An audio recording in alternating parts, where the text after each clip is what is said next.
Hello. Hello. It is Sunday morning. Hello. We are just before 10:30. I needed a minute to make a grocery order. I didn't do groceries yesterday because of brunch. We were so full afterwards, we decided not to do groceries. Also, hi, Lynn. Heckin'. I didn't even know what to order for groceries. I literally just ended up ordering freaking bubbly and like a shower curtain and like something else. I was like, I ended up ordering like the barest of minimum and being like, can you deliver it? I tried to order Tylenol too because I'm running low on Tylenol. Hi, Demon Artie, how we doing? I tried to order Tylenol and have them deliver it, but then the order was like, we will ship this to you. And I'm like, bitch, no. I canceled that one. So I'm only getting 2 cases of canned beverage and a shower curtain. Exciting. But I had a sandwich, so we have had our food and we are now... I'm still pretty tired. I can't say I slept well. I'm not sure, because I only woke up a couple times and like fell relatively back to sleep. Doing skincare? Hell yeah. Freaking, other than that though, I don't know how long I'm gonna be streaming for today. We can honestly go pretty long since I've started at this time. And because I'm going to a dinner after this, that's at a later time. We can at least get a 5 hour in. Squeaky, I just want you to know you're the reason I call chicken chimkim in my head. Why would you do this to me? I don't know. I don't know. I don't know how. I don't know, but I know I had a chimkim sandwich with pesto on your butter bread. Oh. The eyebrow wiggle sent me. Yo, it was a while back. When I found this video on how to like set up certain parameters. No, I'm not trying to suck your toes, but hey, pretty girl, I'm sucking toes. The way you do the things you do reminds me of me sucking your toes. That's why I'm all up in your toes. Yeah, a while back, I was setting my model parameters because before, when my model didn't have like when I didn't fine tune anything, I couldn't do this like that, kind of like little Angie eyebrows. And I found them, and you have to like set them a certain way. So playing around with them, now I can do the and I love that. I love that I can do that. That makes me really happy. Remember, always get permission to suck someone's toes. Yep. Even if it's the weekend, get consent before you suck on you some toes. So yeah, when I at first got in the model and I didn't fine tune any parameters, I couldn't do an eyebrow wiggle. Now I can. I also made like my eyes more sensitive and certain things more moving. I fucked a little bit with V-Bridger, so like I could puff my cheek. But either way, we're still moving with like the other slightly edited parameters. Instead of the more like opposite dancey parameters, we're kind of on more of a lean. It's kind of starting to grow on me.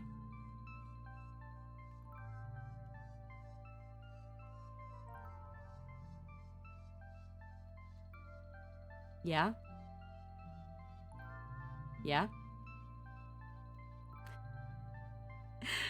Glad you're enjoying it. I might fuck with this filter to make the eye glow a bit like wider. I don't know. I might. I don't know what I'm gonna do. Oh, either way. Let's something about without the glasses. If only we can get Head Gallon's eyes to glow. Yeah, unfortunately it won't work for him. That's this is a filter in VTS Studio. Yeah. But forgive my yawning. I'm choosing not to have coffee since I had coffee yesterday. But we're gonna make our way back in over to game because today is Dot Hack Day. Thank you for my glasses back. I like that filter a lot. I want it. It's a nice filter. Hi, Anthony. How you doing? Good morning. Good Monron. Are you having a good Monron? Yes. That's good. People should have good Monrons. Oh god, I'm so fucking sleepy. Woo! Man.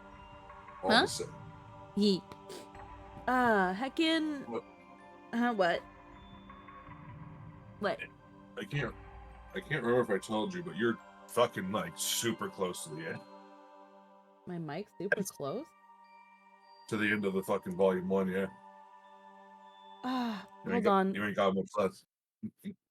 Voice mod was being really weird this morning. Do I sound louder than normal on stream? I hope not.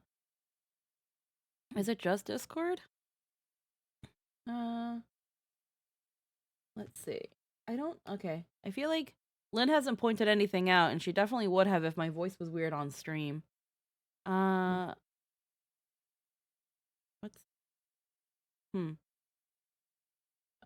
Oh, it's really not sensitive. What about now? It sounds fine to me. You said it was too loud before, right? I didn't say anything. What did you say then? That my No, microphone? I didn't say anything about your microphone. What? I said I didn't know if I told you, but you're near the end of the fucking game. Oh, I thought you said my microphone was weird. No. Oh. Okay. I don't know why I completely misheard that. I was just saying that you're close because after entrance is one little span of free time, and then that's just the end. And you're at the end of the volume. After that, you have a small thing before the final thing where you locked out of the rest of the stuff until you go to the post game clear data. Okay. I get you now. I'm also testing my sensitivity anyway. Yeah. Yeah, because like entrance is level 45 and max level 50, and the final boss is like 50. Okay. And a bitch. But by the way, stacked as fuck in the best gear I could get my hands on and best fucking like customization. Final boss still a bitch and a half to take care of. Huh. Okay. Fucking asshole boss. Wow. Maybe I'm just bad. I don't know. I grind the shit out of the game, so I don't know. It's not hard to grind. It's not hard to grind. No, it's really not. In any of the dot hacks, it is so easy to fucking grind your shit to being like to make the whole game trivial. How do we meet Cody? Jake introduced me to everyone years ago. Like 2012, still 2013. Yeah. So more than a decade, and boy, I bet you all are sad that you still couldn't get rid of me. Nah. Alrighty. Let's go into the world. Fucking back in college, Jay was like, "Hey, you like, have you ever played like D&D?" And like, I've always wanted to. And then that happened. All right. I'll register for the title match at the arena counter. Gotta invite Adelie and Syllabus. Okay, so we're not gonna do that right away. Because we have some other quests we need to do that I want to do while I've got the time. Let's go to the quest store. Who dares enter this accursed realm? Hey, Lynn! Oh wait, I got you guys in your Kingdom Hearts stuff still. Okay. I like how if you don't look too hard, Lynn's Kingdom Hearts outfit is just a blue version of her normal outfit. I mean, it's not that far off, but it's attuned to Lynn's likings. Yeah. Yeah. There On we that go. subject, how did you become friends with Lynn? So Stinky and Jake. Well, the way I had actually learned met Lynn from I want to say more Phantom and another person who at the time was a mutual than Jake. I had always wanted to incorporate Lynn into our friend group, but because the other people I didn't talk to as often, it wasn't that easy. But one day I was having a bit of an issue because at the time I was still Jake and I were friends, and so was this other person, and he and her were having a spat. Cancel job. What job details are we on? Okay. They were having a spat, and I ended up kind of being caught in the middle. So what ended up happening was I wanted some advice from a third party. So I went to, at the time, I wasn't a part of the text RP that Lynn and other people were in. I was just invited to kind of spectate because I ended up getting really caught in the story and really liking what they were doing. So two people are having a spat. Both are like DMing me left and right about things. And obviously I still want to be both their friends. But I don't want to write my words in a way that seems like I'm choosing sides. I just want them to talk and resolve things, which is what I was more trying to lead them to do. But Jake sure as fuck wasn't for that. So I decided to go to advice from a unbiased party because I was starting to have some thoughts about things. So I went to Lynn and Friends. The other people, they gave some pretty alright advice. Definitely were a bit more on the emotionally charged side of things. When I was kind of like, I already am a bit of an emotional looking at things. I need a more analytical approach. And then Lynn, after seeing everything that was going on, decided to throw in her couple cents and gave a very good logical conclusion from this. I did, because I don't like twisting words, I did have to share some DMs. I don't think I shared names. Or maybe I did. I remember I had to share some of those DMs because I didn't want to twist people's words because I always twist words. I always worry about twisting words. And yeah, people analyzed it, gave me some advice. Lynn had some specific advice for Jake, and then he proceeded to use that to ruin said friendship with other person. So that was like, huh. Well then, that's not what I wanted to happen. And then the other person completely stopped talking to me. And it was like, oh, okay, well. Lynn was late and wasn't gonna, but then the others were wrong and Lynn found that frustrating. Pretty much.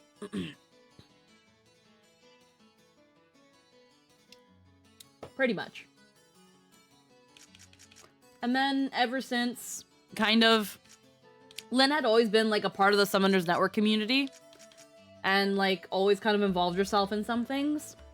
And again, from there, I always tried to like incorporate her. Oh, hold on, 1 second. 1 second.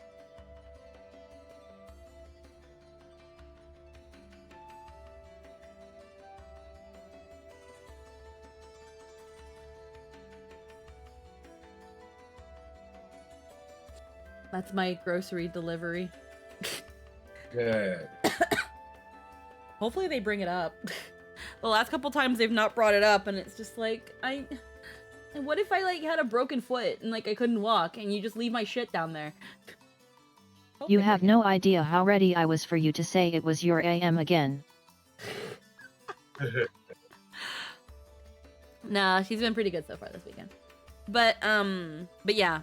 The only thing that I'll be like, I probably should have, because here's the thing, with the person that ended up like kind of blocking me everywhere, they never told me if anything upset them. I know that like they had given me permission to share logs with with the other person. In the case that who's messaging me? Oh, that's this Walmart. In case the other person, because the other person was like, I would tell him all this to his face. Of course you can share the logs. And like, these are my honest words. You can share the logs. And they never messaged me being like, I didn't like that you shared logs and stuff like that. So they just kind of chose to block me. So whatever happens, happens in that aspect. But if they ever want an apology and to talk, they're more than welcome to one. Hold on, I just noticed Anthony's freaking huge. I am the biggest. But yeah, those circumstances ended up to me getting closer with Lynn and incorporating Lynn into the friend group, because eventually I did also join that text RP group as a bit of a guest player, and and my character and her character hit it off pretty nicely when it was really sweet. Alrighty, so we've got to go to get Crab.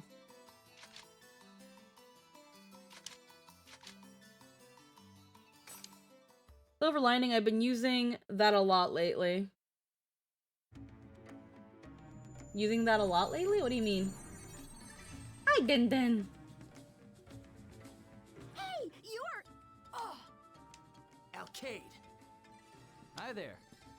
Are you guys going into the dungeon too? What a coincidence. So are we. Well, if it isn't the great Haseo. What? I'm surprised a cheater like you needs to take on quests like a regular player. Isn't that far off your style? Huh. Let's go. If we hang around him too much, it might rub off on us. I suppose it never occurs to her that maybe to beat and to stop Endrins, you have to play on his level. Right. Actually, before I continue here, I'm gonna check. She sure shit never could. I'm gonna check the door real quick to see if they dropped it off, because they should have been up here by now.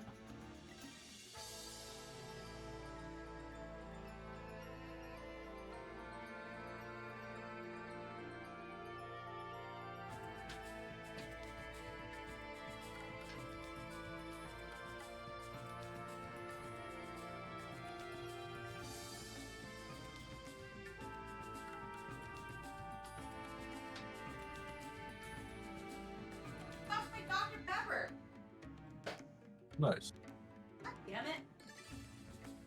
Oh, you forgot your Dr. Pepper. I think they're missing one of the items. One of the items is missing again.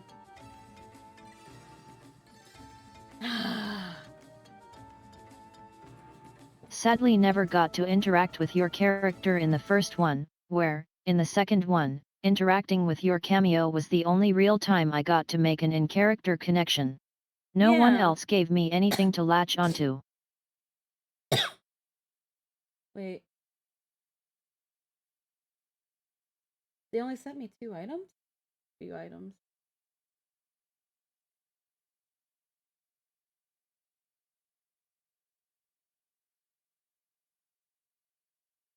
Did they only? I could have sworn I ordered Dr. Pepper. The dress-up doll scene was my favorite. Oh yeah, no. They had really, really cute moments, and I really enjoyed playing with Panoplia. I'm a little sad that they kind of like the other players just kind of didn't work with her. I know that pain. Yeah, okay. So I did get my item. View details. Okay. I guess I didn't actually order the Dr. Pepper like I thought I did, or they just took it out. It says here regular, unavailable, but okay. Hold on. Where's my email with the purchase confirmation?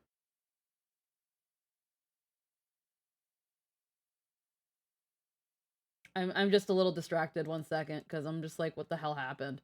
Yeah. Okay, I guess they didn't have my freaking 0 sugar Dr. Pepper. Sorry, items in your order are unavailable. We apologize, but some items in your recent order are no longer in stock. You've opted in. If you've opted for necessary. Okay. They didn't have zero sugar Dr. Pepper, so they just sent me the 2 items. Huh. Okay. I hope the delivery driver wasn't like, this bitch couldn't go to the fucking store to get a fucking case of bubbly and a shower curtain.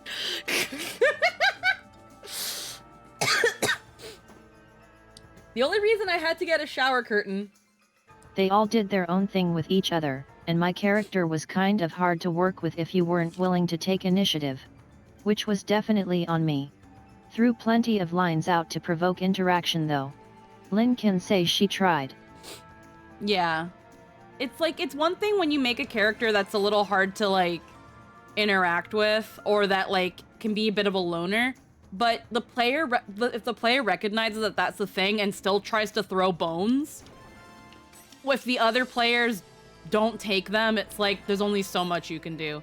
That was unfortunately a thing with Sekibaku near the end bit of Runeterra as well. Yeah. Where I tried to have her interact with other characters, and some of them just weren't biting. And it was like, well, there's only so much I can do if they don't... This'll be quick. If their impression of her is already bad and they don't want to play, then it's like, there's not much I can do there. People did what they could, essentially. Who's next? Yeah, other people figure out their group dynamics without you, and after that you're just kind of around. Yeah.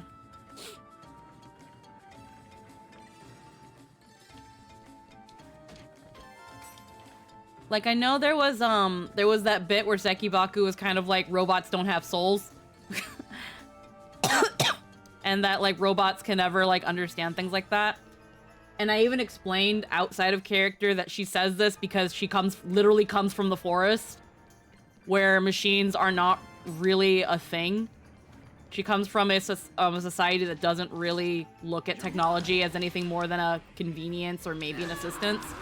So it pretending to have a will and emotion and feelings is like, that's fucking weird. You are a thing. You're not a person. You can't be a person. You can't be the same as me. I'd say that's racist, but also I'd just say, neither do humans. Yeah. The thing is that, yeah, no, it's kind of robot racism. But that's also because, again, she doesn't understand. Any technology she's seen has been used for, like, convenience purposes, and the robots she's seen, like the other robots we saw that weren't Toast, whatever, their name was Toast, right? Yeah. Yeah, sure, Toast. They all the other robots they saw, because they never knew that Toast was a robot, were just machine robots, the equivalent of, like, a mammoth. So it was like, that's what robots do. That's a robot. She didn't really know or see of anything else. And the DM never told me, like, oh, no, you've seen, like, androids and robots. You might not understand them, but you notice that they've got something going on that simulates personhood. And maybe she wouldn't have been so, like, robots aren't people. But I was hoping that, like, with the fact that there is an android in the party, or a Warforged in the party, that was like, hey, you know, maybe you don't understand what you're talking about, and try to maybe even teach her about that. That would have, I think, probably been interesting. The problem is that Toast kept it a secret the whole time, for some reason. Like, I can't remember what Toast's reason was for not telling people that they were a Warforged or an android or whatever they were. I remember right. Robot logic would be, what is a soul? How does one come to possess one? Can you prove that you hold one? That they exist? Or have you been lying? We know they could. Well, I know they exist. I've seen people's souls get ripped out of them. So fuck you.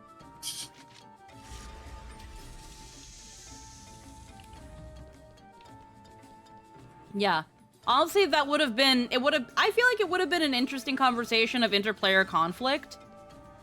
but some people in the group were also very not wanting any sort of conflict. So I don't know. Here again. Ugh, you're still here. We're on a quest. Huh. Why is a cheater like you taking But on that's a where the quest? drama is. Exactly. That's where the drama is. But if certain players are shy and, you know, they don't see that part as fun, there you go. They're not going to see that part as fun, and they're not going to want to engage with that.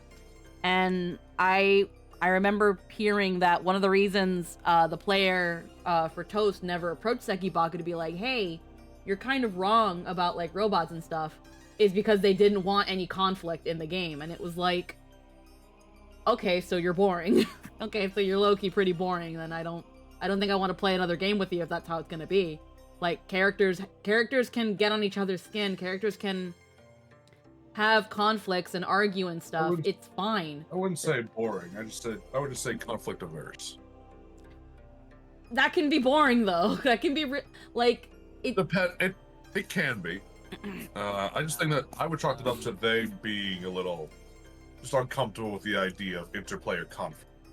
Yeah, and again, that's fair. To me, this comes off as boring though, because, or at least really insecure, where they're like, if our characters get into a fight, we're gonna get into a fight or whatever. And it's like, no, I'm pretty all right at separating characters between the people behind them. I've had arguments and conflicts with fellow players, like, in terms of their characters, and still been fine with the players. You can do that. But so then when someone kind of decides to mix the two, it can be like, I can't do anything with you. That time Final Fantasy, we're all talking about how fun it is to fight people. Mimi, what is wrong with you people? Yeah, Hell, reading too much into it and assuming player conflict underpinning the character conflict. Insecurity and passivity. Yeah, and unfortunately, in my opinion, that makes a bit of a boring player. Because then that means the player's just kind of... That means the player's not going to question anything, for the most part. Unless it's an NPC, it means they're not going to question anything. It means they're going to be, again, very passive, very agreeable. And that can also lead up to some sort of bitterness or resentment. Because if the player doesn't say anything, or they're like, oh, well, they thought that person was wrong, that I thought player A was wrong when they said that. It was like, okay, cool. Why didn't your character speak up? They seem like they would have spoken up about that. Oh, because I didn't want to start a problem, or, like, I didn't want to stir the pot or anything. And it's like, but your character would have. That could have been a good moment that they had. At that point you have to talk to them and communicate that you're trying to create some inter-character drama to try and get some interactions going. Mm-hmm. Yeah. And I remember a couple times I explained it too. You need to stir pots, otherwise stuff burns. Yeah, and again, like, it might be a little bit, like, reductive for me to say, but those players are kind of low-key boring, because then their characters don't end up doing anything. Their characters don't end up doing anything substantial. Maybe in the course of the game with NPCs and the events of the game, but in terms of a character dynamic, in terms of, like, relationships within the table, it stunts it. Like, we've already seen when players don't try, whether it be conflict averse or just not caring about the game. Like, again, players can talk to one another. The table can talk to each other after a game, where it can be like, oh, freaking, again, player A, your character said this kind of stuff, and I'm not sure how my character feels about that. And that can be a discussion between the players, like, oh, how do you think they would approach my character about that? Would they approach my character? Do you want to approach my character? Do you wanna? And then the players can, like, maybe even, like, not so much plot out a conversation, because you don't want to end up scripting anything, essentially, but you can, like, lay a foundation. You can put down some dots. And maybe take a note or two, and then that can be next game something you guys do, and then you can have a really good moment while also setting aside those insecurities.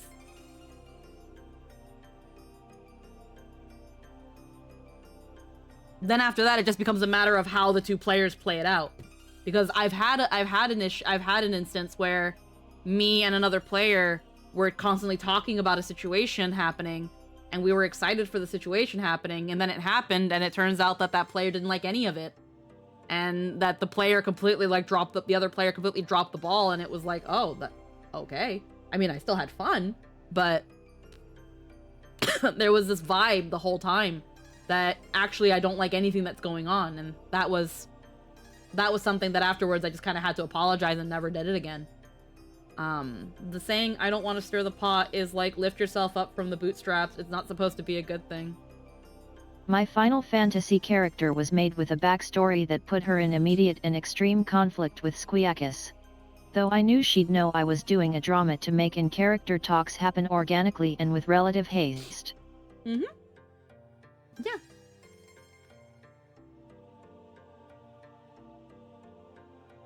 Like, again, it's okay for players themselves to be conflict averse, but if you're going to make a character that is not that way, and you play them that way anyway, it's going to affect things negatively. It's not gonna be good. Gotta head out. Have a nice dream. No worries, Cerberus. Thanks for dropping by. Like, it's kind of like when people want to play this, like, badass, streetwise character, but they don't know shit. It's like, okay, cool. How are you going to do that? How are you going to play that character? Like, for the short bit that I played Aburako, because I was making her a motorcycle grease junkie, I was looking up motorcycle stuff. I was looking up motorcycle parts and, like, at least some very rudimentary things on how motorcycles worked from people that, like, fixed them and stuff. So that whenever I had, like, whenever characters were talking, but Aburako was, like, focusing on her bike, or if, like, Aburako was looking at her bike and I needed her to randomly list that certain parts are fucked up, she can just randomly say shit, and it can be like, oh, she knows motorcycle part. Like, if you're gonna play a certain character, you want to kind of research into that certain character. Being conflict averse can be a good character trait though. As ironically, in an adventuring party, you can create tension and conflict through conflict aversion. Oh yeah, of course. Again, playing a conflict averse character is fine. Because yeah, depending on how you play that character, somebody else can be like, what the fuck? And that can, in its own way, still end up creating conflict. Because, you know, someone... Hi, Mimi. Hi, Mimi. Yeah, you can, hey, again, it becomes a matter of execution. I feel like it's more the player being conflict averse that's the problem, as adverse to the character being conflict averse. I didn't get the impression from Toast that they were conflict averse. I think that was the player. And again, that's okay. I hope that's something that they're able to work on, because it's definitely it definitely hints at some insecurity at the table, and I hope that works out. But because of that makes that in some cases made Toast a bit of a boring character. Here is a character that doesn't understand robots, doesn't seem to hate them, but doesn't seem to understand why maybe they might be able to see and feel and have thought like he does. He is literally proving her wrong in existing, but he says nothing and just lets her say what she says. Doesn't even pull her aside and be like, hey, I wanna talk to you about this. Why do you feel this way? And it could have been, I feel like it could have been a potentially good scene, but nothing happened from it. So it just ends up with, I guess, Sekibaku's robot racist. Like, things like that. Again, like, it's something that people should definitely work on. I feel like also just in general, being conflict averse should not be a personality trait, because in every facet of your life somewhere you're going to conflict with somebody and you need to be ready for it. It's okay if you don't like conflict. It's not okay to constantly avoid conflict. You're always going to butt heads in some way, shape, or form with someone. You've got to be ready for it.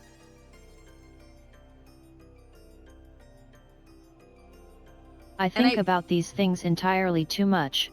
Lynn adores thinking about how an incredibly intelligent, logic-driven baby, which is what androids generally are, respond in ways that don't map to human social norms.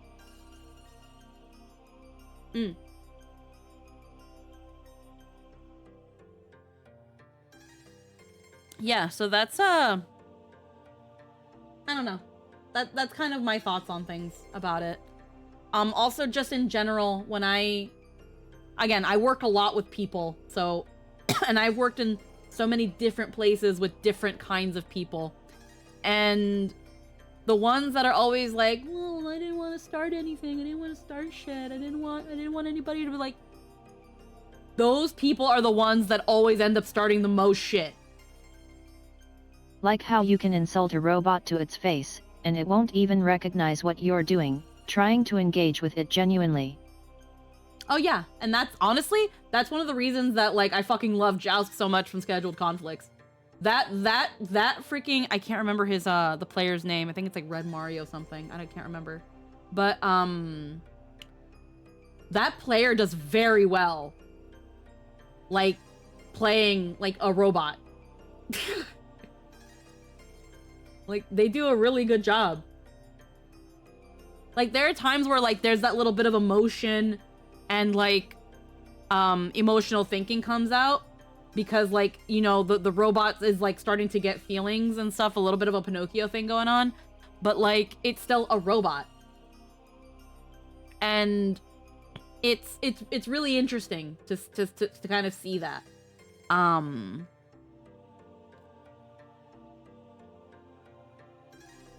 So like I don't know. But yeah, due to my in my experience in life, it's the people that most try to avoid starting issues that end up causing the most issues. We recently dropped one. So it's like whether they mean to or not, the ones that try to avoid conflict end up starting the most. So there's that. That's what I've learned while getting my PhD in life. Stop showing yourself around me. I might not stop myself from bashing you in the head. You were a PKK until recently, right? Called yourself the Terror of Death? Ha! I bet you cheated to get famous. Honest, people are busting their butts in the arena. Holy shit, I hate Alcade. So someone like you Yeah, isn't welcomed in the tournament. That's a nice speech. She's just huffing copium. And Eventually it will do what many high-functioning sociopaths do, which is learn human social patterns and beliefs through study and observation. Shut up! You don't Also, know Pi anything, calling so out. butt out of it. and you claim that you do. Observation. You know why he was a PKK? Or why he entered the tournament? Why he did this? What? You're the one who doesn't know. Pi! All right. Pi So, going to you bat had for a some Sayo. legitimate reason to cheat? Don't make me laugh. People have reasons for the things they do. I mean, you thought Entrance was cheating, and you couldn't beat him, Let's go. so... Are we just gonna label anyone you can't beat a cheater? The Entrance actually was. And Okay. yeah, no, Entrance actually was, and Haseo technically was too, but he didn't mean to. And I could have beat you legit, you bitch. I don't like Alcade. She Overrated. does not. She ain't the best. She could be better.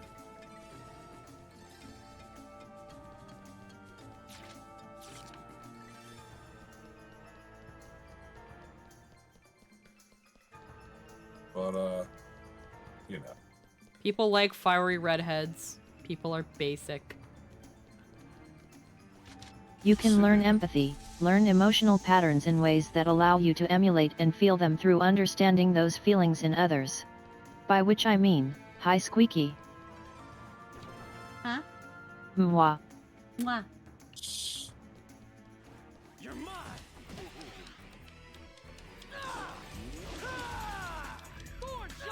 Bit. Ah.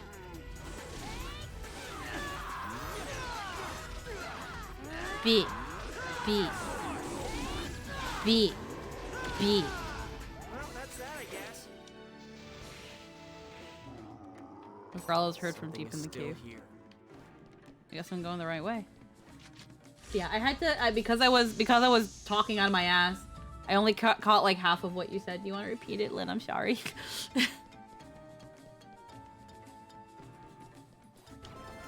I will say the closed caption thing, that captions you guys is really good. Because it's like sometimes I'll look at it and they'll be like, oh, okay, so that's what you actually You can said. learn empathy, learn emotional patterns in ways that allow you to emulate and feel them through understanding those feelings in others. By which I mean, hi, nice to meet you. Yeah.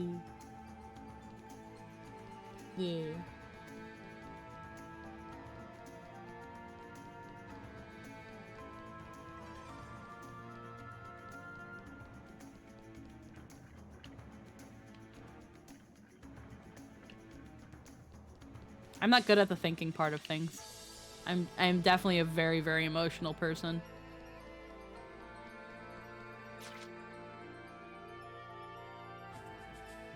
Wait, this just led me in a fucking circle.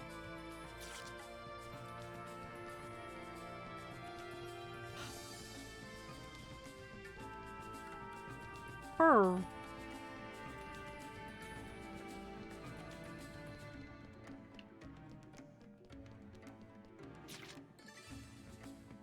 Current position, platform.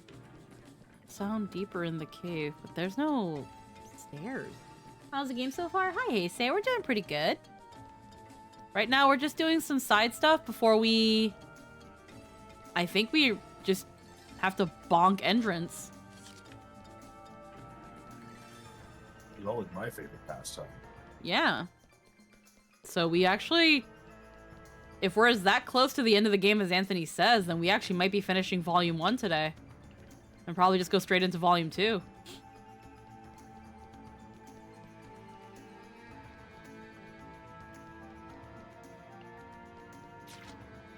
Yeah, Engine's a pain in the dick, but he's not like that. That's what comes next. But Yeah. Oh, there it is. I guess I completely missed it. I walked into this room, though. Damn it! Where did they go? The boss finally appeared too. What? Hey, that's my prey.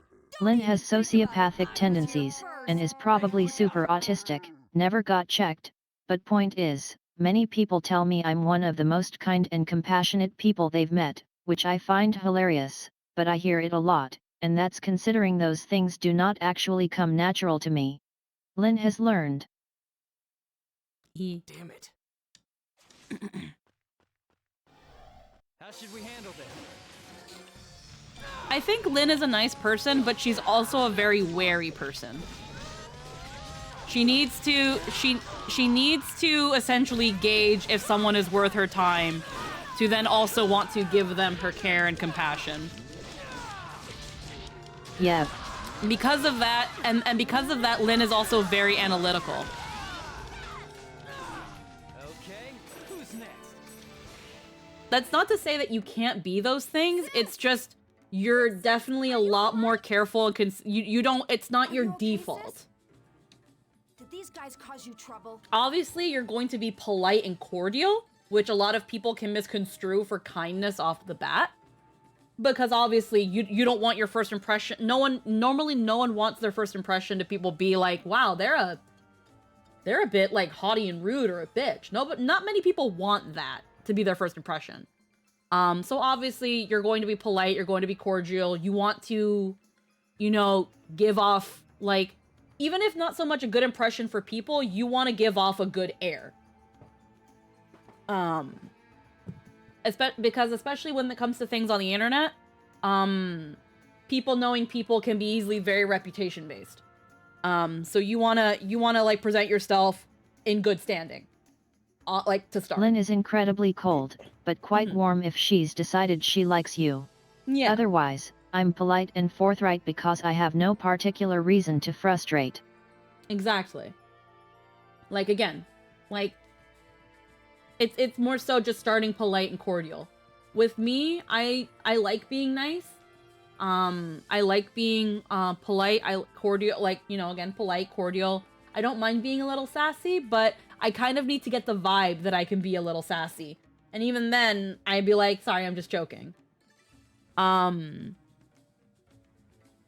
like, again, like, kind of like how Lynn just said, she can be pretty cold with certain things. But most of the time, once Lynn has realized that once Lynn has come to the conclusion that, yeah, you're worth her time, then there you go. You've got Lynn. You've got a Lynn. But, like, the moment that you act in a certain way that kind of takes Lynn for granted, or is pretty much outright ignoring, like, any advice Lynn might give you or direction, which, again, Lynn has to care about you to even give that in the first place. So if she does give you that, and you clearly don't seem to care about it or seem to be listening to it, well, there you go. Now you've lost Lynn. So... Is that correct? Is that a good way to say it? I'd say all those things are usually pretty fair. Like, again, if, like, you go to somebody for advice and they give you it and then you don't listen to it, then it's like, oh, cool. Like, what the fuck did I waste my time with? Where some people might get visibly upset, Lynn just cuts the cord right there. It's like, okay, cool. Well, we're done here.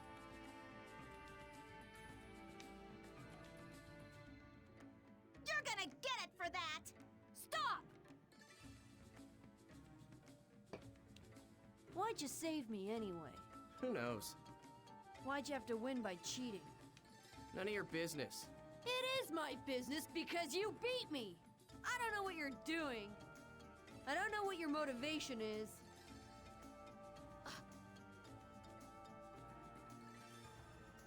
But what you did at the tournament is an insult to all the fighters of the arena. I'll never forgive you for it. One of these days, I'm gonna get you back. That's why, till that day, you better not lose to More or anyone less. else. I don't mind if people don't You can listen to have my that advice, treasure. given I'm But you not clear always my right debt all to the you. time, and it's important for others to make their own choices. But I have a pretty firm grasp on when I'm being dismissed and disregarded, and once Yeah. that starts I lose interest. Exactly. There you go. That's more so what I mean.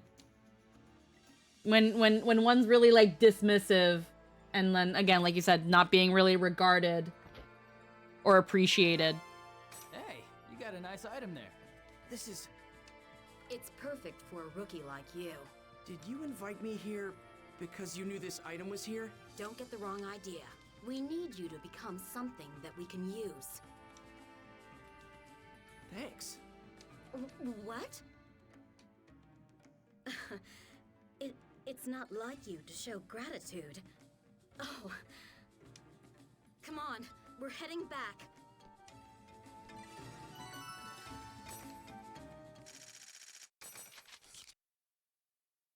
I wonder what that thing does.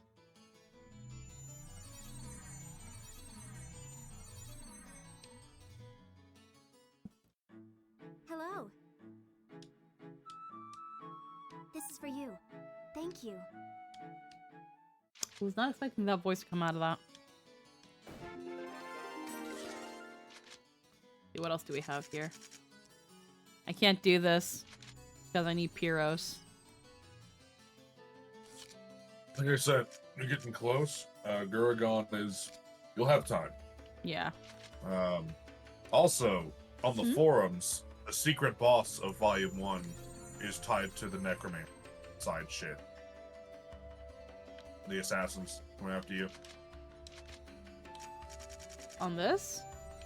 No, it's a secret quest that you have to get the... You know that weird little guy talking about Kuranos? You have the mark, yada yada, side quest. I think so? Yeah, that's on the forums for the final thing. And then it unlocks the secret quest, which lets you fight the secret boss. Which, again, at level 50 with strong gear, pain in the ass. Huh. No, But that secret gives boss you a is usually really- there. But it does drop a really good set of armor. It increases your stats by draining SP. It's constant. Huh. But it increases all your base stats and resistances.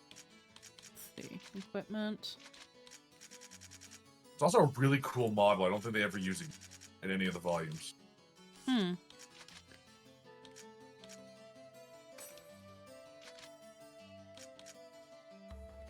Okay, yeah, I already have. Oh wait. Yeah, no, this is what I want, my Absorb Ally. Simple headband. I got some weird...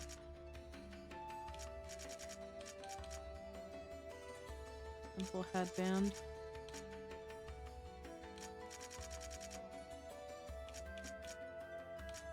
Simple watch. We can take that.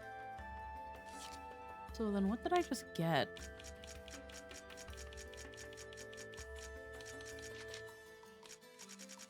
Like amber.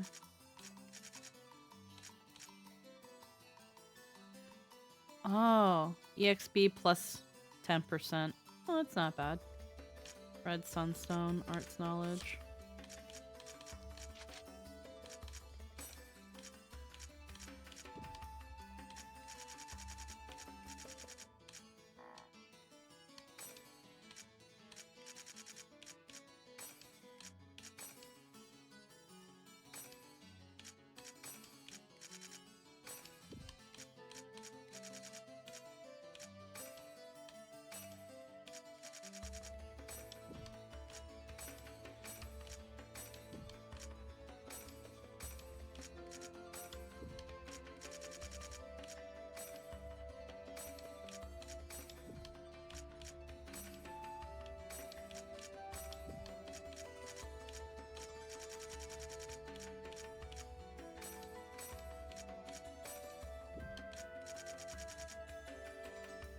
Alrighty. I guess I can just fight in the arena then. Well, let me dismiss these two.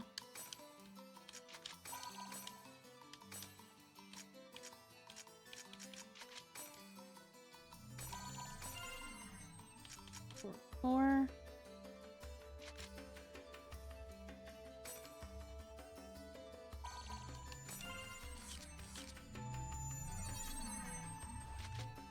And then let's see, what are these two chuckle fucks wearing?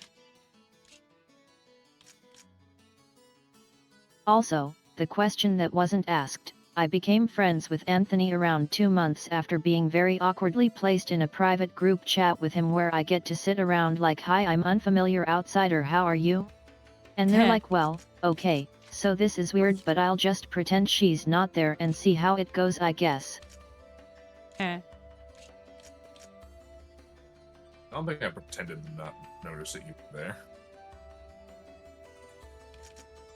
Blades. That doesn't sound like something I'd do. Or did I? Simple pendant. I can give you a simple If I did, that would watch. be rude of me. I wouldn't like that.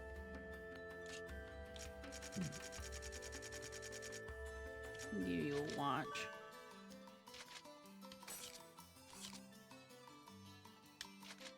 And then Adelie has something with heal arts.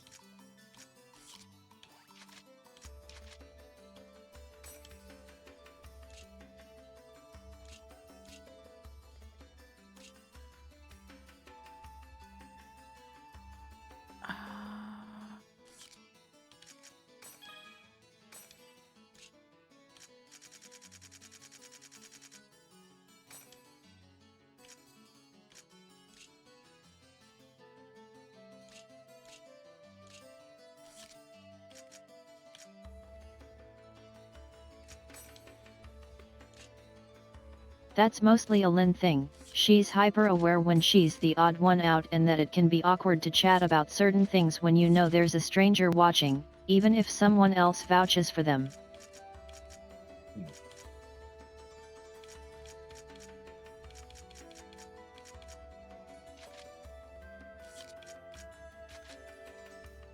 Yeah. I don't think I was the one that made that. I don't think I was the one that made that call or that chat either. Nope. No, it was the other. It was Jake.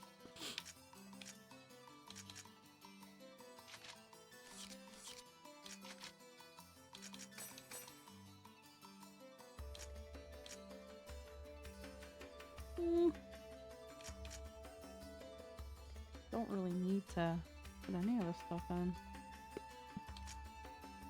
Magic knowledge, arts knowledge. Yeah. We'll do the Hemkim save.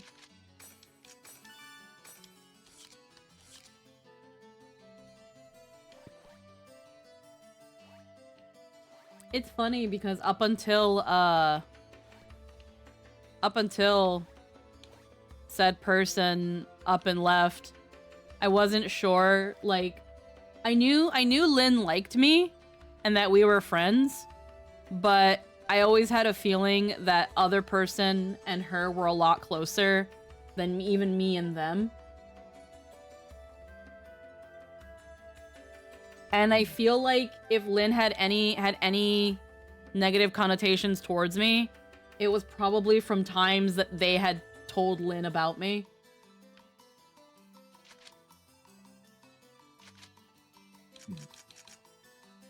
Because unfortunately, I no longer put anything past Jake.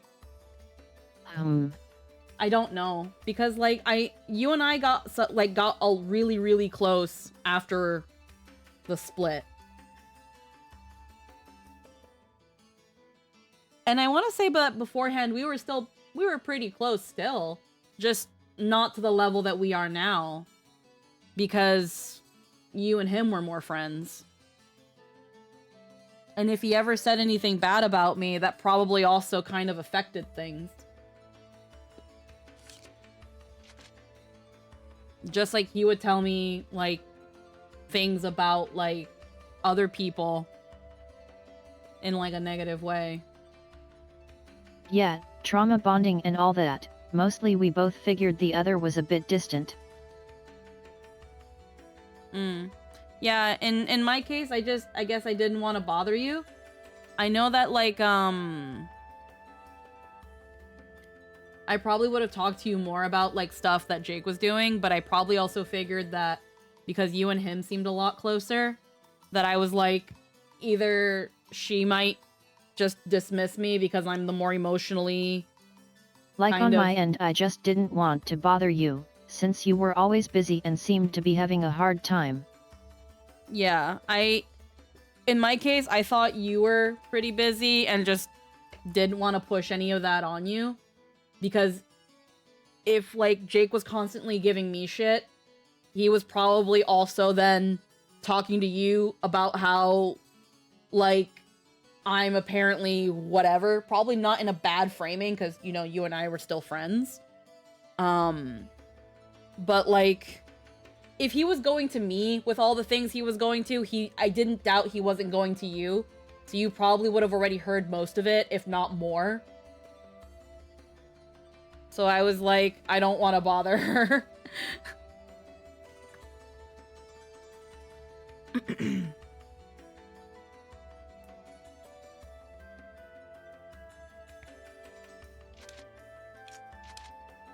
Which, again, does really suck, because, like, during the times I definitely wished I could, like, again, hang out with you more. And I'm not just going to pop in like, hey, how can I help you? Like you don't have a support network already. That kinda stuff always strikes me as super awkward and self-serving. Yeah. Like, again, I love the idea of hanging out. But always like, willing to help when you came to me, obviously. Yeah. Because it's funny, because it's like, I essentially introduced you to. And then it, like, seemed like he took the most of your time. To which I was like, well, I don't wanna bother. Because that's another thing. It's like, I'm always so scared of bothering people. So I did have issues with you too, but we already talked about those, because that's a thing I do. Yeah, I mean, normally any issues we had, we usually talk them out.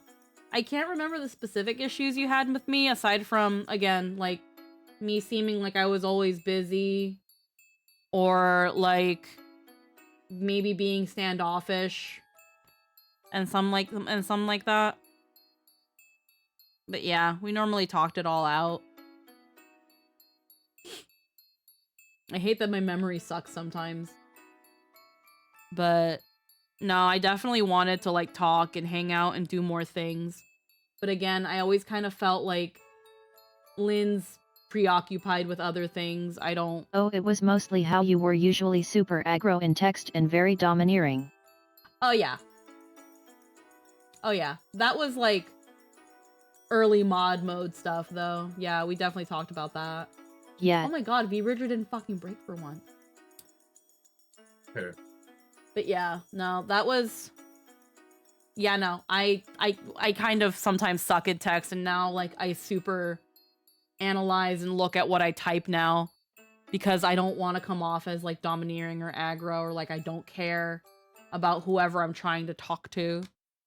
So I like to think that I've gotten better with that. But yeah. Yeah. I always worry that people low-key don't like me.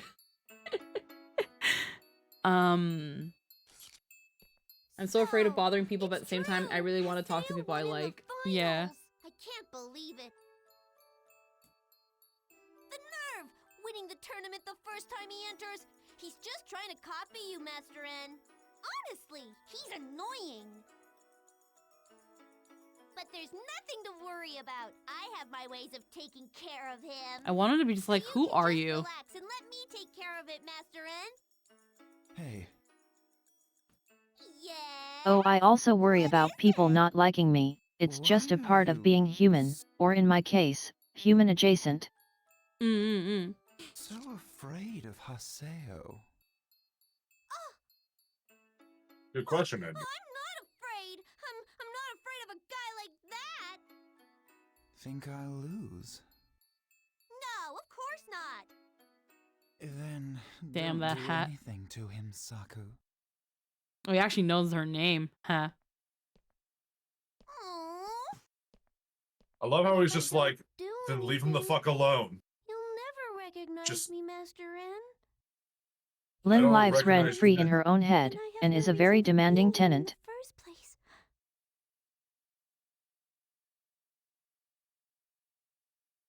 first place. I can appreciate that Engine's like, just leave him alone. It's like, what's your... I love he's like, what's your problem? Why are you He such pretty a much just shit? asked her, what the fuck's your problem? And then, yeah, he turns it around to her. What, do you think I'll lose? Oh my god, we're going out to dinner today? I think I might get butter chicken.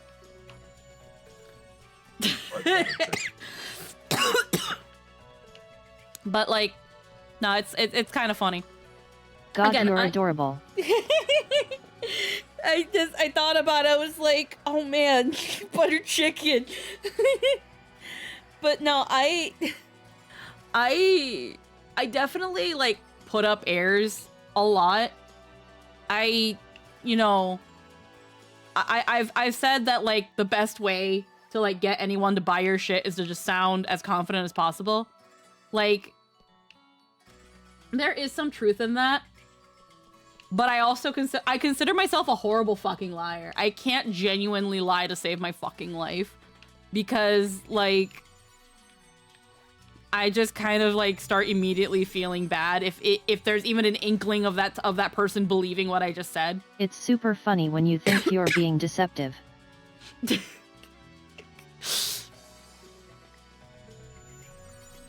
Yeah. Like with people that I know will pick up on my bullshit, I kind of don't mind, because it's like, you guys know me, you guys know that I'm fucking lying.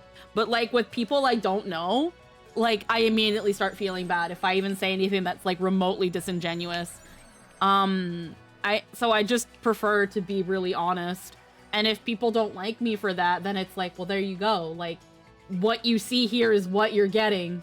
And if you don't like it, then I think we're done here. So Like you do this thing where you very carefully pick your words so the words themselves are technically okay, but it's super obvious you're doing it with how much of a go fuck yourself idiot tone you have. Is that how I... That's Is that pretty how I- accurate. Is that... Wait, is that how I... Is that the tone I use when I say stuff like... What? Yeah. What? And then you're like, I did great, I didn't say anything wrong. Wait, I don't... Do I say it with a "you're an idiot, go fuck yourself" tone? No, I don't. What? You absolutely do. What? I have no... What? I've never picked up on... What? What? I've never picked... What?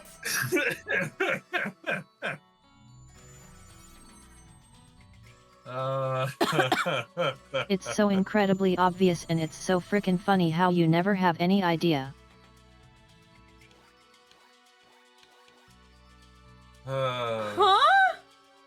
I need an example. When was the last time I did this? I never tried to be like, go fuck yourself, dum dum. Like, no, I've never, what?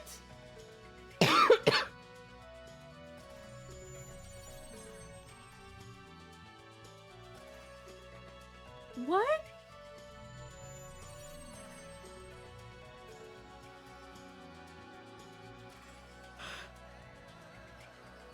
I need to make I need a recent example or something, because like whenever I try to talk to people, like again, I always worry of coming off a certain way, and I also don't want to be like misunderstood. So it's like sometimes I try to like carefully choose my words so that like I can be understood, but if that's coming off like me treating people like they're stupid, then I don't want to do that. No, when you try to lie to people. Not like talking to people in general. I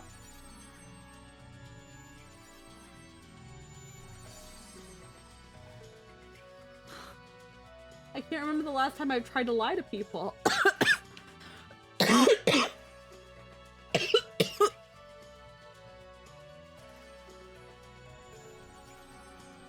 Oh god.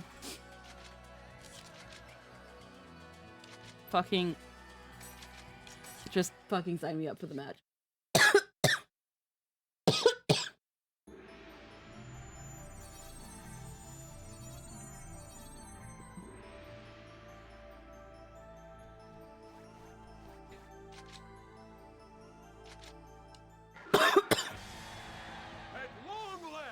It's time for the title match!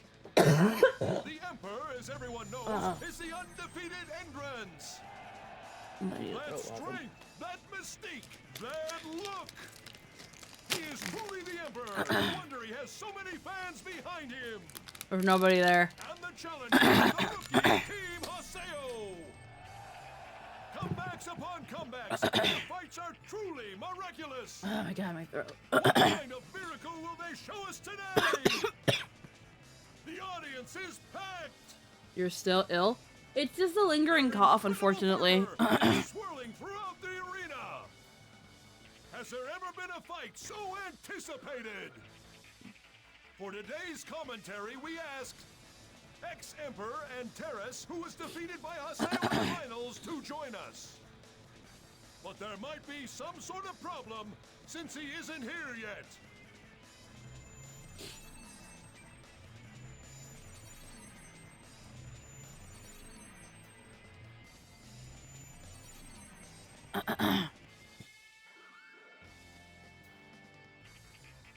You came, Haseo. I thought I told you. Okay, so sometimes when you're talking to Blue about a problem you have, like when you feel belittled or like he won't listen, you go about picking your words super carefully so you didn't technically say anything wrong, but your tone is just laced in, I'm doing great and he's definitely too dumb to notice, that it's like, wow. He always takes it gracefully and makes sure to respond to what you said instead of how you said it, but after he leaves you're happy about being so measured, but I'm like there's absolutely no way he would have taken that if you weren't besties, because he absolutely noticed.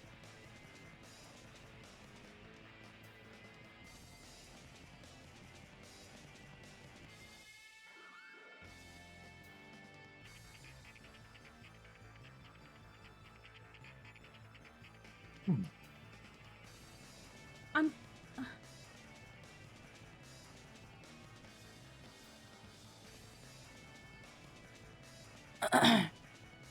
I can agree that, like when talking about problems with Zelda. Like I'm trying to think about the last time we've talked about any small issues we've had with Zelda.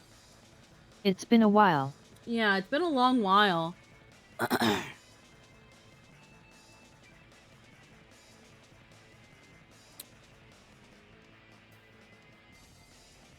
But point is, you have a negative deception. Yeah, again, like... You're really bad at it. Like... Painfully. Like, I'm trying to remember the times I've talked to Deco about things that we disagreed on. Because, like... like, usually, I'm really honest with Deco. Obviously, I try to, like, say any charged language, because, you know, I don't want to come off as, like, aggressive or anything like that. I want to, you know, I want to...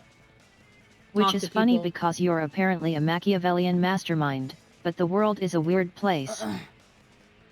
Like, whenever I talk to Deco about any sort of grievances, at least in the last time we talked a long time ago about game, I try to, like, obviously choose my words well, because I don't want to come off as aggressive, because here's the thing. I love Deco. You do. I love Deco. I love Deco. He's my best friend. But sometimes... Yeah. There are times that whenever he and I do have, like, a bit of a butt heads, he sometimes comes into the conversation immediately thinking I'm aggro. And... Yeah. Because of that, I have to pick my words to be like, dude, I'm not mad. And sometimes I even repeat, like, I'm not mad, I'm not upset. I'm just letting you know this is how X, Y, and Z has made me feel. I'm trying my best to say this to you to show you that I'm, you know, trying to be level-headed. Because the past times we had these butting heads, again, it was already assumed before I even opened my mouth that I'm angry. And unfortunately, that in itself does irritate me when I'm already being assumed in bad faith that I'm a certain way. And I've also communicated that with him, so he doesn't do that anymore, which is why for over a year now we've not butted heads, because funny enough, a certain damn cat was also the reason he and I butt heads a lot. I'd have to approach and be like, hey dude, I'm not mad. I'm not upset with you, blah, blah, blah, blah, blah. So, like, now it's fine. I've always been honest with Deco. Have I tried to choose my words? Yeah, but never in a tone like, oh yeah, like, he totally gets me. He totally fell for it. Dumbass. Like... The main point is that, often, when you're trying really hard to not come across as aggressive, you instead come off like you think they're stupid by very obviously talking down. I guess. And I think I can see that, and I think it's just because unintentionally, of course. Yeah, I think it's because I have such a fear of being misinterpreted and assumed that I'm feeling a certain way when I'm not. So I feel like if it's not obviously, like you said, it's definitely unintentional. It's just, I think that's my anxiety, where I'm like, hey, like, I'm telling you this is how I feel. Okay, you get that, but that's how I feel. And I think that's just it's kind of like how I always question where I'm like, hey, am I making sense when I say this? Like, I worry so much about someone misunderstanding what I said and then being like, Squeaky said this, Squeaky said that. And then it results in me looking bad or a conflict starting because someone misunderstood me when I said this instead of saying something else. But no, I never want to like downplay people or make people think that I think that they're stupid or anything like that. So no, I worry about that a lot. But thankfully, again, ever since we got rid of Purple, I don't know why I keep like just mixing up the names. I don't know why I keep like just not saying Jake. But ever since they left, no, me and Deco have not butted. It's very understandable. And I'm not about to sit here and act like I of all people can criticize others for talking down. I'm entirely aware how condescending I come across at the best of times. It's one of your best traits. Hooray. Like, but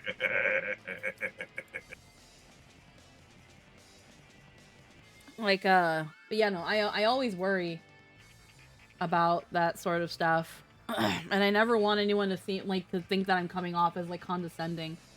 I guess it's like, it's me trying to be as transparent as possible. Because, like you said as well earlier, I think it's a trauma response. I've had someone who, for the last couple years, who would constantly misconstrue and misunderstand what I said, constantly twisted everything. And now I'm like, does anybody understand me? Do I not know how to talk? So I think it's also definitely a trauma response. It's kind of like how nowadays I barely give advice to people unless I'm sure that they want it. Because I'm so worried that, You're like... a VTuber. None of them know how to talk. That's true. It was a very consistent thing I've noticed. That is impossible. Sorry. After all, there's no way that she will allow me to lose. Who is she? Thanks for waiting! Our commentator has arrived! How are you doing today, sir? What? Hey, who are you? Hey, buddy. Who are you?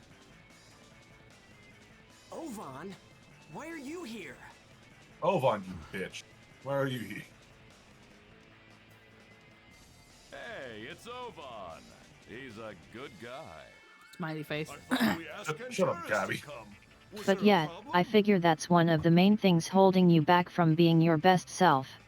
You're too worried about being disliked. Yeah. Unfortunately, he couldn't come. I'm his substitute. I see.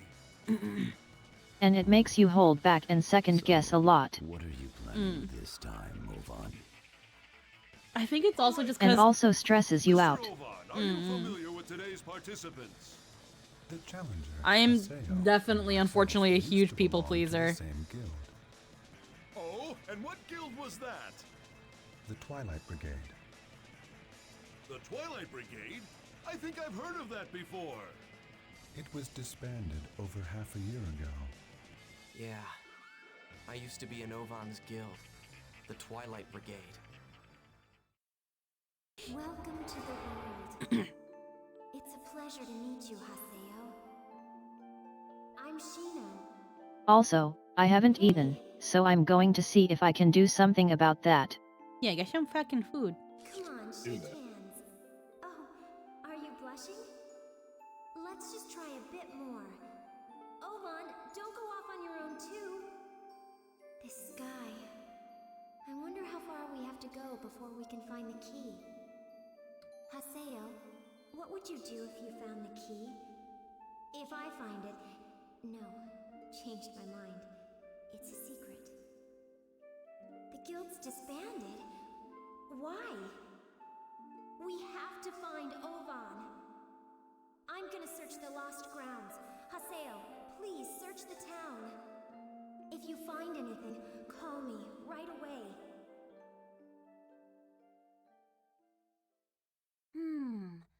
That's interesting. Master Zelkova, what is it? Is something wrong? I think I'm more interested in Haseo than I was before. Let us begin. All his memories are around Shino. Fuck, huh? Guess I'll do what I can. I'll give it a shot. I like how they kind of reference how Shino had different colors early on before Ovan left and she changed her palette. Yeah.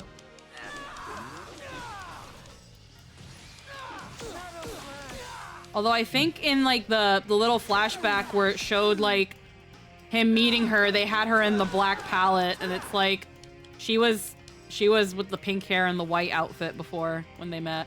Not enough. Not nearly enough. At this rate, she will never be happy. She? Who's she? Come, help me satisfy her.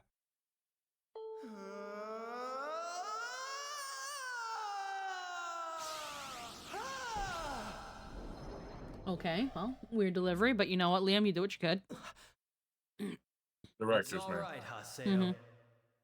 You aren't going to make any more mistakes now. Calm down. Don't get swept away by your emotions. Guide your emotions. And summon your avatar. Fine. Come on. Come on. Yes. I'm right here.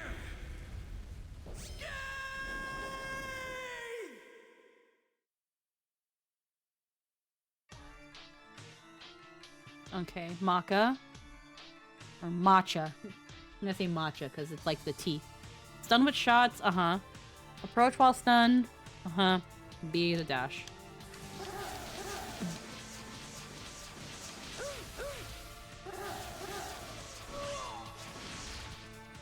Evade with side dash. Ooh, shit.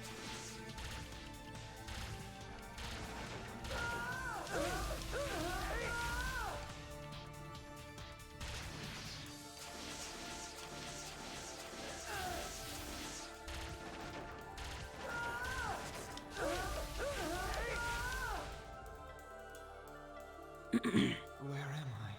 What is this place? I don't like it here. You're not here. Why aren't you here with me in this world? Huh? Is it because I'm weak? Is that the reason why? What are you talking about? I will get stronger. You'll see. Then will you please stay with me forever? And then I shall become strong for you. Yes, strong enough to protect you. Huh? That poor kid was so traumatized. He really liked his cat, okay? Look, if I went through, if I went through the shit that guy did when he was a kid, I'd be a bit fucked up in the head a little, I think.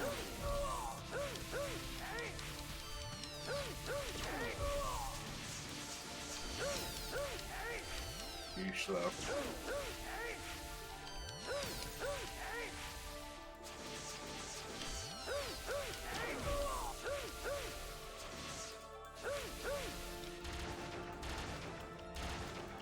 You're not supposed to slap the shit out of him, too. Just Yeah. does less damage.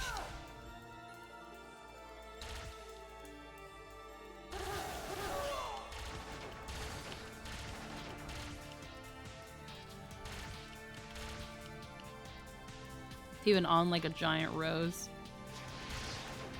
Yep.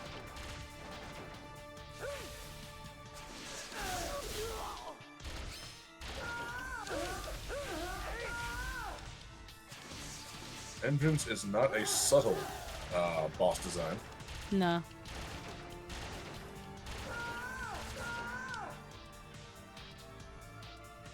Why do you want to become strong?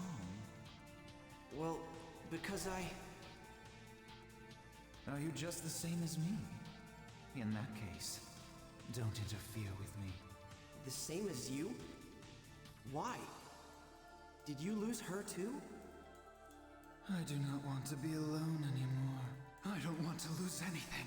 Ever again!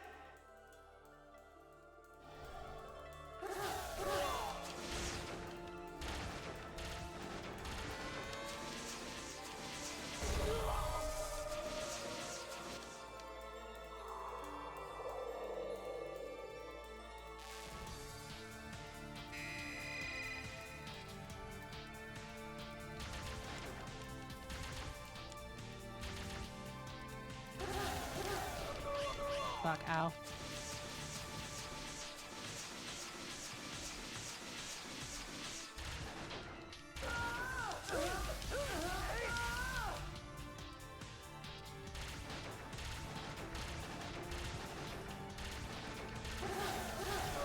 Ow.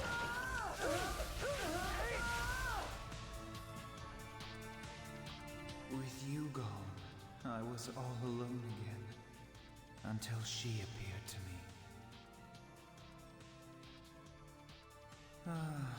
I was so happy then. Because you were my only friend.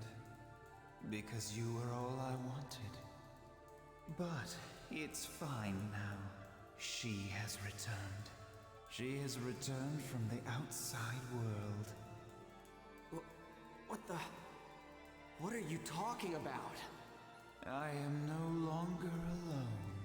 She may look a bit different now, but I knew exactly who it was right away. That she you're talking about. You mean Ida, don't you? She is simply she. How could you accept something that you don't even know anything about? Get serious. Called copium.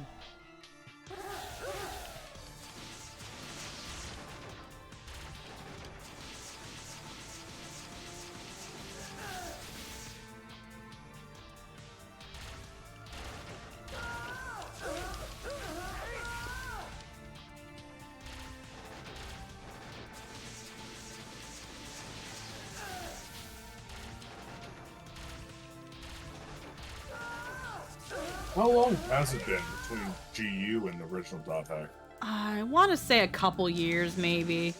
It's hard to say. I'm gonna look up. I want to actually see how long. Yeah, look up if there's like a timeline. 7 years. 7 years. So he's been moping for 7 years. Fucking poor elk.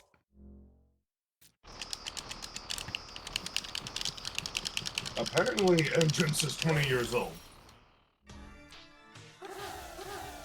He was 13 when he went through that shit in the first quadrilogy. Yep. Jesus, man, they were just genuine kids that had gone through and yeah, that's kind of, I feel like, the point they're trying to set with some of these things, that it's like sometimes the people that are in this game that are getting affected are literally just kids. She will disappear. She'll leave me. What? She will disappear? She likes to talk with people. To talk with people? What do you mean? I wonder what words you will leave behind. Feelings that cannot be described by words!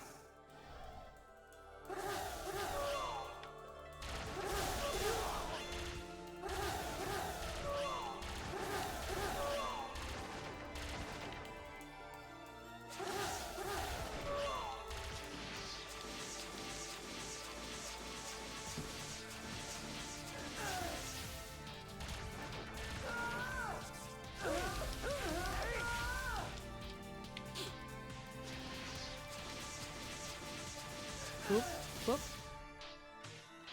Yeah, no, it's again, like, Elk was just a kid.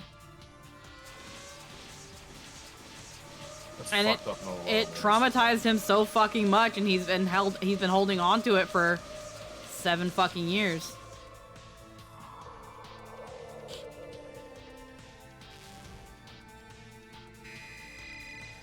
Yeah, you can't help but feel bad. Yeah. People who probably haven't played the first quadrilogy are probably like, what the fuck is he talking about? But I feel like those who knew are like, because I feel like, wasn't the character, the cat, also called Maka or Matcha or whatever her name was? Yeah. Huh? Mia. Alrighty. Yeah. But it was still a cat, No. and then the little cat on his shoulder looks just like her. Yeah, when I first saw Entrance and the cat, I'm like, wait a fucking second. You know, fuck it. And then he's like, you know, she, you know, yada, yada, yada, yada. Her. And when you beat the shit out of them, like, he does say her name. Spoiler not for this fucking game. He does say Mia, and it's like, bro, is that Al? What the fuck happened to you? It's like, it's sad, right? It's Yeah, he just, again, once you realize how much, once you notice the time that has passed between GU and the first 4, you're like, oh my god, how long have you been?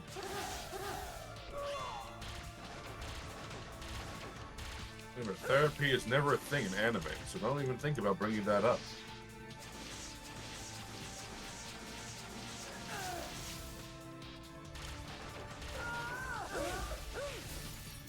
Protect break.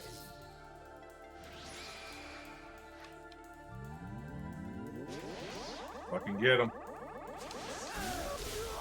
Ooh, almost. Good thing they just stood there. Yeah. When I was doing this, that fucking asshole wouldn't stop jiggling around. Yeah, seriously. That. Nice. But no, after this, you have some time to do side quests, and then it's the end, essentially. They go, like, this is like the step before the end. It's crazy how short Volume 1 actually is. Yeah, holy moly. Aside from grinding, like, the PKK special weapons and stuff, like, you know, it's actually very short. Even with side quests. And this fucking music. Oh, the cat. There she is.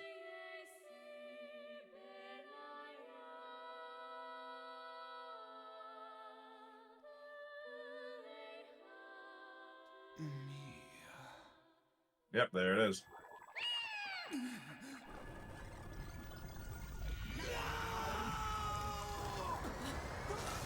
This ride ain't over yet. Nope.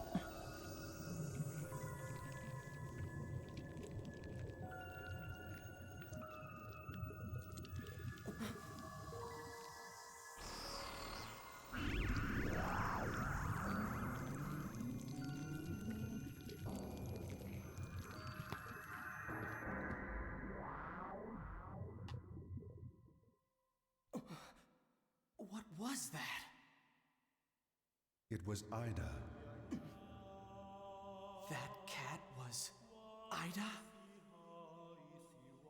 Up until now, it has been mimicking Endrance's cat.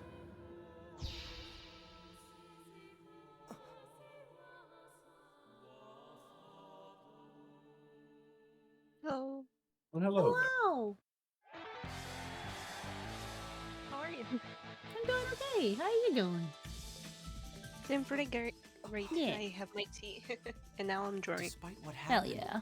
nobody in the crowd saw any of it.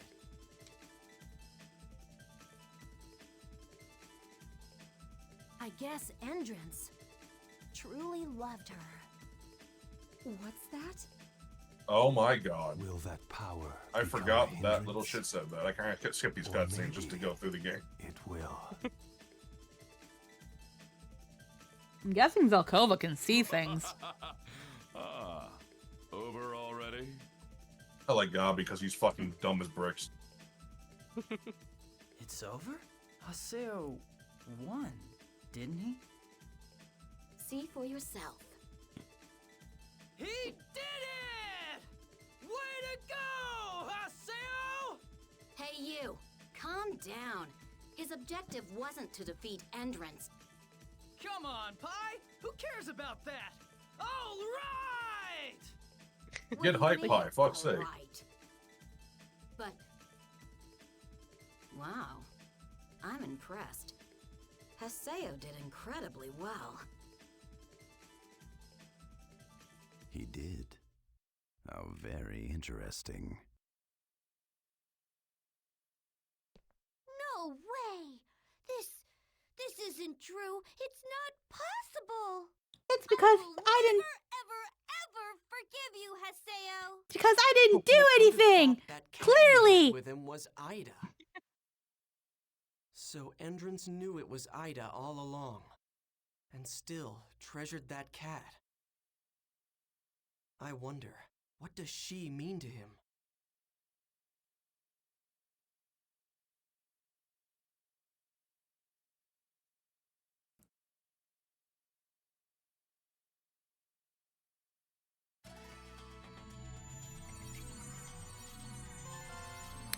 Phase 6 Epitaph.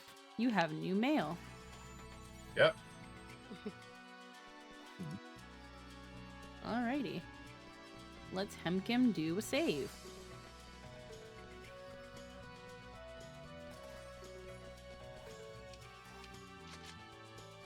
Hi, Daxmore. How you doing today? Hello and welcome. That's not the save screen.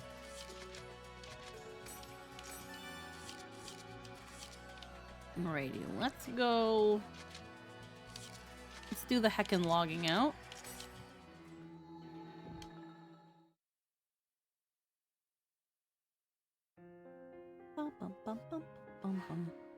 Unread mail. Let's look at that in a little bit. Community forum. Noose. Where's the super robot? Super robot mentioned a title thread you meant like humans controlling it.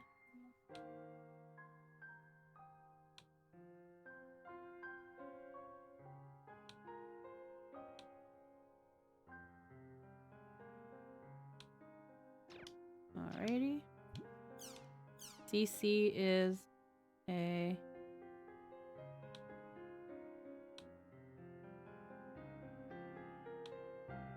company.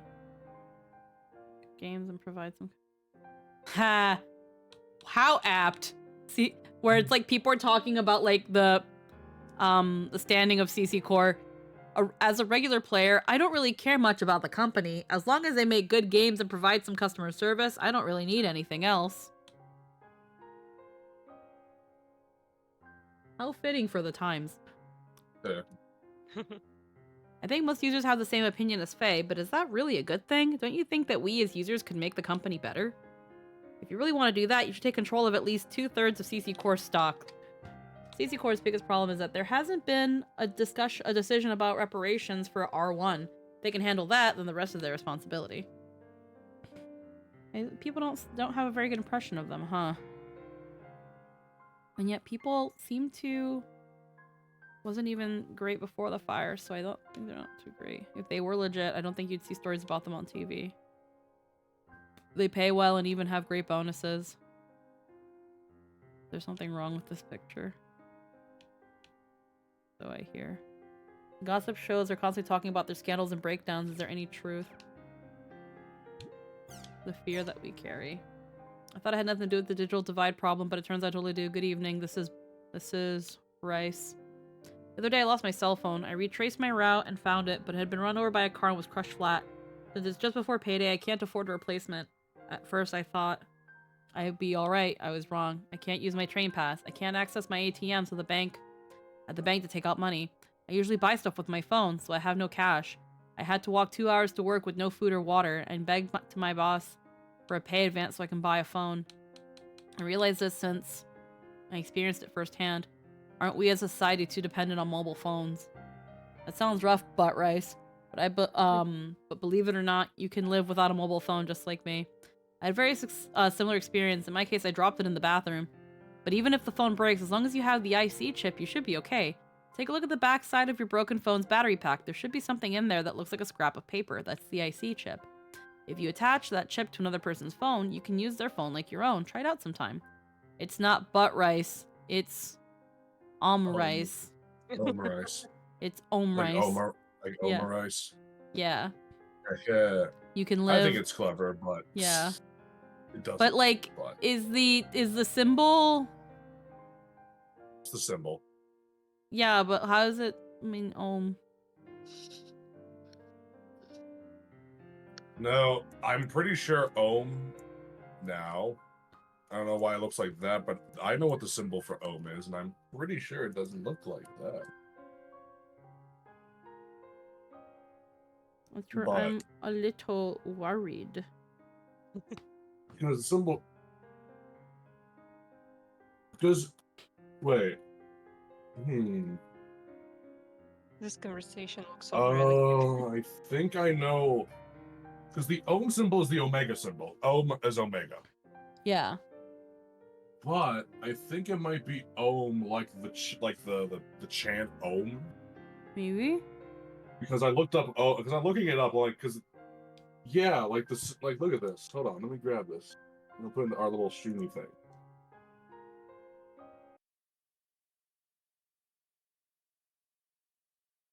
Because that's where I'm kind of like, oh, I just look at the little sketches that Din made me yesterday of all the Gallon and Polo, and it just made me so happy.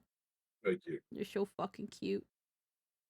That's what ohm is. That's the symbol for Oh, ohm. and then that's part of it. Yeah.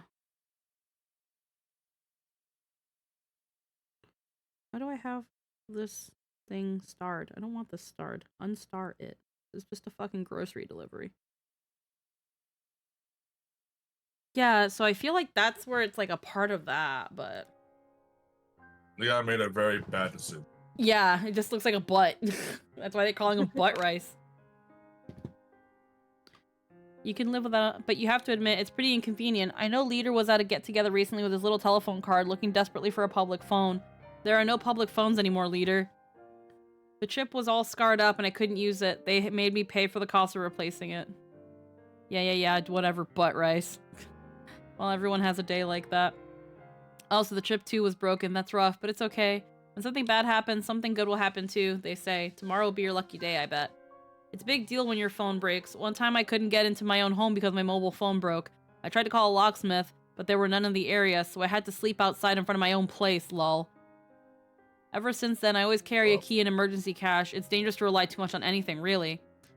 The problem is that you can do so many things with a cell phone. Just with the services I signed up for, I get internet banking, online TV, universal remote, my ignition, home garrison, autopay, transport pass, multi-eloquence. There's no end to it, but if you lose this one thing, it's extremely inconvenient. For example, if you lose it after a long drive, you can't come back. Not only will your own car not run, but you can't even rent a car. You can't even call someone for help. It's pathetic. In case you're wondering, it did happen to me, lol. Apkalu. Yeah. I don't have my cell phone connected to like my cards and stuff. Like there are people who use their phones or their Apple Watches and shit to pay. I don't use that shit. I don't like it. I'm too scared that I'm not even gonna remember something as like my fucking PIN. I'm just too dumb to figure it out. It's pretty simple if you like again Apple Pay and Google Wallet. You just It's blocked. Oh, that's true. Yeah. Yeah, so first off you need to have the appropriate apps that let you do it. Yeah. And then your card has to, depending on the bank and the type of card you have, your card has to essentially allow that because I think it'll technically be considered almost an online purchase. It's kind of hard to say because I don't quite understand it either, but I know that what you do is you put your card information into the app and then with I think it's like an RFID chip or another type of chip, similar to like how the amiibos work. Your phone has that. So now with the information that the card information that your phone has stored, it sends that information via the chip, and then the machine also has the chip to receive that information. Is generally how it works. Your phone has that this RFID chip or other kind of chip that sends it, and then the machine has one that receives it. And vice versa in case, because you can do the same thing for returns, where the pin pad sends you the information and your phone receives it. It's like anything that is kind of like those like it's like an I want to say when it comes to the data sending technology, the chips, think of like an amiibo, essentially. Because amiibos work the same way. The chip is at the little base, and you send and receive information through the same little chip that's inside the controller or on the Switch, or whatever appropriate device. Like, when we get into our apartment, we don't, well, our apartment ourselves, it has an electric code. There is no key. Oh. But to get in the building itself, people who don't have, like, the special little, like, tag, if they don't have this tag, they can't come in through the side entrances, and they You can't should go... see the endless hallway. And you can't get past the Also, lobby. hi. Welcome back, Lynn. Like, yeah, no, like, on our apartment, we have a lobby that has, like, an intercom. And when, when a guest comes over, they have to ring up, my apartment. It'll call me, and then I press a number on my phone and it'll open them.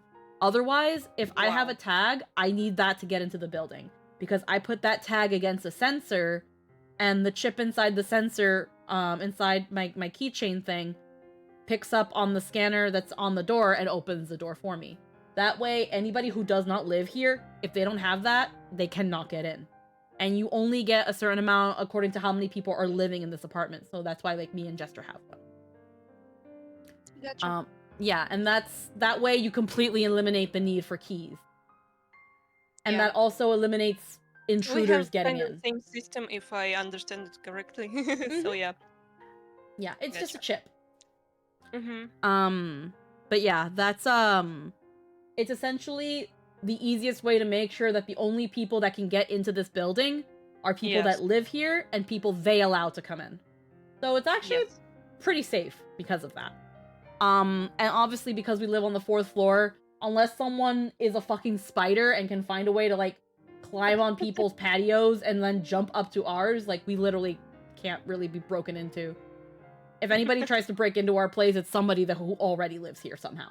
It reminds me, like, of the spider that crawl on my window. I live on the 10th floor. Mm-hmm. Like, it's really fucking high, and for some reason, this giant, big booty spider come to my house. Oh god, I fucking hate spiders. And make a nest. I think she was pregnant, and oh, that's even worse. yeah, and well, I have to throw her away. Ugh. 10th floor. I think she's alive. A lot of times, those like spiders and insects, they survived this kind of fall. Hmm. Well, I hope so.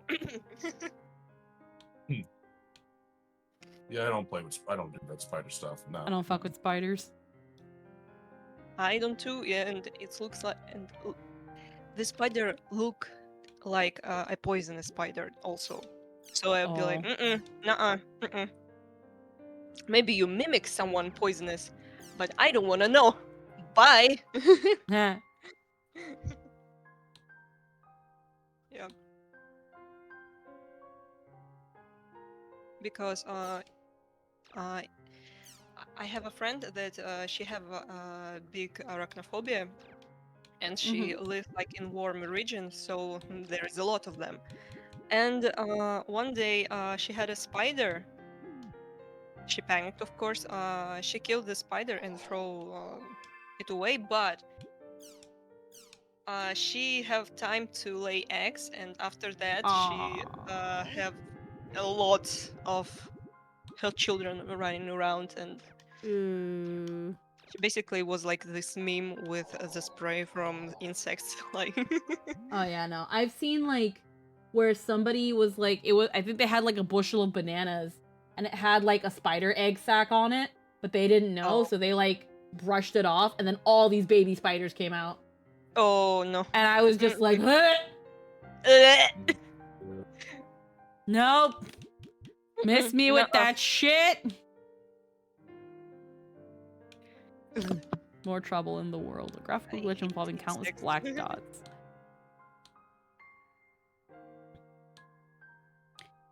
Yeah, I hate spiders. I don't fuck with that shit. I hate it so much. The U.S. Army's new combat I robot, only Talos, is the I only perfect can robot handle the soldier. jumping Its spiders. movement is controlled remotely, and it's armed with a machine gun as well as a It's the only 40mm spider I can grenade handle. launcher. But more Oh, importantly, no. it has I no can't stand fear, any of them. no family, and does not suffer They're any just too emotional small and stress. cute and yeah. And then they don't do a lot of mess. Mm-hmm. Yeah, and they're not really fond of houses because they're jumping spiders. They have to jump around and find food, not making webs and stuff. But they still can make it. Yeah. Also, Spiders are great. They're great for ecosystems. So yeah. I don't kill them until I see them. Yeah. They Once they're sign the within my clause. purview, once I see them, their death is now impossible to avoid. If they signed the clause when they came in here. If they on my territory, I just you choose death. Very sorry. Yeah. But most of the time I just try to pick them up with paper and throw it away from the window. Yeah. If I can put a cup I leave over them alone unless they're on my bed for the most part. I can't. I get anxiety knowing that they're around because I'm scared that they're gonna get on shit that I don't want them to. Yeah. And like, all it takes is a spider getting into my computer and fucking shit up, and then my computer's fucked. Oh. And I just don't want to risk it. Yeah. Like, I remember, I think I heard about it. It was like something online where like somebody's computer was having like fucky issues, and then like when they opened it, there was a dead rat. Like a mouse. And it was like, yeah, that would do it. Fucking damn it. Like there was like decomposed rat.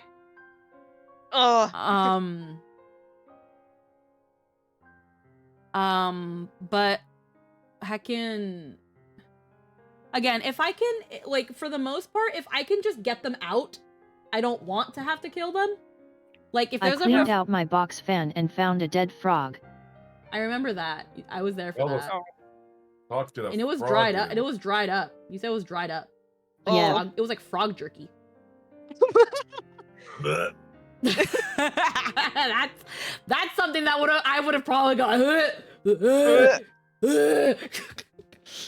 I think I was also like, how did a frog get in your fucking room? Which it's like the cat could have brought in while it was still alive. So I think I know. Yeah? I think it might have been like a cat brought it in and then it just kind of got away. Or like the window. I remember in my grandma's house. No, a man maggot brought it in. Oh. Shit. Man maggot? Oh, wait, like maggots brought it in? My brother's kid. Oh! Huh. Oh.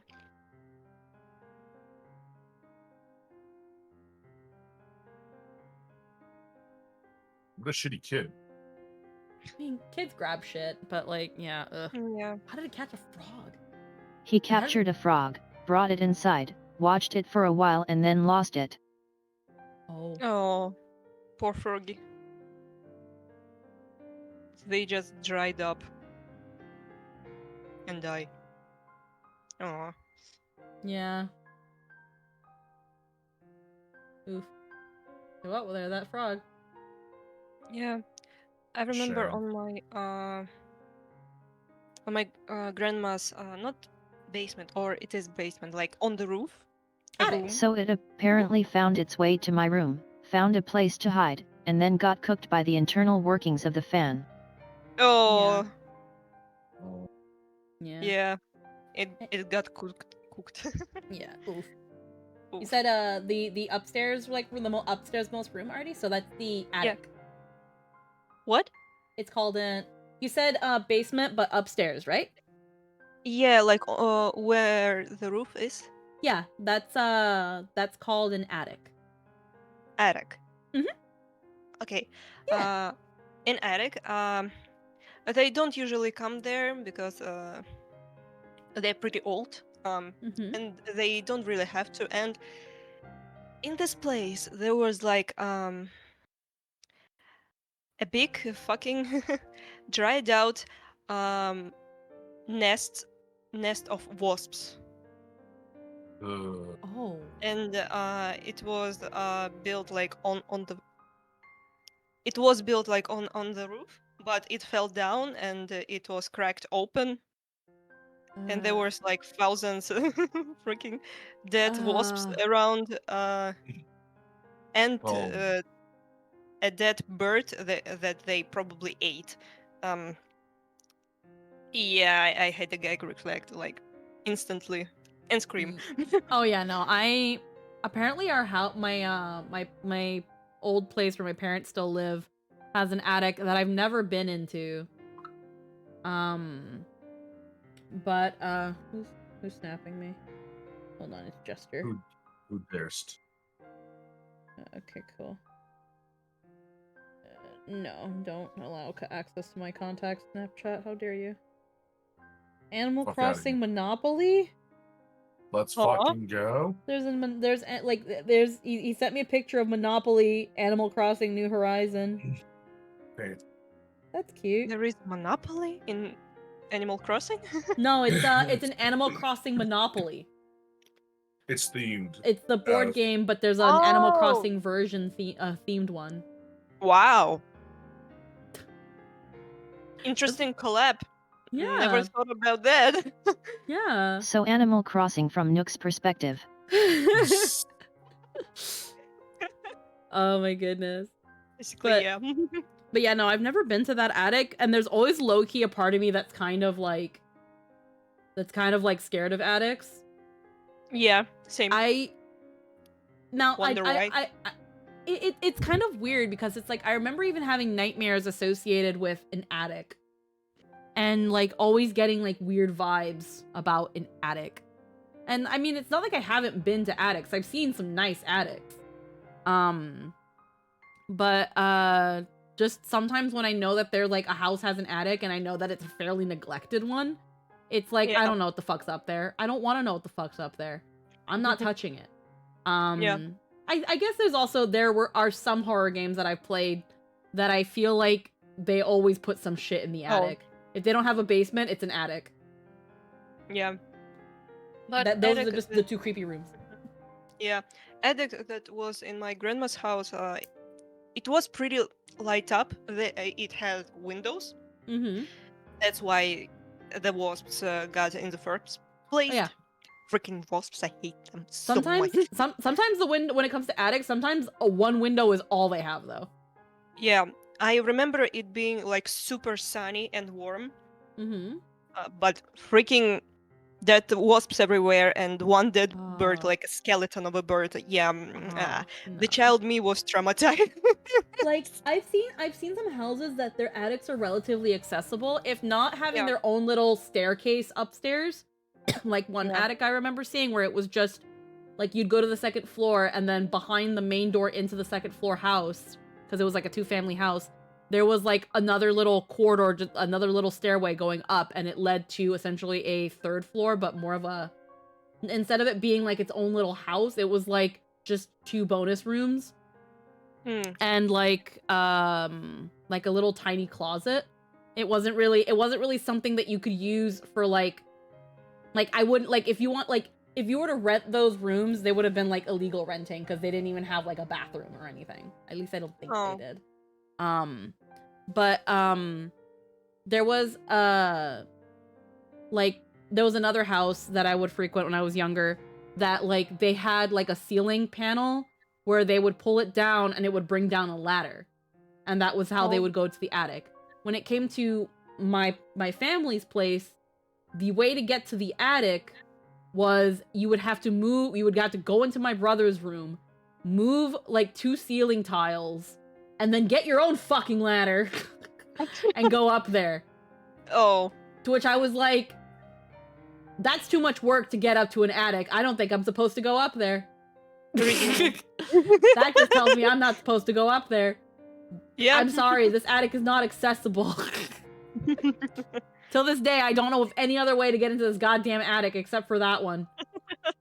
And on top of that, On top of that, because when we first moved into that house, the ceiling was relatively pretty low. And I remember at some point, because we had those like popcorn ceilings, those crumbly popcorn ceilings, and my mom hated them. And she wanted to get rid of those ceiling tiles. So, but she wanted to see if they were first removable, which we knew they kind of were, but she wanted to know if it was that way for all the rooms. And when we did,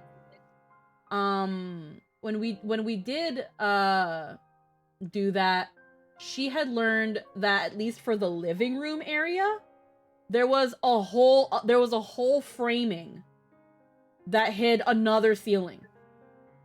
Oh. Like there was a true ceiling.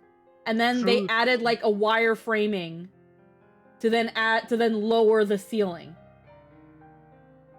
So my mom was like, okay, well, the ceiling tiles in the living room, the general living room area, I like more because they're a nice, like, smooth, soft brown. We're gonna take those ceiling tiles, we're gonna replace the popcorn ones with them, and we're gonna take out this ceiling wire and open up the living room that way. My room, my brother's room, and her bedroom, there was just enough ceiling tiles for all of them. Luckily. I think we had to, like, cut one or two to, like, shave it down so that we can retrofit it.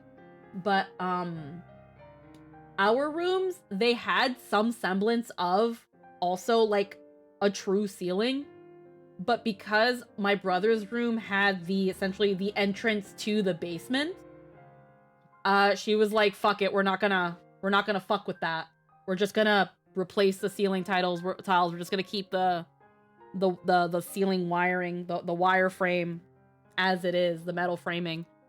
But it was weird.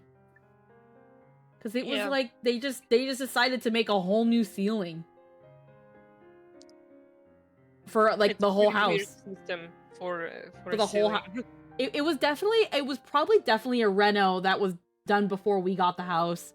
Because, like, we didn't even know until my mom was like, I want to change these ceiling tiles. I hate them. And it's just like, we learned that. But yeah. Heckin' convenience and information disparity. Two things have disappeared with the widespread use of cell phones. Calling cards and phone booths. Though calling cards still exist, having evolved into prepaid cards for cell phones, all traces of phone booths have completely disappeared in the last few years. Today something else has disappeared. ATMs.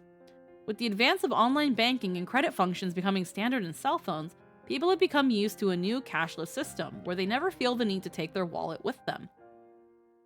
Customers are free from the constant need to carry loose change, and now not only do people not have to worry about someone stealing their money from an ATM, but banks are happy to reduce expenses by eliminating them altogether. Truly two birds with one stone. However, for the information impaired who are unable to use cell phones, daily life becomes harder and harder to manage. This digital divide is becoming a serious problem, even in our own country. And then there's like a little movie. Let's see, but it just like, it's right here. Due to the spread of mobile phone payment systems, people have become accustomed to leaving purses and wallets at home. However, this trend has increased the burden on the electronically disadvantaged and further deepened the rift that is known as the digital divide. Kind of funny because this is kind of now. Yes. Like, this game came out like late 2000s. And this is now.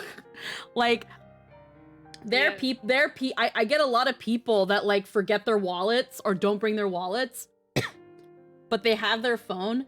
And the moment my freaking machine decides it doesn't want to take tap, then people are like, I don't have my wallet. I don't have my card. I don't have cash. And then it's like, yeah. They just predict the future. Like, okay. We just use, phones for everything, basically, right now. Thankfully some people have like those little phones that like you can attach like a little card wallet to them. So sometimes people will have their actual cards on hand, but sometimes there will be times where my pin pad is just not working and it's like, I'm sorry, I'm having some technical issues. Do you have cash to like make things a little easier so we can like get the line moving? Again, sometimes people do, and then some people are like, no, I don't carry cash. And it's like, okay, well, I know that like there are some parking meters that still work and take coins and stuff. Like you don't have any coins or, but no, they like these are people right now, and Lynn does. obviously, It's largely useless to her, but she has some. yeah. And like I carry around coins, and I don't carry around. I used to not carry around cash. Due to like some issues with Jester's family. Now it's not an issue, but I don't want to go into it. But cash was not something that was very frequent in Jester's household. I just normally didn't like having cash because I always worried that like I'd lose it. Yeah. But I always try to make sure to carry some semblance of cash now, because again, you never know when something like cards won't work. Thankfully they haven't gotten rid of ATMs, but like I notice especially nowadays, a lot of the people that still do carry cash or don't really know what to do with their phones are older people. And if like sometimes they'll have their phones ready to do the tap, but sometimes they don't know how to fucking do it. They take tap too literally. So they'll literally be like, hold on, I'm holding a can in my phone. They'll be like, do I tap now? Okay. And I'm like, and they'll do it with their card too. They'll be like, and they'll be like, can you hold? And I'll be like, I'm sorry, ma'am. Can you like, you have to like hold the card like up to the symbol. I'll be like, but it's called tap. And it's like, yeah, because it's like you tap it. And it's like I had to put on my pin pad. And also like again, a lot of these are like touch screens too. So you tap them, like a touch screen. Because if you jab your finger in them or you just, it's not gonna fucking work. And these old people don't fucking realize that either. So I had to put on my fucking, I like dented the can. I had to put on my fucking pin pad a sticker that says, tap me gently, and everyone makes fun of it. Everyone makes fun of it. It's mostly on my front one, but everyone makes fun of it. There's always that every day I get one person, tap me gently. What are people doing to your machine? And I'm just like, you don't want to know. You don't want to know. And again, like when it has like the tip option, it's just like people will just jab their finger into it and they'll be like, it's not working. And they'll be like, no. And I'll be like, just that, don't like that, just like that. Just be gentle with it. Yeah. And they're like, oh, you have the magic touch, and it's like, no, you just got to be delicate with these things. That's how they fucking break. And then yeah, with the phone, they just fucking bash their phones in or they bash their cards in. It's always the old people. And the ones that know how to like float their phone over it, if it doesn't respond right away, they're like, it's not working. Your machine's not working. And then you look at their phone and they're on their home screen. And it's just like, oh, go back to your card app, and then they'll go on it. And then they'll do it again, and sometimes it doesn't work because, especially with Apple, sometimes you have to have your thumb on it because it's got to have your fingerprint. So it depends on sometimes on the phone you're using too. And it's always the old people that don't know. It's always the old people. And then like if anything happens, if anything goes slightly different, they don't understand. They don't know what to do. It worked last time. It's got to be this. I sometimes get an old person where like I always tell, sensual, tender. Don't hurt it. It's sensitive. Yeah, like they're I've also joked around with some men that are some men that like are a bit too rough. And and if they bring up the tap me gently, I'm just like, yes, you treat it like you treat a woman. Like, and then they look at me like, they obviously start laughing, but I'm like, no, treat it like you treat a woman. Now show me how you treat a woman. And then they open palm slap it. Then they palm it like a volleyball.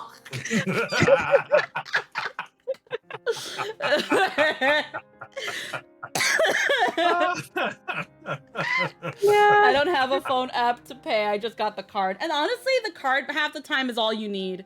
Half the time, just the card is fine.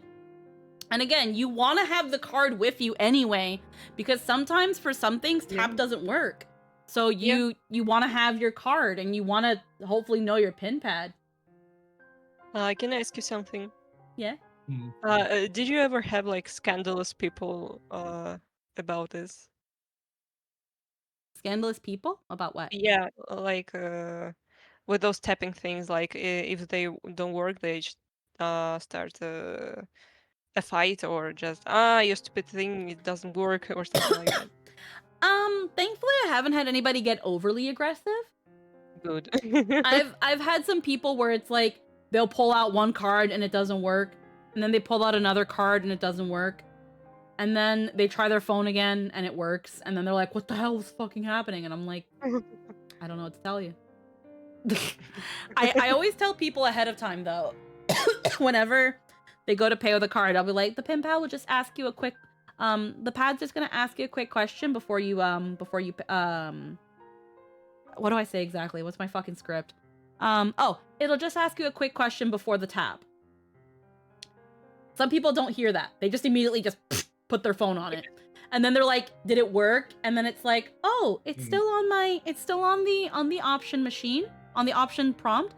So just tap any of the percentages or just hit skip. And sometimes they won't even hear that. They'll be like, I don't want a tip. And it's like, okay, well then just press skip. Then there's the skip next to tip. Or I'll have like the occasional old person that'll be like, I don't know what any of that says. I can't read that. I can't see. And it's like, wow, you really shouldn't be outside then, man. and it's like, it's like 2 feet away from you. Like you're looking at it. Like, and then and then like, okay, well, do you want me to skip it for you? Do you want me to like tap a percentage? And they're just like, I can't read that. They just don't listen to me. So then I just skip it. I just hit skip by default because obviously, because here's the thing. It's the same thing at like Starbucks. The ability to communicate like a fucking human being when you get older. Apparently. It's always old people. Human? It's always old people. It's always old people. And fucking, and most of the time, like again, if you go to like a Starbucks where those like you have those pin pads that ask if you want to leave a tip, we're not allowed to touch it technically when it's on that option. Because then if let's say they leave a tip and they tell us to touch it, can't do it. And then they can say that they can say that we like stole from them and shit. Yeah. Like we're not allowed to touch it. They're supposed to do that. To which I'll tell them like there's a skip at the bottom, and then some people thankfully some people will be like, I can't see it. Can you just please press 10% skip blah blah blah, and then I'll do that. There are some people who think that the X button is how you skip the tip. And then my fucking register is like, transaction's been canceled. And then I'm like, I'm sorry, you have to press the skip button if you don't want to leave a tip. I'm gonna start it over again and just hit the skip button if you don't want to leave anything, okay? And then I do it again, and then they're like, what do I do? Did it go through? And it's like, what did I just say? Why people don't listen? People don't listen. And so sometimes when people do that, I just take the machine, hit skip, put it down, and be like, okay, there you go. And then they'll ask for a receipt, and then it's like, here you go. I didn't fucking steal from you. Like, but it is what it is. Just some people just don't know. Oh my god. Adley, congratulations. Congratulations on your victory. I hope you found me useful. Sincerely, Adley. That doesn't sound like something... Adley, I wonder if she's still bothered by what I said about Sakaki. Yeah, that doesn't sound like something... that doesn't sound like something she'd write. Syllabus. A lot has happened along the way, but it's all thanks to you that we got this far. I'm glad you're with us. Yeah, a lot of mail. Gaspard. You're really amazing, Haseo. I've never been so moved in my life. Having an emperor originate from our guild is like a dream come true. Seriously, congratulations. I watched your title match together with Pi. Everyone else may not have been able to see or hear Andrus's avatar and Ida's true identity, but we could. Well done. I'll be going to the party too. Let's have some fun, lol. P.S. Once the party's over, would you like to go on another adventure? It'll just be you, me, and Pi. I'll send you the area words. Invite us when you feel like it. Okay. Pi, well done. He said he was able to get some very interesting information from your fight. I guess you didn't do too badly. I'll probably see you at the party since Kuhn invited me. Good work. Let's see. I wonder what exactly Entrance meant by use of his word outside. We're currently investing Entrance's fight log. And Terrace. I'd expect no less from my disciple. I had some problems with my internet connection, and I deeply regret not being able to see your fight.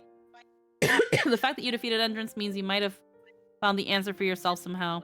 But now that you've tasted victory, the real fight is yet to come. What is it you want to do? Never lose sight of that strength.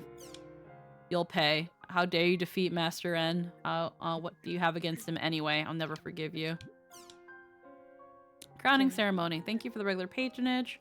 Please come to the transport ship in Makanu's harbor and talk to the NPC. We'll take you to the special High Brazel, the Isle of Kings. Okay, crowning ceremony. Crowning ceremony? I didn't know.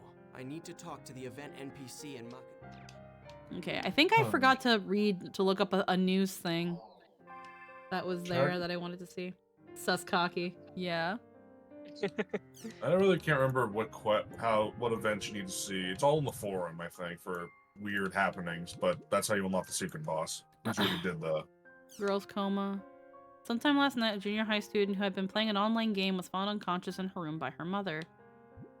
The girl was taken to a hospital, where she soon regained consciousness. Similar incidents have occurred in the world before making the latest number of troubling events. Late last night, a middle school student lost consciousness while playing an online game and was not discovered until this morning by her mother, who quickly called 911. The girl was transported to a hospital and regained consciousness several hours later. Oh, you're a shrimp. Yeah, I'm a shrimp right now. It's shrimp time. Let's see. Space technology. Nation unified on citizen numbering system. Starting this month, all local servers managed by regional governments will be frozen. Governing bodies. I like how they actually do have, like, news stuff. The online administration received a majority vote of the ruling party, meaning the adoption of the citizen numbering system seems to be inevitable. As a result, the process of converting to an electronic government has overcome its final hurdle.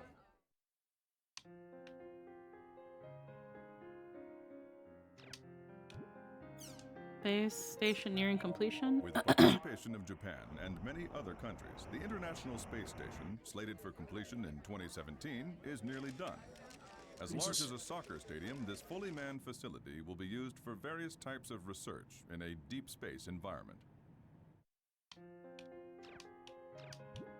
Nation. Robot weapon. We looked at that. Nothing much else on the news side of things. And then I read all the forum posts. There's nothing here. No, it's just checking the world's community stuff. Let's see. Official site. No, I don't think there's anything here about the official forum. Usually tells me when there's something new. Nope.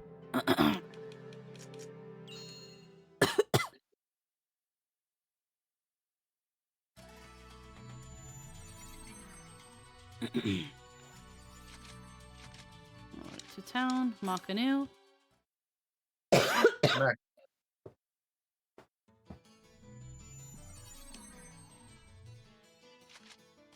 so let's see. Party. Everyone is busy, of course. party time. Party time.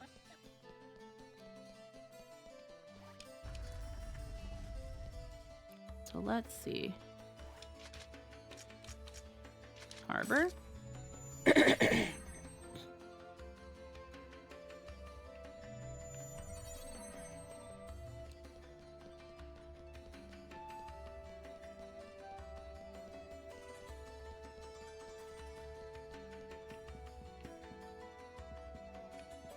I say it's usually one of these little guys. Isle of Kings. Hey, hi, bruh, sail. Set sail.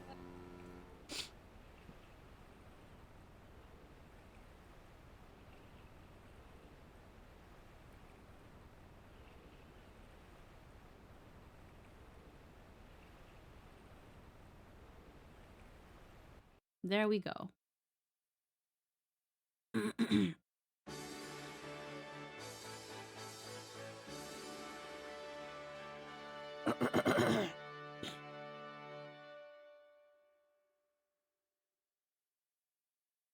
Oh, Has the world I'm big witnessed again. something spectacular?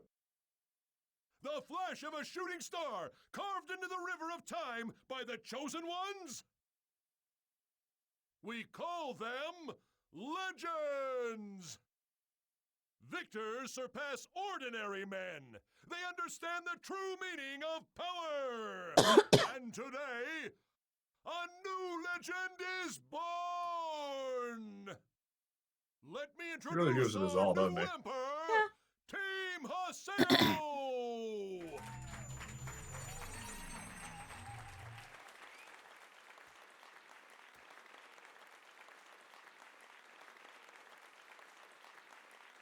Let's shift to the presentation of the rare sword.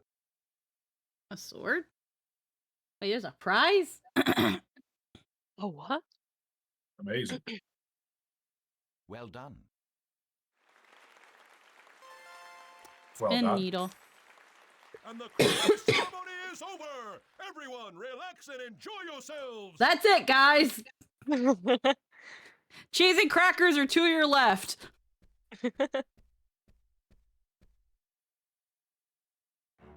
I'm gonna say a pretty Well, weird since thing. I'm here now, might as well talk to everyone. Main character look really like Shadow the Hedgehog.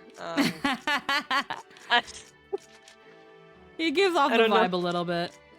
Yeah. Spin needle.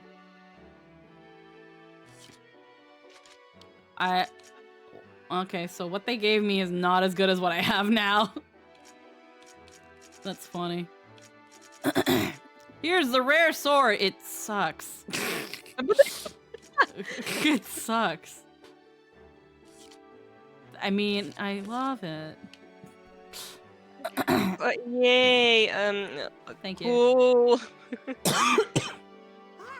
Haseo! You were great! Congrats! What are you talking about? You're one of the victors too, you know. Your P attack is but you're 69, the lol. leader. Congrats!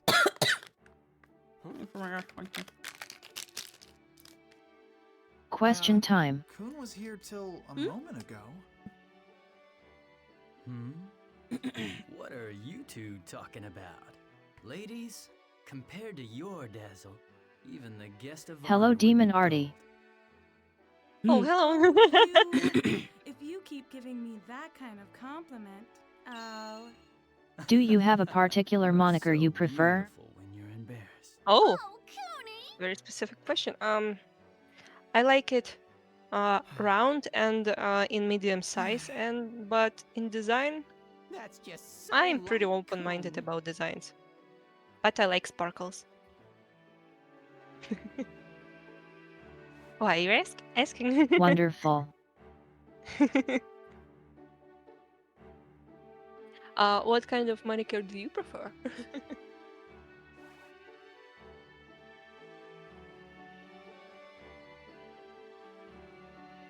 But I meant, what would you like to be referred to as? Oh, fuck. I was waiting for it.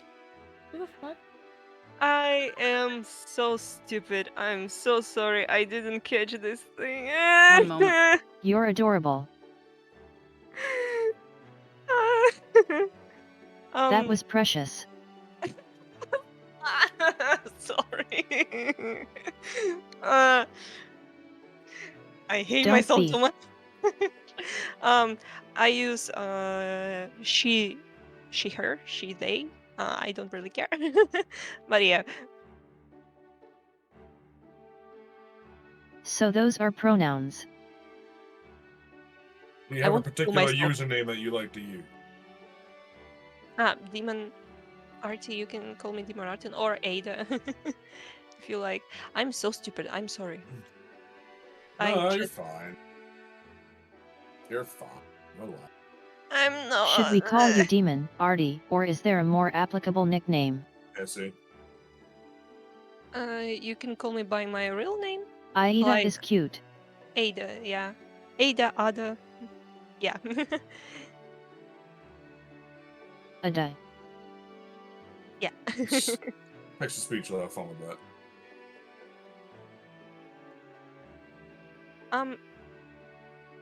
A lot of my English-speaking friends call me Ada, but my Russian-speaking friend call me Ada. Well, different pronunciation, but basically same thing. Yeah. So Ada. Yeah. Awesome. Yay! Understood. Sorry for being slow. You're alright, don't worry.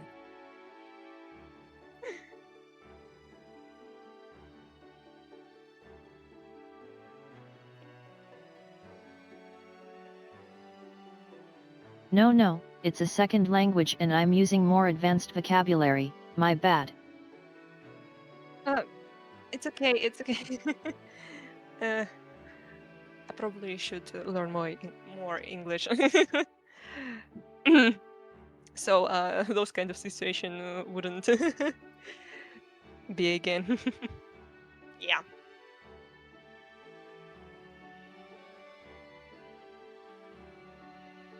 I'm cringing so hard right now.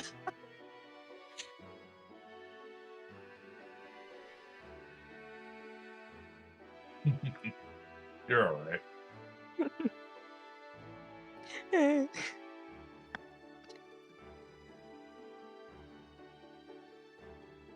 I used to be pen pals with a ton of people who were learning, so this is actually very nostalgic for me. Aw.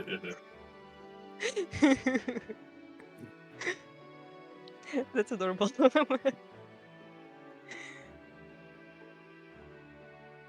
Hehe. He.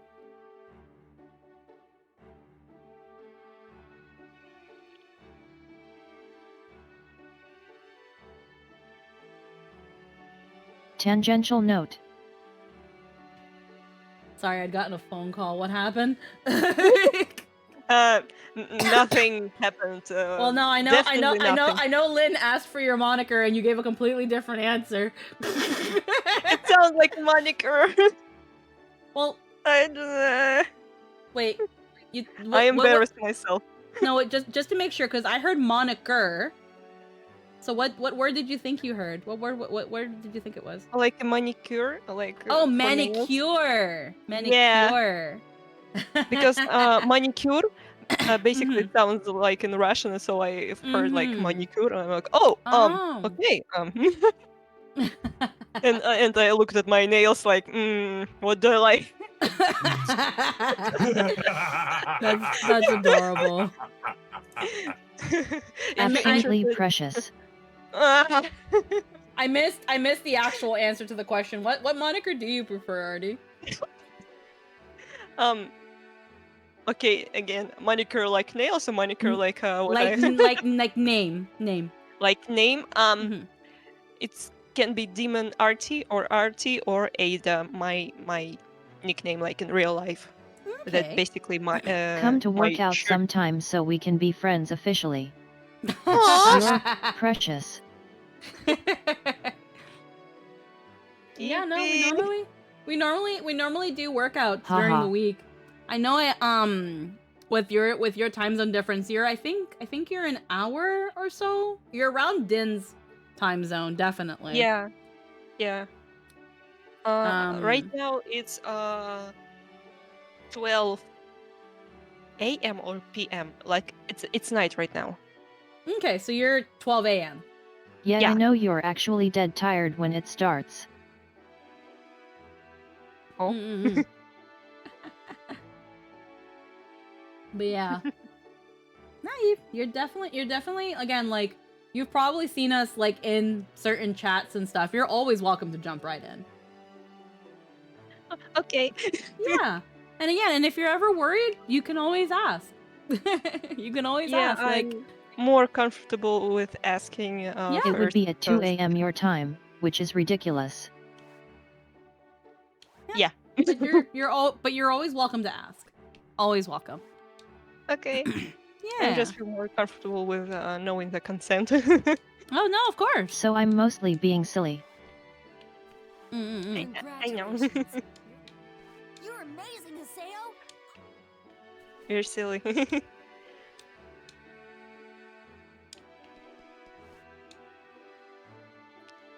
Let's see. You. What? Oh, nothing. By the way, Or if maybe I'll steal you earlier in the morning and do a bonus workout. Who knows? Long time no see. Done it before. You stolen somebody in the morning to early workout before? Zara When? yet. Oh, okay. Your voice is loud as On a ever. Monday. Pretty great fights. Oh, okay. That makes sense then. I'm sorry I can't work out with you on Monday.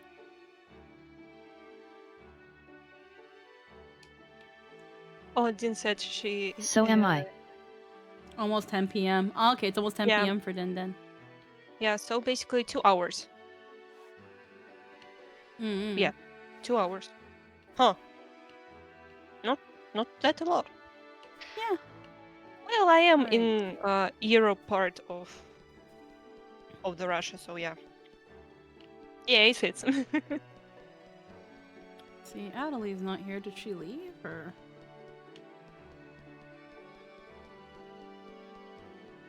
I definitely get on. But yet it was the one time after Zara just joined and was feeling super gung-ho about working out more. Oh, okay. No, again, I get it. I've heard it's generally not good to work out every single day, though. Get the chance, let's fight.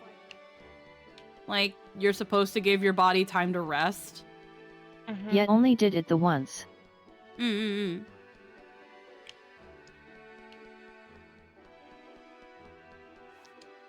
You're so productive. You're working out. And Terrace, I'm drinking in real life?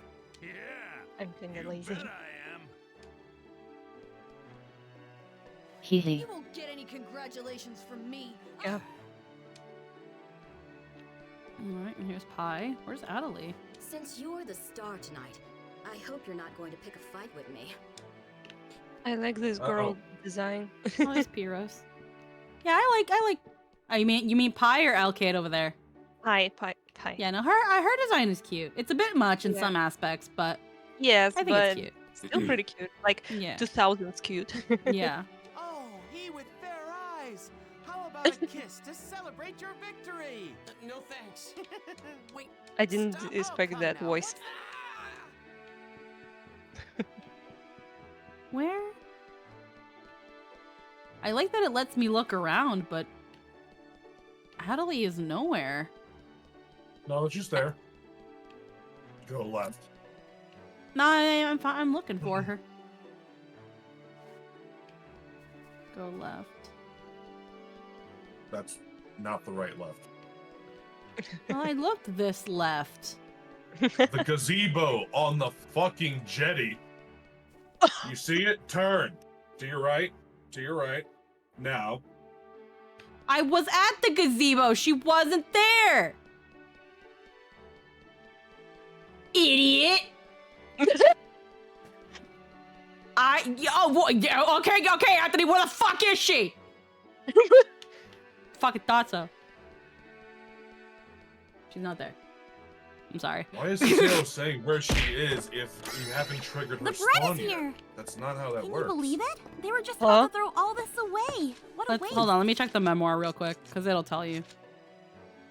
Don't forget to talk to people in the harbor as well as in the hall. So she's probably inside, or someone is inside. So I'm gonna keep looking around just to make sure I didn't miss anybody here. It's saying make sure to talk to everybody. So I talked to Pyros there. There's nobody on the ship. That's the captain, probably to go back. Already talked to Pi and Alcade. Where did Pi go? Oh, no, there she is. And Terrace. Matsu. You can't go to this part of the docks. So, yeah, you can't even go to that part of the docks anyway. Oh. I already talked to everybody here. Nobody here. So let's go inside now. Because there's nobody here on either side. Okay. There's clearly someone I'm missing. Because again, she's not in the gazebo. We lost Italy. Talk to everyone who came to your crowning. Don't forget the people in the harbor as well as in the hall.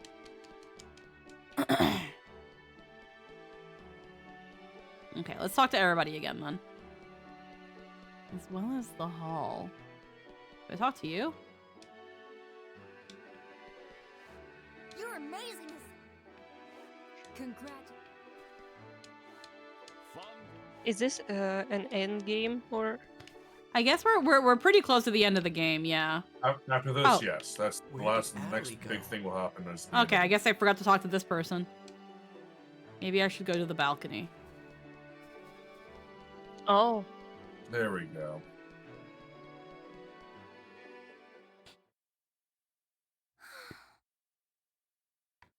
This is a Should fun the star of cutscene. the party be in a place like this?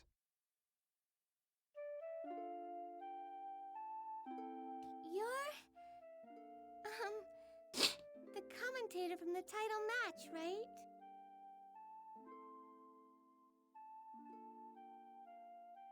Haseo is worried.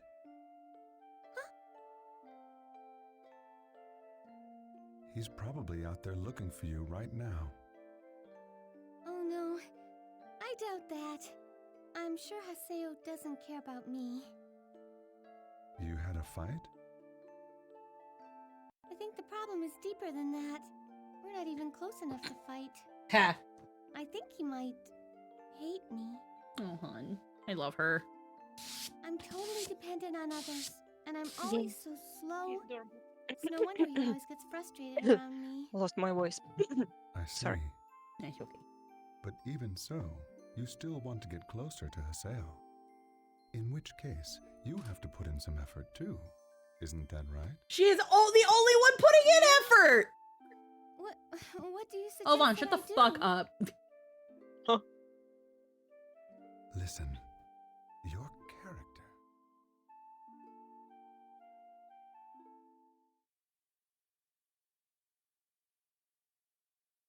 Ovan!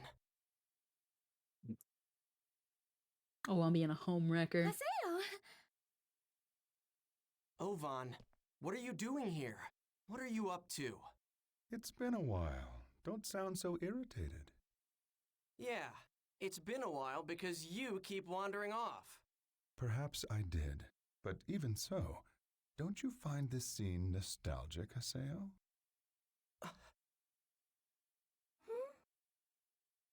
Everything was filled with mystery back then. We don't have to talk about that. Not Too here real. anyway. Woman puts in all the work, goes above and beyond, and man is like, clearly the issue is still you. Yeah, like that's the thing. It's like Adelie's been the one putting in all the effort. She's the one that kept contacting him. She's the one that tried to set up outings with him. Like, she's the one that tried to even see things from his point of view by joining the arena and stuck to it, even though she doesn't like fighting. And then once she actually started to kind of enjoy it, she was like, okay, maybe there's something to the things Haseo likes, and maybe we can be friends that way. And the whole time Haseo was still a butthole to her. Like, what more she's done nothing but try. And then he shit talks her guild and the people that she respects. And yeah, obviously there is something definitely very sus about Sakaki, but she still very much respects and cares about Sakaki. And again, she really cares about Moontree. Moontree is her guild. That's where who she is a part of. That's where she has found a sense of belonging in this game. And he shits on them constantly. Yeah, she's done everything, and yet she's still being shit on. Like, the fuck you mean maybe you need to try harder, Adelie? Something that may not exist, trip without a destination. Every day turned out to be fruitless, yet it was enough for us. Haseo, myself, and Shino. With the three of us here, It's almost like we're back to the days of the Twilight Brigade. Stop it. Excuse me, what are you two talking about? Oh, what brigade and who's Shino? Oh, didn't Haseo tell you? Stop it! Before he became a PKK, Haseo was a member of my guild, the Twilight Brigade. Our guild was searching for a precious object. An object? What was it? Perhaps you've heard of it. The legend of the Key of the Twilight. Sorry, don't know it. The greatest treasure in the world. A mythical item said to be an all-powerful key that could grant the possessor any wish. So, Shino was part of your guild and you were all looking for it? On game, go see Kite if you have to. She was if you want to deal with that. Twilight Brigade. But she... That's enough, Ovan! Half a year ago, she was PK'd while playing in the world. And ever since then, she's never logged in once. And we haven't been able to contact her. Was it the PK? Shino and Haseo were very close. Isn't that right, Haseo? Shino used the same character that you do. Understand what that means? Shino. Oh, wow. Leave. Damn, you're so irritating!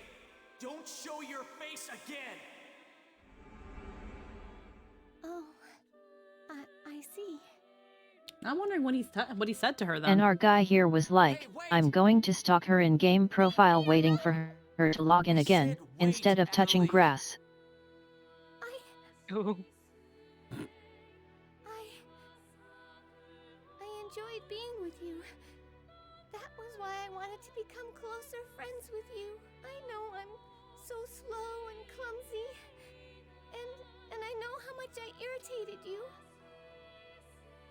But even so, I wanted to go on a lot more adventures with you. I was really happy when you invited me to the arena.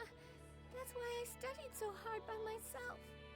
About arts, spells, the different jobs, and the timing for recovery. Everything. I wanted you to smile. I wanted you to praise me. You... But that was all for nothing. You weren't adventuring with me. No! You were just looking at Shino all this time. God, I'm such an idiot. No matter what. Damn it. There's no reason for this. If you won't look at me. I mean yes, but not because of that. Classic misunderstanding. Over there! There he is! The... Fuck Ovan. I think Cody would rock Ovan's outfit. Anthony Piros, but I'm not sure for Lynn. Squeaky, obviously the Adelie Shino outfit. Well, here's the thing. Lynn could look really good in the Shino outfit. Because Shino has two. Shino has the more monochrome one. And then, where it's like the gray hair and the black outfit. And then there's the default one with the pink hair and the white outfit that she has in Roots. So I think that, like, Lynn could actually look really good in Shino's outfit. Lynn could also wear Alcade's outfit. I feel like Pi would be too much for Lynn.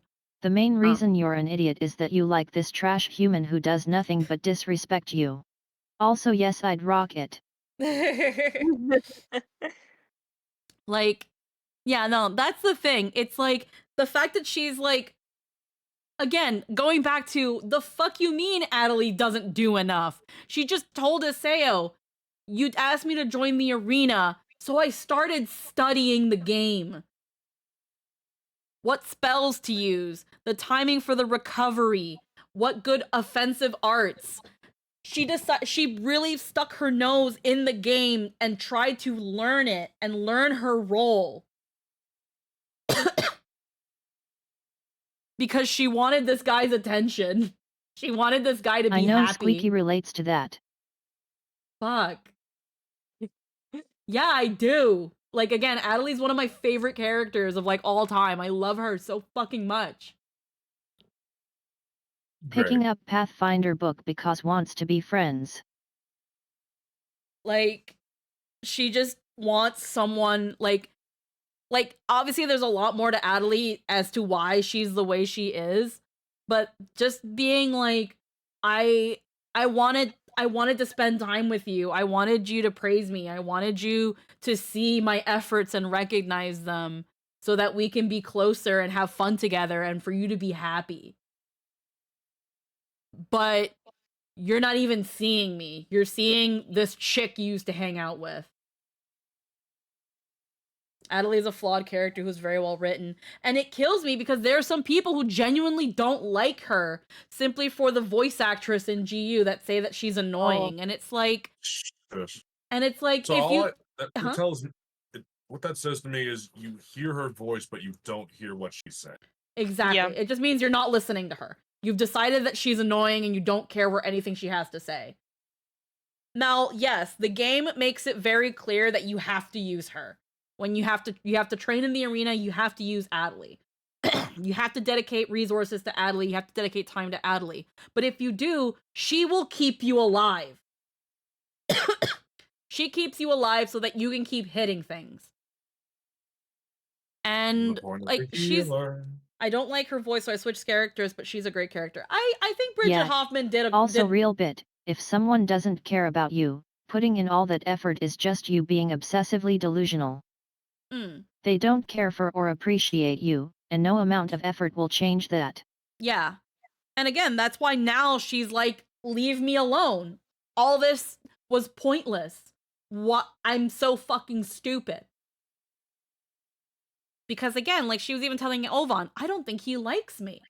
I don't even think we're close enough to fight. He just does. I don't think he likes me. Also, that's fun to think about. Same voice as Cosmos. Yeah. Fuck yeah. She starts out being annoying, but as time goes by, you realize her depth and you start loving her like Haseo. It's a personal preference, but as a character, she's great. Yeah, no. I think Bridget Hoffman could have had some better direction, like with most of the lines in this game. If they ever dub the GU movie, I would love to see the cast come back and see with hopefully with better direction, how that would work. I know that a long time ago, back when I was still with Logan, they were gonna do a fandub of the a new fandub of the GU movie, and I was hoping to play Adelie for that. But like, yeah, but she put in so much effort and tried hard, but in the end, all her efforts aren't recognized, and I hate that. Yeah, and the whole time at the same time, Haseo is so narrow-minded about what he wants to get that he kind of recognizes them. For like example, when Syllabus is like, yeah, Haseo, you did great, and he was like, you were there too. But it's like, but they're still congratulating you. My only real problem with Shino is that she's in love with Haseo for no reason, just to have a token love interest. Otherwise she's fine. You mean Adelie? Because Shino doesn't love Haseo. How would I do Adelie's voice? Adelie. Adelie. Don't you mean Atoli?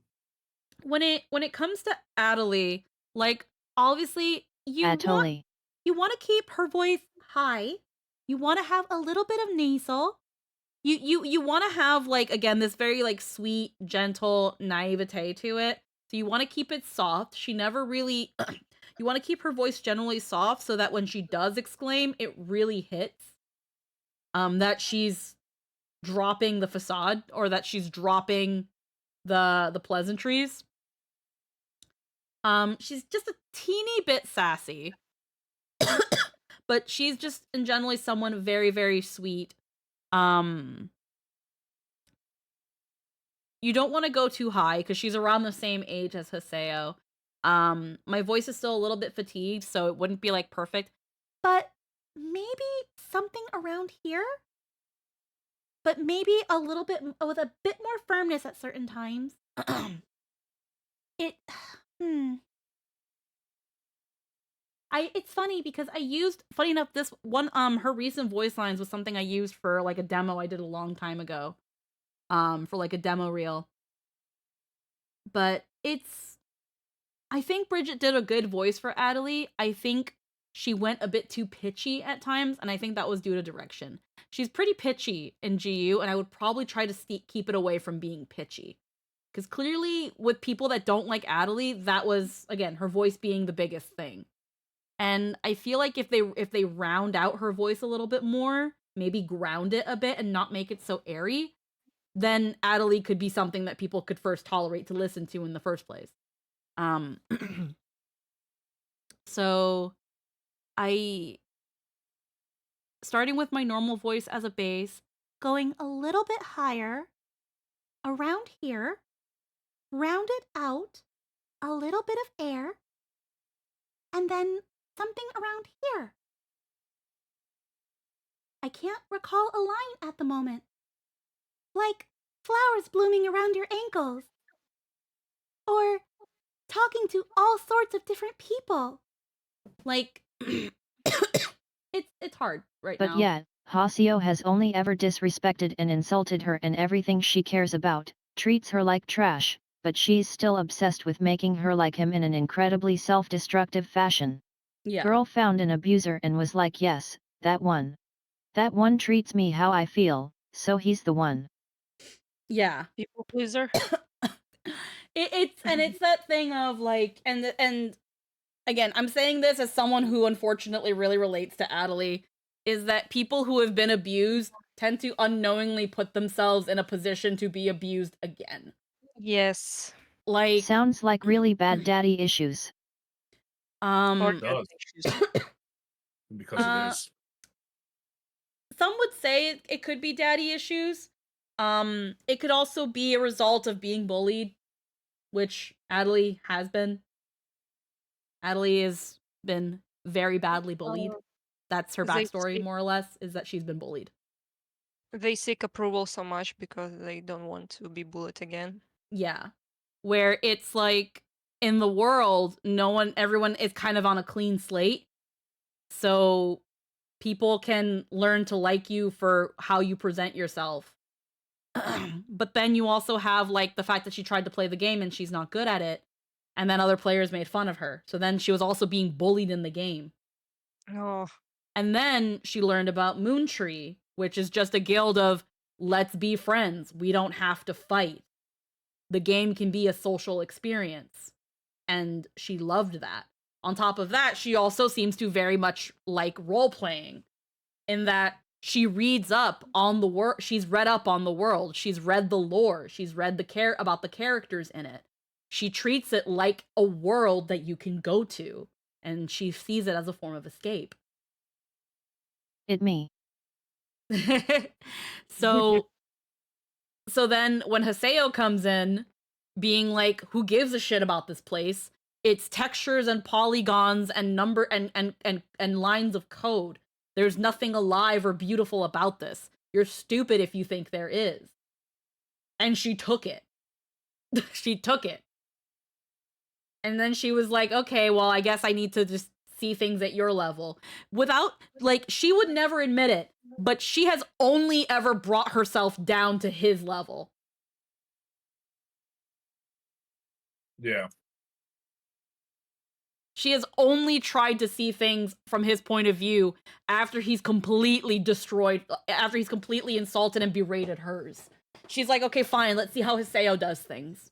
Maybe I am wrong, or maybe it's just not his thing, but if I want to spend time with this person and be their friend, maybe I can try to understand.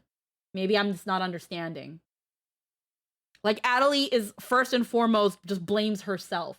Again, even after all this, yeah, I know I'm slow and I'm clumsy and I irritate you. It's like, honey, you're not doing anything wrong. You're just doing your best. And she still tells herself it's not good enough. Like, holy shit. Too hard.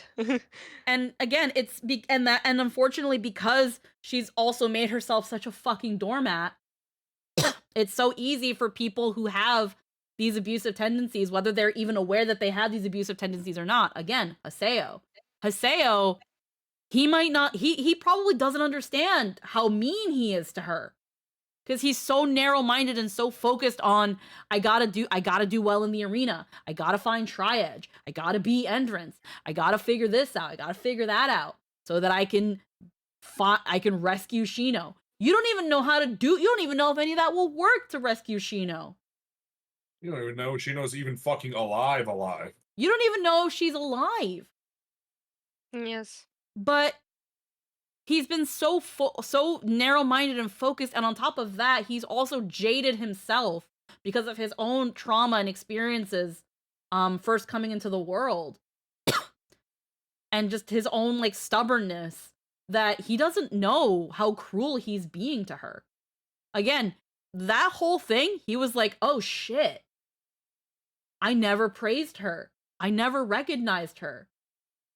He can't see past his own nose. Recognizing how she feels would involve acknowledging her personhood, and he's not there. On top of that, yeah, he probably also unknowingly, because again, there were times where even though he's being so mean to her, he kind of sometimes let her follow him around.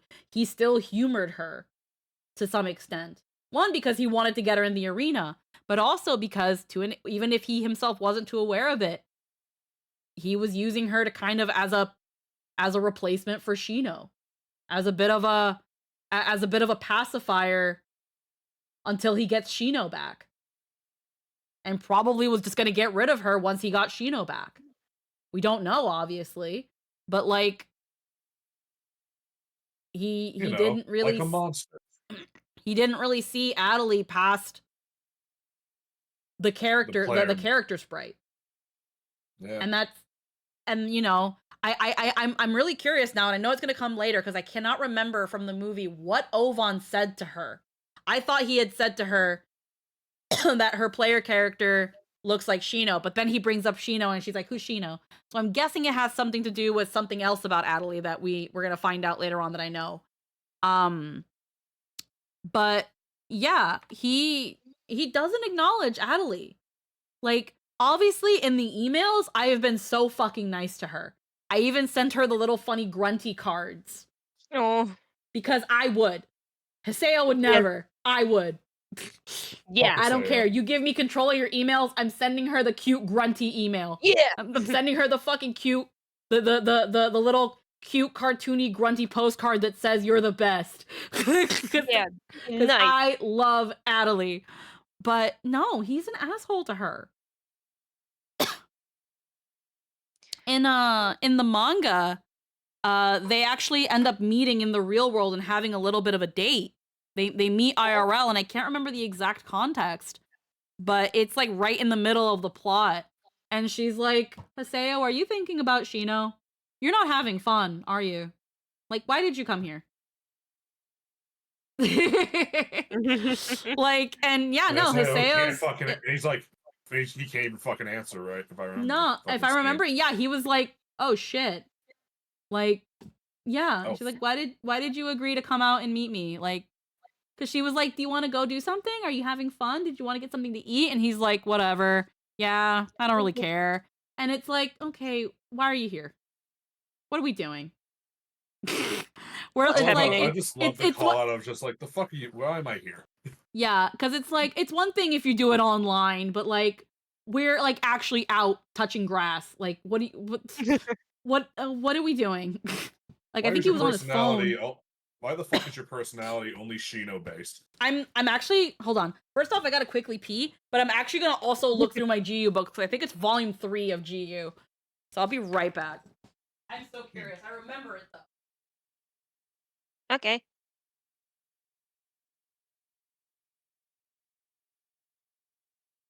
Say was not a bright boy. Yes, I can see that.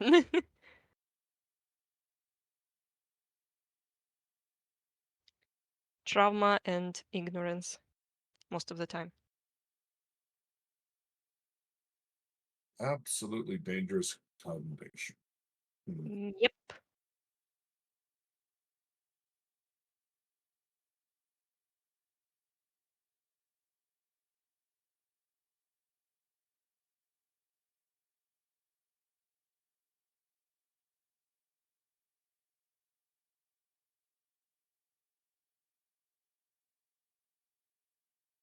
Meditation squeaky.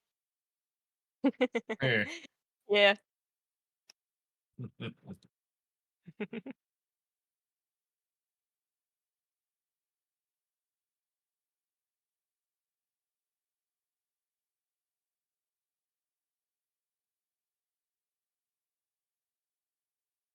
I'd ask what she's thinking, but I suspect she's not.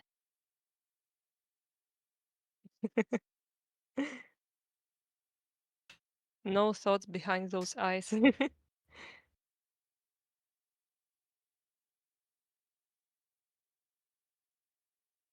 Wish I could do that.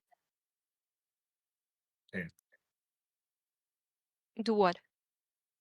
No thoughts. Yeah. Same.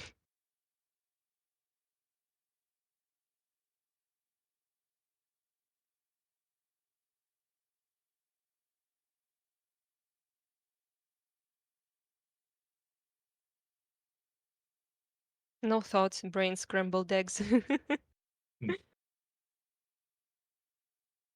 Man, I'm hungry. Head empty. Empty.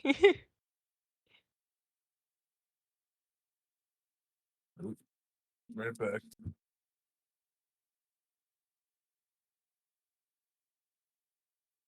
It's funny how I'm saying like head empty when I talking about something, but most of the time my head is just overdosed with thoughts, and I'm just kind of lost.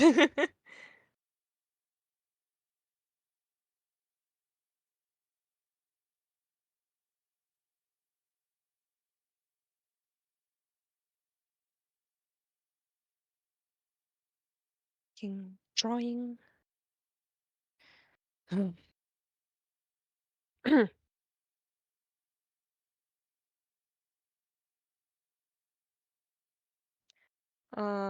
VTuber Sayu. Do you know this VTuber? Uh, yeah, yesterday he have a debut, and he have new design, and yeah, it's pretty over designed. I love it, but it's so hard to draw, like with Genshin characters sometimes.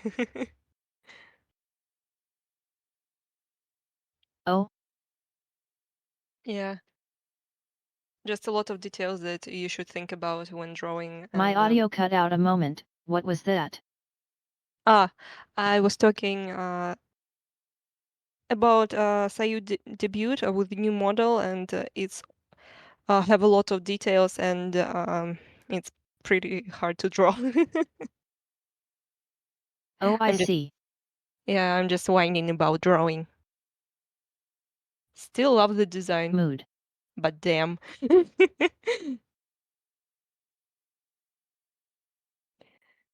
It's like with Genshin character and Honkai Star Rail characters.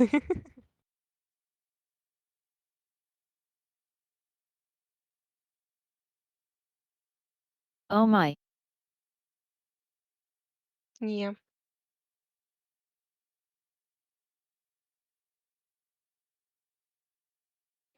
Oh. Yeah, I know they're partners and they're married. Yeah, I'm just talking here. I'm answering the chat, sorry.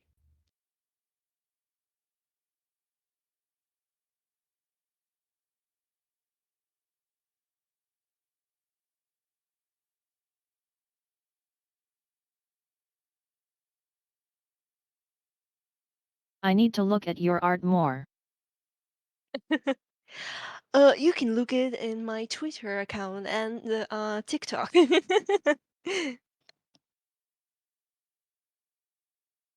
I have neither of those, so. Oh shit. Um,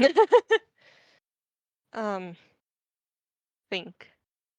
You know, it's a good thing you don't have Twitter. It's a dark place. um, yeah. I agree. Yeah. It's toxic. It's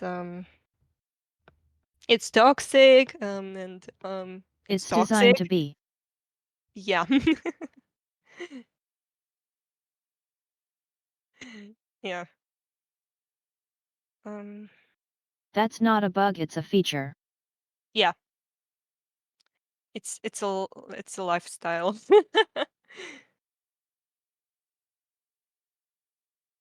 Uh, um.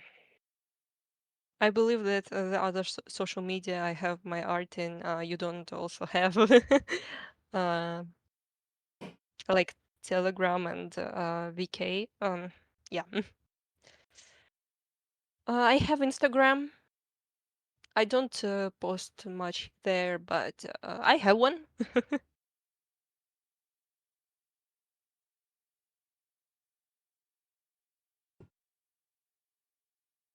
I'll just have to ask Squeaky to let me see, I suppose. I can send you some. I'm sure she won't mind. Okay. Oh, that'd be nice. Yeah. Let me. Pa, pa, pa, pa, pa.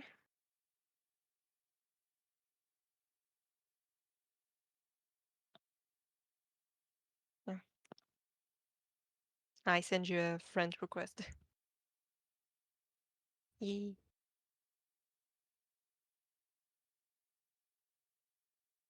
Um, I can send you some of my last art.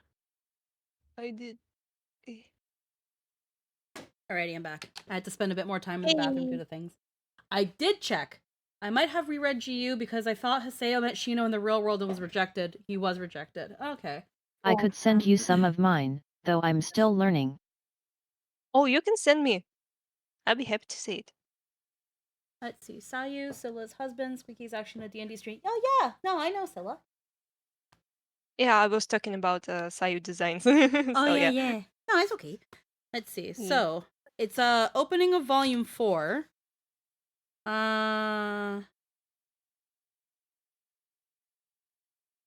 Let's see.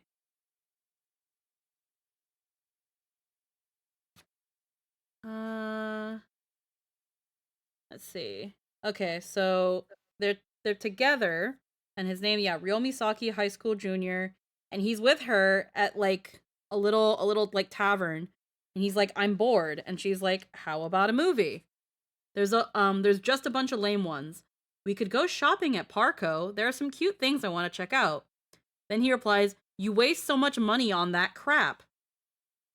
Oh. Adelie's player is Chigusa Kusaka. Then she's like, how about the arcade? We could play a music game together. And he says, huh, not a chance. And then she says, I set aside my Sunday to come all the way from Tokyo into Tokyo from Chiba. So there's nothing, and he says, so there's nothing to do in Chiba anyway. And he's playing on his phone. He's playing a game on his phone. And he's like, oh, I died. To which she's like, don't mess with Chiba. And then he's like, if all you had in mind was eating at some diner, we could have done that anywhere. And then she starts crying and saying, I knew it. You just see me as a Shino stand-in. Oh. And then he's like, about that, you may have the same character model in the world, but the real Adelie is nothing like the real Shino. And then she's like, wah, you've been toying with my feelings all along. And then, he's like, hey, you're the one always bringing up Shino. And then she's like, after Shino dumped you, you got lonely, so you started making moves on me instead. He's like, I didn't get dumped. And then he's like, we're just taking a break for a while. And then she's like, yep, that's what you say when you get dumped. So it's to toy with your feelings, he'd have to acknowledge them. But like it's played a little bit humorously. But then and then he's like, but it's strange to be so cool about it. It's normal to be more stressed out about it. being with the one you like, because he got moody about it. And then a little bit later, they're doing something together, and she's looking at these little like duckies, and she's like, "Oh, this is so cute." And then he goes and looks at it. He picks one up and says, "Wow, what a piece of crap." And then she's sad again. And then she's like, she's like, "Rio, it's a little scary." And he's like, "What is?" And she's like, "Oh, I don't know. I guess I'm thinking about the gap between Rio and Haseo. Back then, Haseo saved me, when blank, 'cause spoilers." And she's saying, like, "You saved me. Haseo saved me. You saved me." I was like, I could relate to what you said to me back then. But right now, I have no idea what you're thinking right now. And then he's saying, could it be that your personality and your characters are blurring? And then he's like, we're not game characters. And then the online Adelie and the real world Chigusa are different. And essentially, I guess he's trying to be different from how he is offline and online. And again, at this point in the story, Adelie gets into something and Haseo saves her by saying something to her. And she's like, who am I with right now? Because right now you're not Haseo. And he's like, of course I'm not Haseo. We're not in the game. And she's like, then who saved me? like, you know, he's a jerk is what I'm saying. Yeah. Yeah. Pretty much. Like, it's kind of crazy because she's trying to say, like, I don't act any different from, you know, online and here, but why do you act so different? But that offline stuff doesn't happen in the game or in the movie. There's like no offline stuff. That's something only the manga has, that I think also adds a little bit to their relationship.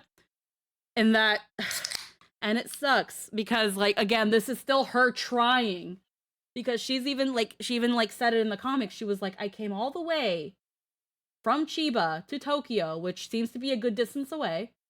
Yeah. I came all the way from a whole other city to come here to see you, and you don't want to do anything. And every time I get, and everything every idea she gives, want to go see a movie? There's only shitty movies out right now. You want to go to an arcade? We can play a game. We can play a game together. He's like, no fucking way. And it's like, I came all the way to visit you. And he was like, yeah. And it seems like you only wanted to come to a diner. Like, we could have done that anywhere. And it's like, it's so toxic. He's toxic. He's toxic as fuck. It's really like a toxic behavior, like typical toxic boyfriend or something like that. They're not even dating. That's the funny thing. They're not even dating when they have this date. Friend. Like, that's the crazy thing. Yeah. It's like those stories that you heard from your friends. It's like, I have like a date from Tinder, and it was like that, and you listen like, girl, run. Like, no, this dude. This is that thing where it's like, there's a dude on TikTok that like will review like certain videos of couples doing stuff, and then he'll run around with a red flag, like a giant red flag, and he'll be like, ma'am, like this Haseo would trigger this person. Yes. To like come walking around with this goddamn flag. Like, it's crazy. He's really toxic. Like, I'll tell you right now, Haseo gets a little bit better, but like, this is also very common whenever, because here's the thing. Now, we all know Tsunderes. Most people know Tsunderes. Tsunderes, when they have these character traits, they're called a bitch. They're called a tsundere. Oh. And that's what they're kind of trying to make Haseo that. He's also kind of a tsundere. He's not honest about his feelings. Oh. The thing is, though, when it comes to the male variant of this trope, they're worse. They're just fucking worse. Yeah. They're both toxic, but the males are always worse. I don't know if he's like a tsundere because he is more feels like not like I'm not care about you or something, or just I'm a lonely wolf. You know, I'm he's bad for you. I'm toxic, so you shouldn't go near me. Well, Something like that. the thing is, though, Haseo doesn't do that. He doesn't do the loner thing. He mostly originally was like, I work alone, but then he realized that he actually needs people, especially with the arenas. But doesn't really he doesn't push away people as in like I'm dangerous, I'm toxic, I'm bad for you. He doesn't. He thinks he's the biggest shit. Like it's more so that he just doesn't think everyone else is worth his time. He's an asshole. Yeah, he's just an asshole. And there are those moments that when he does seem to care about people, and they're like, "Wow, Haseo, that was really nice." He's like, "It's not for that. It's because I don't want you to be useless or in the arena or some shit." Like they do kind of pull it with Haseo. It's just I'm just traumatized. It's just bad. Oh, my controller fell asleep. There we go. Star of the evening. Okay, well, let's see how shit hits the fan. Don't sulk out here all alone. Come on back to the hall with us. When he will be self-aware.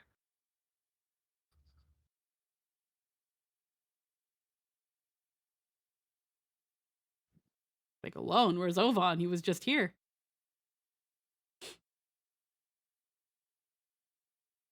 We can't find Atali anywhere. Maybe she logged off. Wonder why. Then it's time to call it a day. Wait, there was a movie? Yes. Well done, Haseo. Bye-bye, Haseo. Later.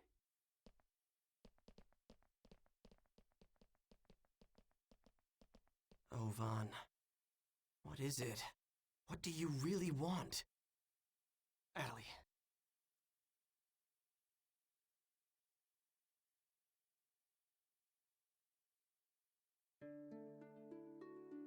There's nothing I can do here. I should head back to town.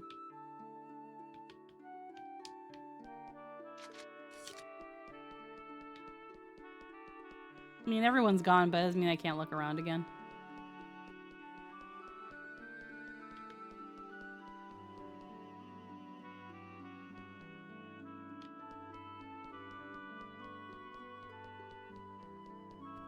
You can't go in there.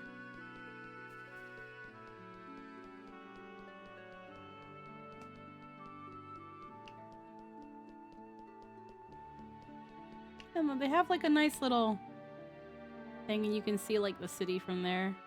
That's cute.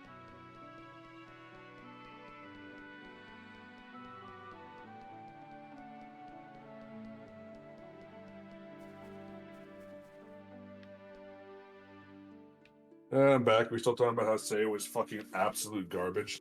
Oh yeah, no, yeah. I had like they're like little chim cookies. We had I picked out it was volume 4 where Haseo and Atali's have like an offline like a little date. And the whole time she's like, "Do you want to go see a movie? You want to play a game? You want to go shopping?" And he's like, "All the movies suck. I don't want to play a game with you. You always spend your money on dumb shit." And it's like, dude, brother. Yeah. Brother, why the fuck are you here? Yeah, and then she's like, I came all the way to Tokyo from Chiba and you don't want to do anything. And he's like, yeah, you did. Freaking all we're doing is eating at a diner. We could have done that anywhere. And then it's like they go out to like a store and stuff and she's looking at these little duckies and she's like, "Oh, look how cute these are." And then he looks at them, he's like, "Oh wow, what a piece of crap." Like, and then she's like, "It's kind of scary how different you are from Haseo. Like, the Haseo who saved me, who said those words to me, it doesn't seem like I'm with him right now." And he's like, "We're not game characters." And it's like... Yeah. Is he that different, though? Because it sounds like he usually is. Again, it's like, this is after Haseo saves Atali. When you say after, like, where... Like, it's still in volume 1, or is this in after? This is after something happens with Atali that Haseo saves her. Okay, well, okay, so is we're at that point he still acts like that? Yep, this is like again, the GU manga is 5 volumes. That's volume 4. Jesus fucking Christ, bro. I know you're going through a fucking phase or something, but shit, dude. There are some bits where it's kind of played for humor, where she's like, "Oh, I see. So I really am just a stand-in for Shino," and like, and he's like trying to be like, "No, you're not, because we're not in the game right now." But it's like, yeah, but you're not, you don't want to do anything with me. I came all the way over here to see you, and you don't want to do anything. And it's like, no, he's still a bit of a butthole to Adelie. I have to reread the manga and see like how it ends and stuff. I think they definitely changed a couple things, but I don't know because I never played the original games. But it's definitely different from the movie.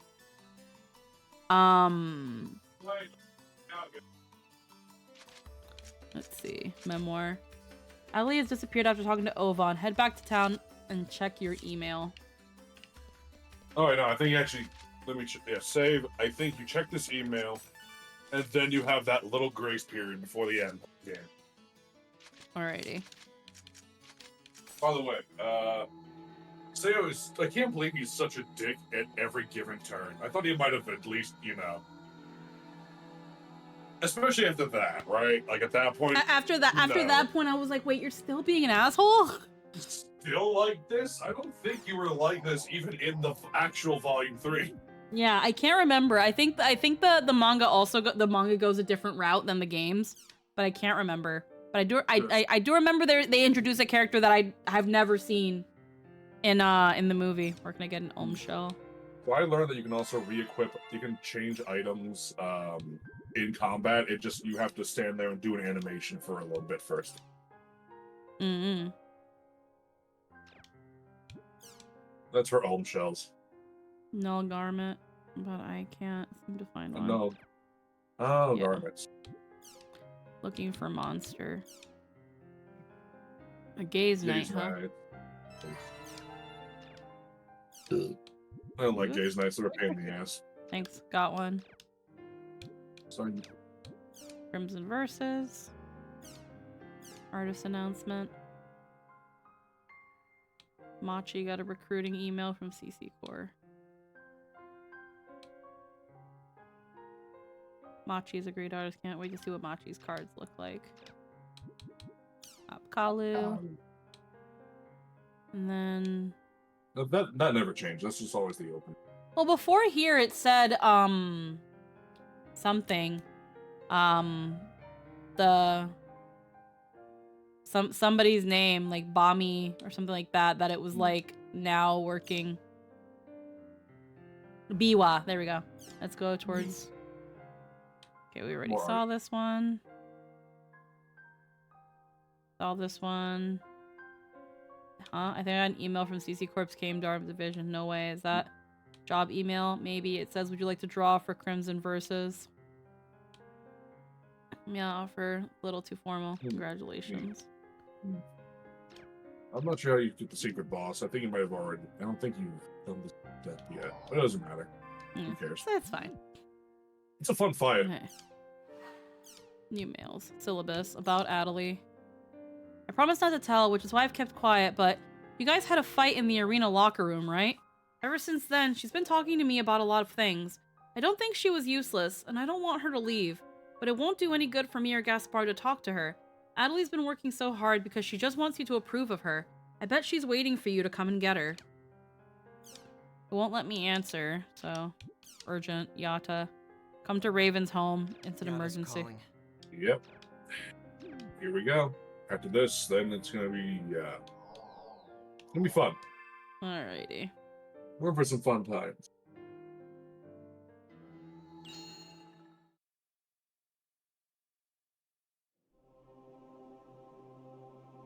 Oh, it just takes me straight to this. Okay. No, it doesn't. Oh no, it's a cutscene. It's a cutscene. Do you know about Triage? It's the player Haseo is looking for. Go and look for Triage yourself. It'll be fun. You won't have any problems if you just use your ability to hear. Atali, finding triage is something only you can do. Once he understands how valuable you are to him, even Haseo will. I guess that's what he said, like your player character can find triage or something. Okay, so that seems to be what he whispered to her. Yep. Guess I'll go to Raven's at home. Again, it's like it trailed off after you see your player character, but okay. Alrighty. Now can I? Yep. Everyone's busy. Yep. Until you gotta do this whole bit here first, and then most people will be available to do any remaining side quests or any grinding you want to do for levels. Mm-hmm. Or items or anything of that nature. Mm-hmm. And even after that, you'll have clear data, which is like you've completed it, but you haven't. So it'll let you keep playing after, even Yeah. after the story's over, so you can do more stuff if you want.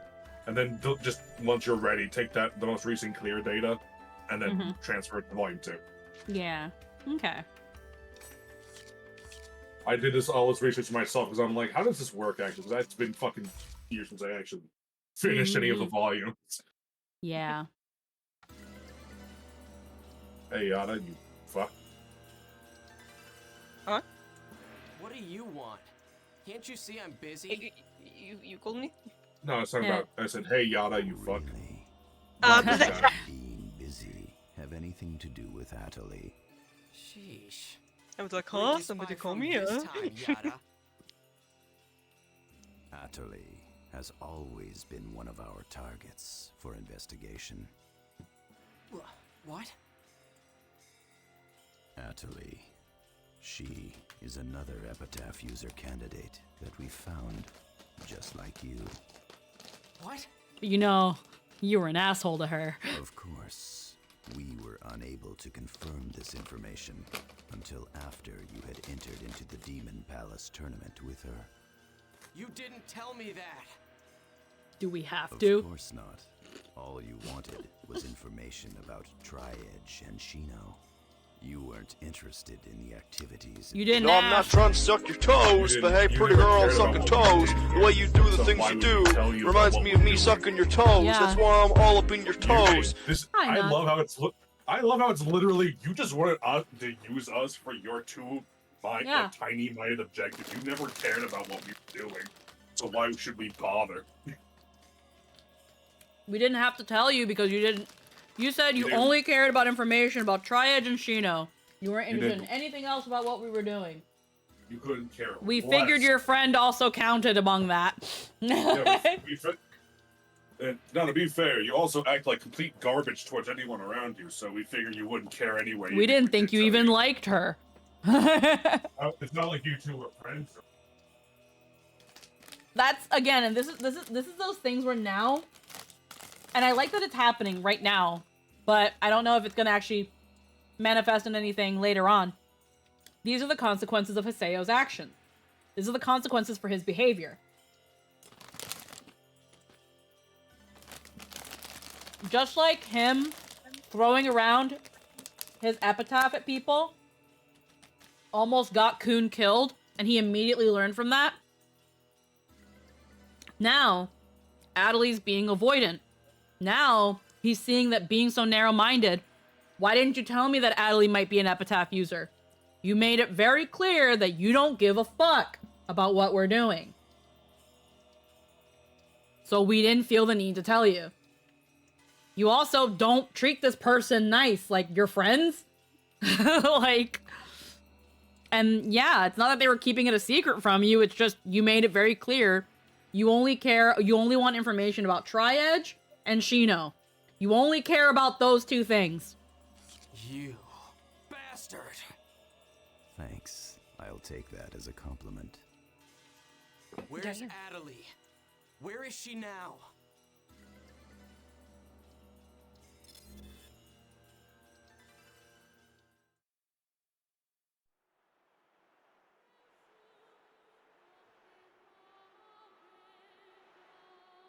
And of course, Ovan is like, hey, you want to be useful to Haseo so that he'll He'll give a shit about you. There's something only you can do. Here she is doing this still for Haseo.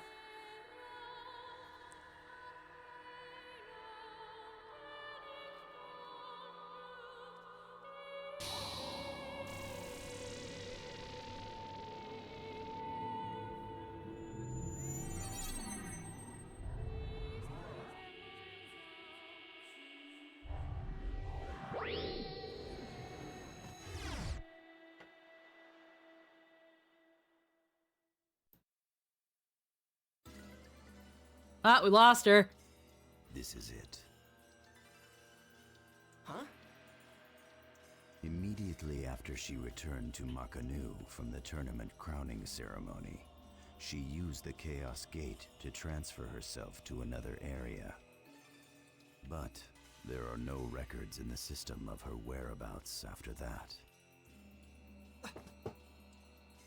She hasn't logged out of the game, but we haven't been able to find her location within the system either. It seems like her character is outside of the normal parameters somehow. Where did she go? I just told you I don't fucking know. The area word she input in the Chaos Gate was Delta Hidden Forbidden Bulwark. She went to the lost ground of Morag Barrow. I have given orders to Pai and Kun. Take the two of them with you and investigate the matter immediately. Damn!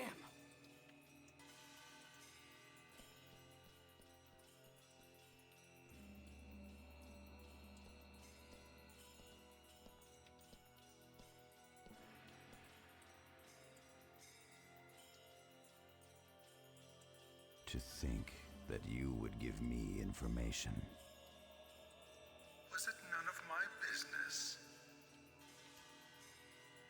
What is your objective, Ovan?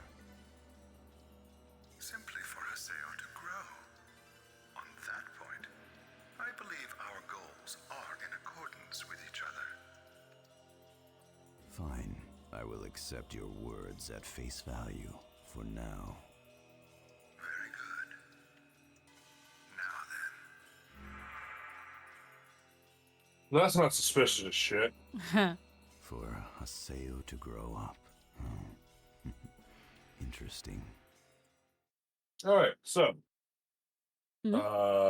here's that grace period I talked about. So if there's any other shit you want to do in this game that doesn't involve Adelaide, now's the time to do it. Unless you want to finish it and beat the game and come back later, of course. I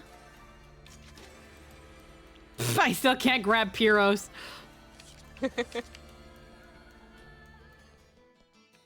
That's funny.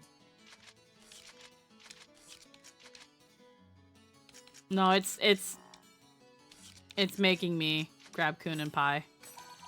It's not my place. I ostensibly Hurry and find Adelaide. Hi, Kavalian. How we doing?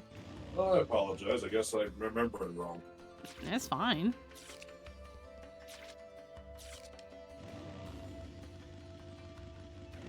Let's use the bike.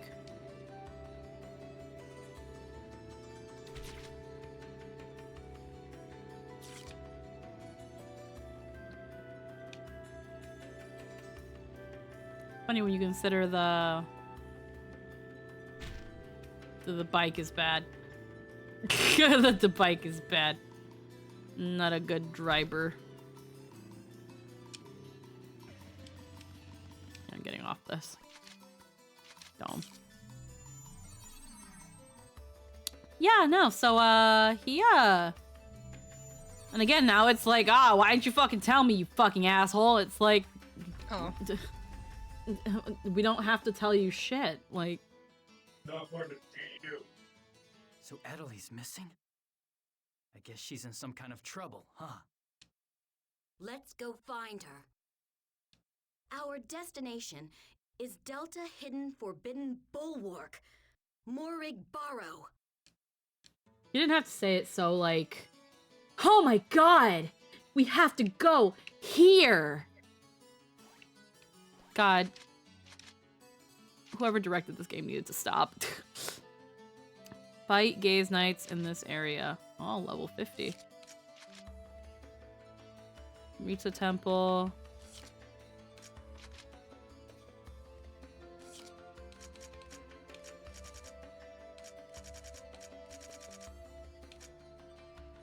Okay, area. Oh yeah, well the bulwark. Finished a bunch of homework? Hell yeah. This is where the Tri-Edge sign was. Where are you, Adelie?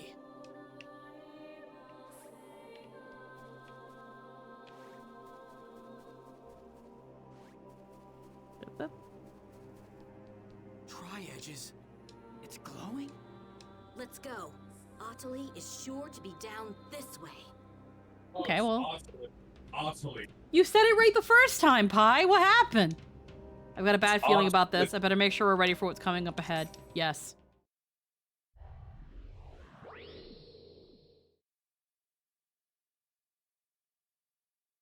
Time for the final stretch. Let's do this shit. Oh, you're ready. Yay. Like everyone's neck's breaking.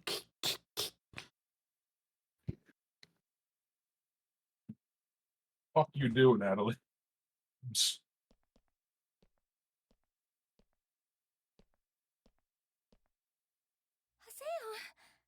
how did you know? Adelie, what are you... No! Stay back! Huh? I found this place by myself with my own powers!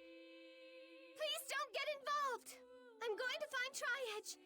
I'm going to use my power to find him. But why are you looking for Tri-Edge? Because I want you to look at me. I want you to see me, recognize me. What are you talking about? I'm looking at you right now. If You you were, stupid. you never would have said what you said. What? What did I say to you? That I was too irritating. That you never want to see my face again. No. That was... Yes, it was. If you were actually seeing me, you never would have said that. If there was a stronger cleric, you would have chosen that person and not me. If there was a character that looked more like Shino, you would have relied on her. Well, am I right? No, you idiot. That's not it at all. I am an idiot. That's the way I am. That's why I got the wrong impression. I know better than anyone how much of an idiot I am. If you keep calling yourself an idiot, you'll become one someday.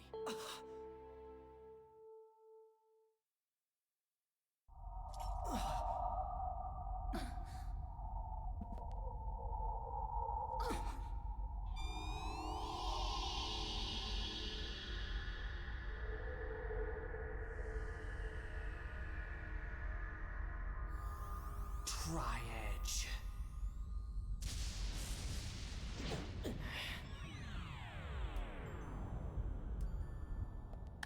Hey, Kite, how are you doing?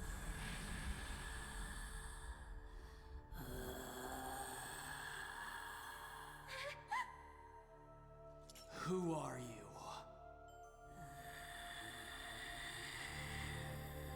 you? So, are you a hacker? An epitaph user? What are you, an Ida? Damn you! Say something already!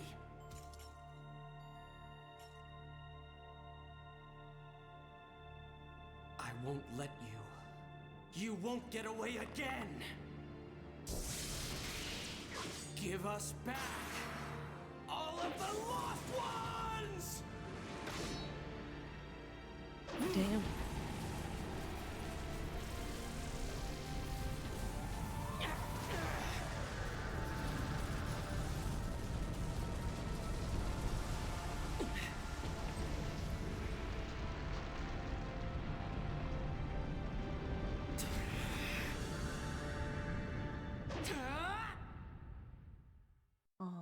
Don't be careless. As Let's your fucking kite. go. Yep. Alrighty. Oh, we're gonna be here for a bit. Yeah, he's level 50. Oh, of course. Oh he is. shit. What level are you? I'm like 2 levels away from 50. Oh. I also fought him with +5 weapons. Yeah, I've not done any fucking synthesis.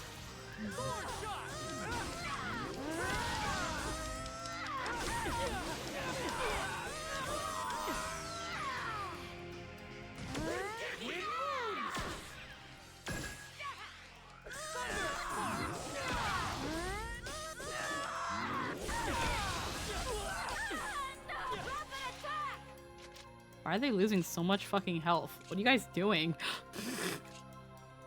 Azure Kite has a power that when you hit him, it hits you. He also has that.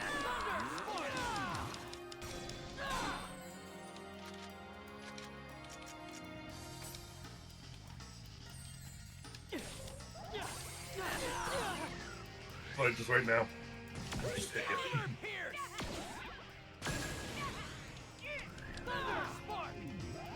You're about to get a lot of damage. Yeah, I am. It looks really cool though.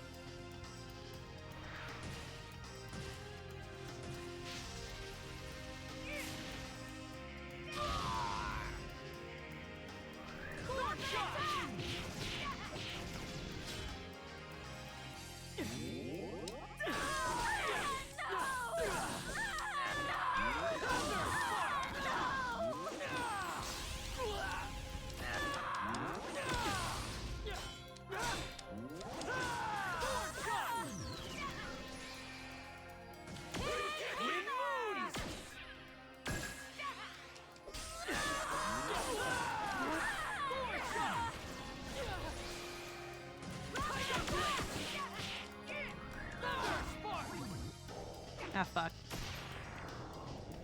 Bet I can't skip this. Nope. It does about 300 damage though, so it's nothing I can't heal from. I like how the ending makes the triad symbol on the ground. Yeah. Pretty sick.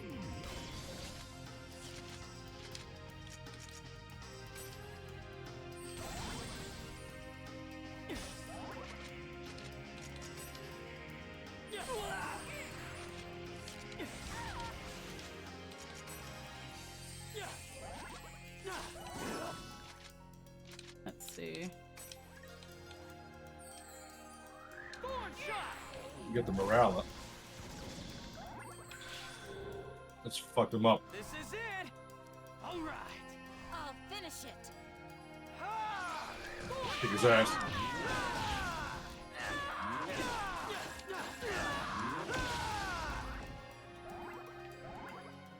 Alrighty.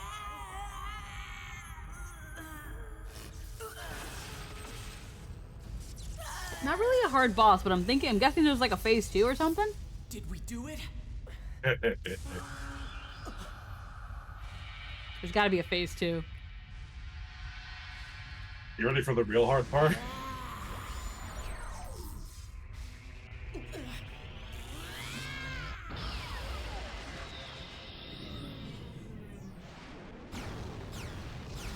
Oh shit.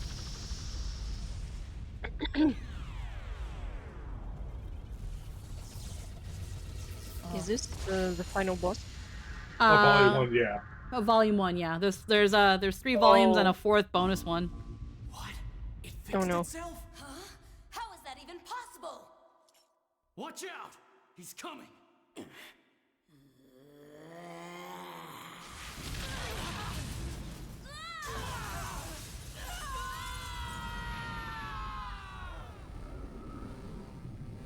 Where are we?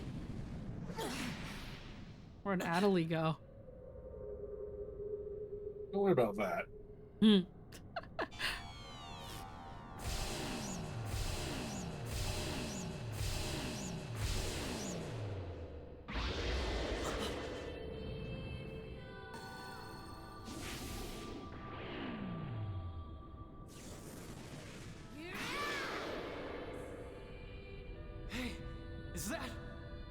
that Avatar? I'm not certain, but in terms of data, it's very close. I don't care what it is. Either way, he's going down. And then I'll bring them all back. Every last one! Ready? Come on. Come on! Yes! I'm right here! Sky!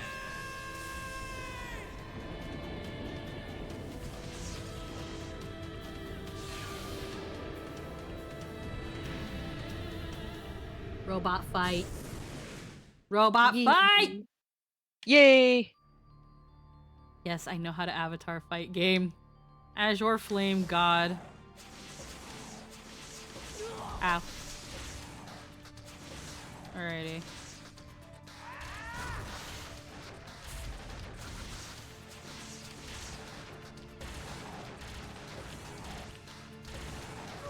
Ow. Hit back You wanna- with slash. Yeah.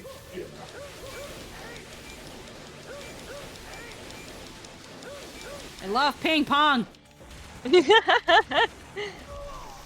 Ping pong champion! Yeah! If you let him grab you, it does an unskippable attack. Yeah, he does. It's cool looking, but it takes a lot of time.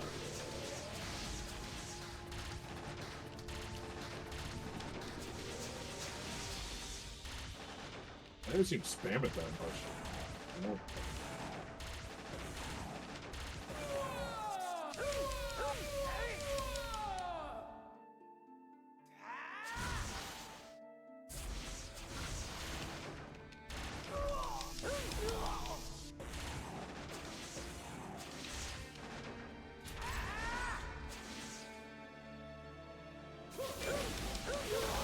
Ow, ow, ow. Ow, ow. It's not worth hitting it more than hitting the slash attack more than once. It just fucking. Ah, fuck. I got caught. Well, Ow. You get to see this cool thing at least, I guess.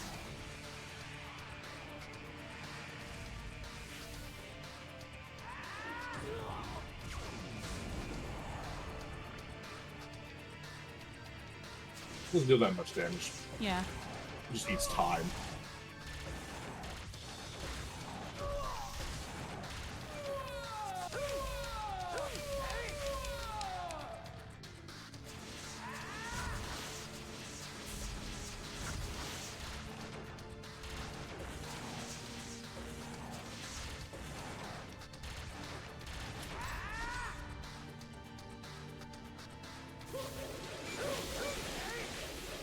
Ow.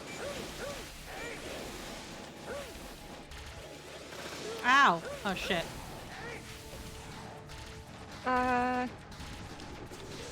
Oh no. Oh.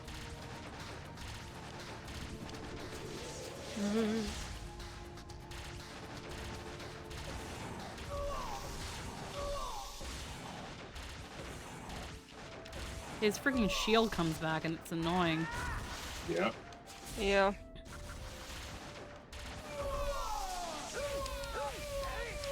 I feel like they just totally pitched Haseo's damage noise.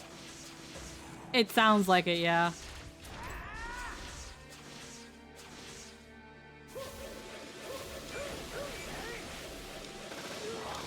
The fuck?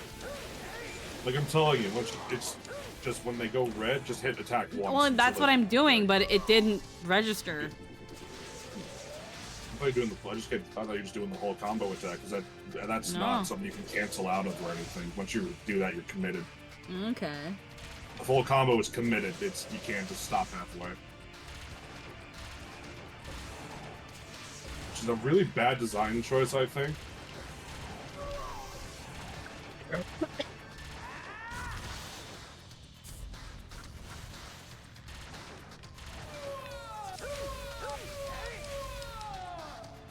Design shouldn't be practical, it should be Back cool. with slash. Okay, let's try.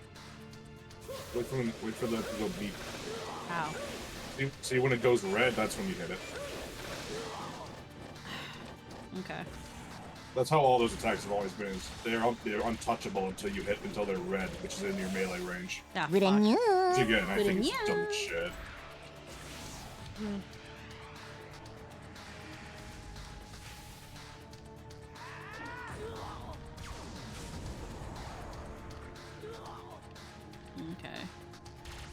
Well, we're a little past halfway.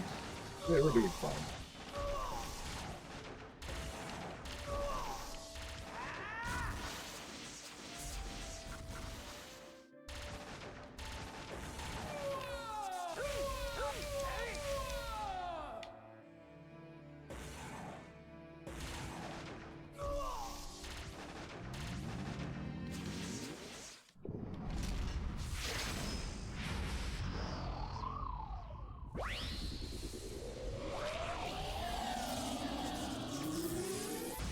Real fancy David you're in. Oh shit. Reduce damage by smashing buttons. I feel like Smash the button. I really do feel like the meter doesn't register button press until after a couple seconds. Maybe. You can see the staunch difference between the buttons being red as being mashed and it not being.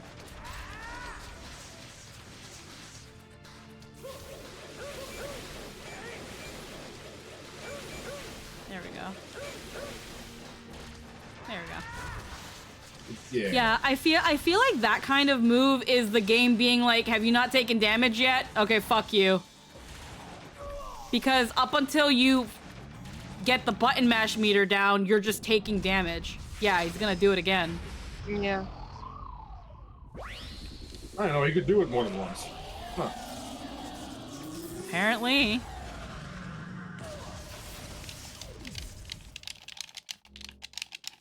Reduce damage by smashing all the buttons.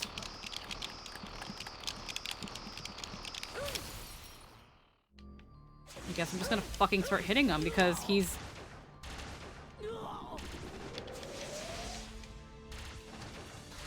I'm trying to lower his shield and he's doing it.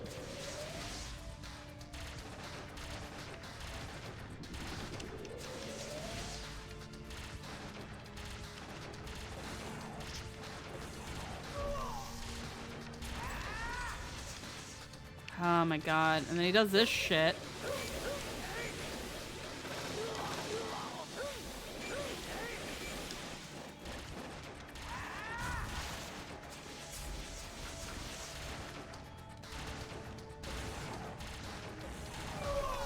Can I just please fucking stun you?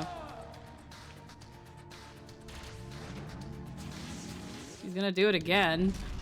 God damn it, a third time. I feel like the Avatar fights needed more of them. There are just some like decisions in these fights that just don't feel conducive to an enjoyable experience. Yep. Like one, you have to take damage.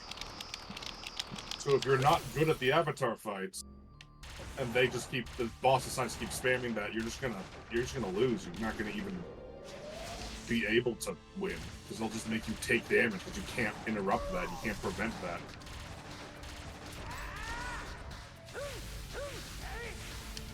I'm just gonna eat the damage because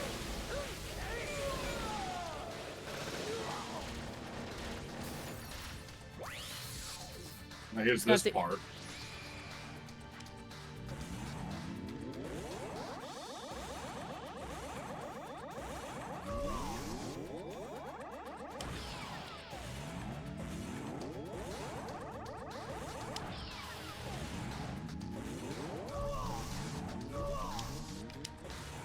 fuck.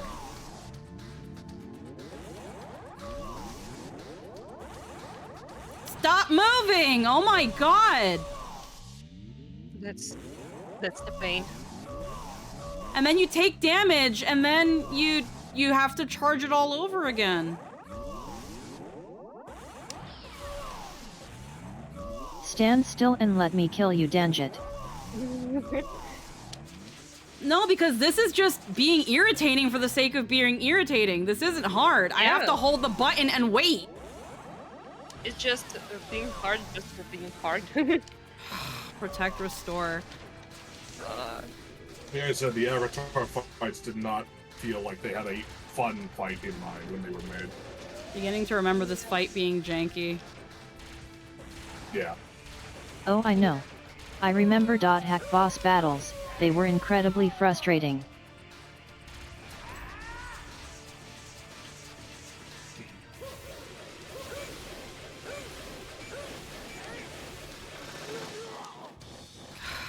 Okay. No, I'm just eating the damage. I don't care. Oh. It's because it's like at some point, if I keep trying to stun him, he does attacks that stall. So then I can't use my little bullets to break his shield, and it's like, well, I'm sorry, I'm gonna have to suck up some energy. I'm gonna have to eat some damage in order to freaking break it. Yeah. Do you have heals there? Not in. No, not in the. Oh. Stop moving, please. It's not even moving. He just attacks. Fucking finally. Oh. You have to time it so that he's like in your range. Because his hitbox is deceptively small. His hitbox is small. Because the shots you were firing, the first ones, were flying through him. Like, they did not actually not connect at all, even though they looked like they should have.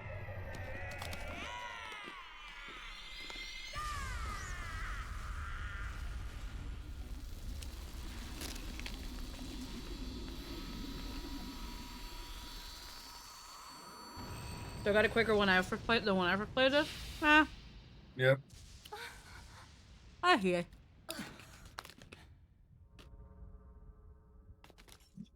And Sayo did it. He defeated Tryon. Yee. Yippee, yippee. Or no. I have acquired hot cocoa. Oh. First, you have to tell me how to bring everybody back.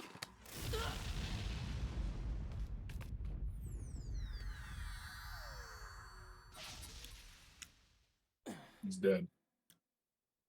You'll find, Hasio, that I don't. So I guess that Bye. means we have nothing then.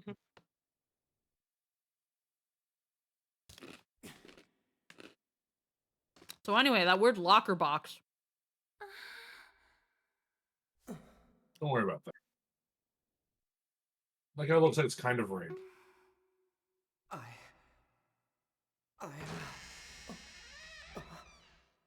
Now you can worry about.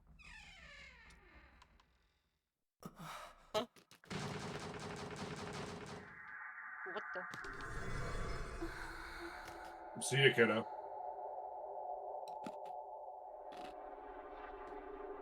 Is she? Uh-oh. Is she dying? Adelie! Get away from there!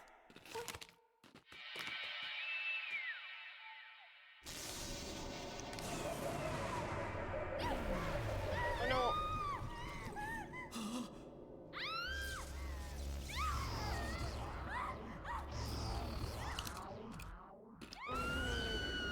Oh. Poor baby.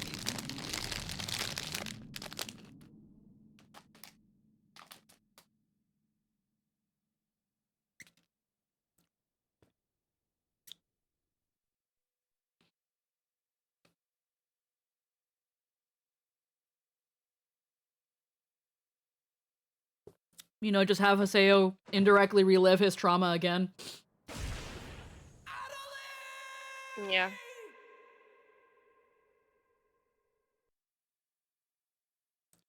Thank you for playing! Wait, what?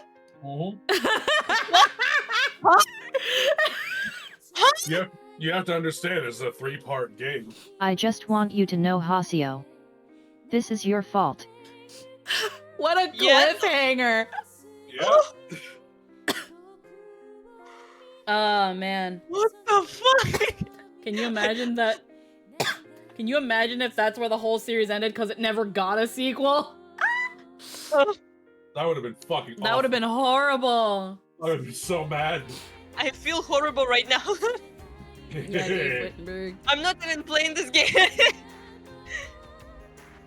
Feels bad, man. Yes. Dave Whittenberg again? Huh. I just fucking man. I just had that fucking thing where it's like, thank you for playing. Fuck. Yeah, they you can get people chanting on forums. You get people chanting on forums for .hack Volume 2, like with Half-Life. Man. Yeah, no, they set up the game to be 3 volumes. And for the most part, Volume 1 is arena, is play the arena. But it helps to kind of build. It's like ARR. It builds the whole setup. So, is there We gonna power move by starting up Volume 2 immediately? Oh hell Or yeah. do we have post-game to worry about? There's like no post-game. The only post-game you could arguably have is the secret boss fight against Kuranos, which will give you the black armor. Which is that armor that gives you a shit ton of stats by draining all your by consistently draining SP in combat. Which do the doppelganger? I have to go and find them. Oh, the doppelganger, right? The doppelganger, the special pair of twin swords that you get for all the blacklist bounties on the guy behind the mercenary shops. Mm-hmm. Those are random. Those are pure RNG. You can't force those to spawn. It's just constant, and it sucks. You can use a word to guarantee it. There's words to guarantee the fucking doppelgangers and the blacklist. I didn't know that. Damn.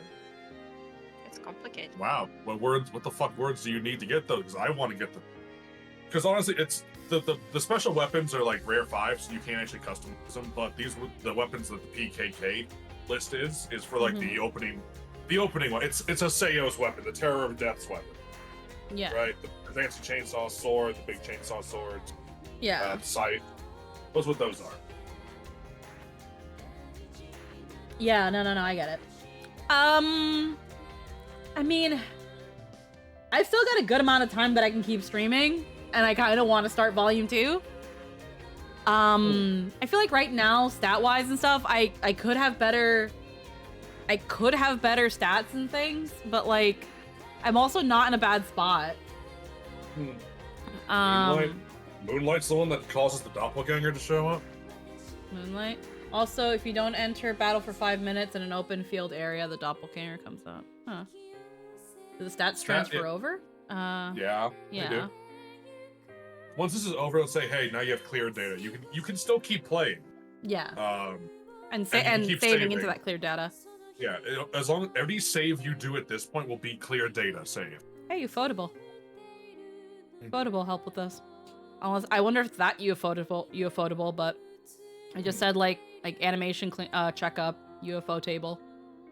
That's how that worked. Moonlight might be only in Volume 2.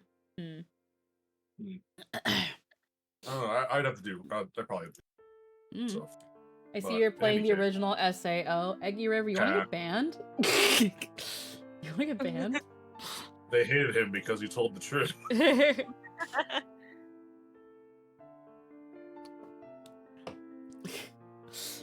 Standing for 5 minutes. Now I'm just sitting. I'm still gonna say .hack made the whole thing, the whole in a video game thing a lot better than SAO, and SAO had higher stakes. But honestly, it didn't mean shit because everyone dicked around anyway. Yep. SAO theoretically had higher stake. Yeah, as I said, it theoretically had higher stakes because everyone was stuck in the game, and if you die in the game, you die in real life. And yet, everybody was still being stupid in it. Yeah. I think there's the same. In .hack, it's a thing of if you kill someone in the game, if you PK somebody, there's a non-insignificant chance they might end up dead. Who knows? You might be you never know. It might be in no a one coma. knows how the coma happened.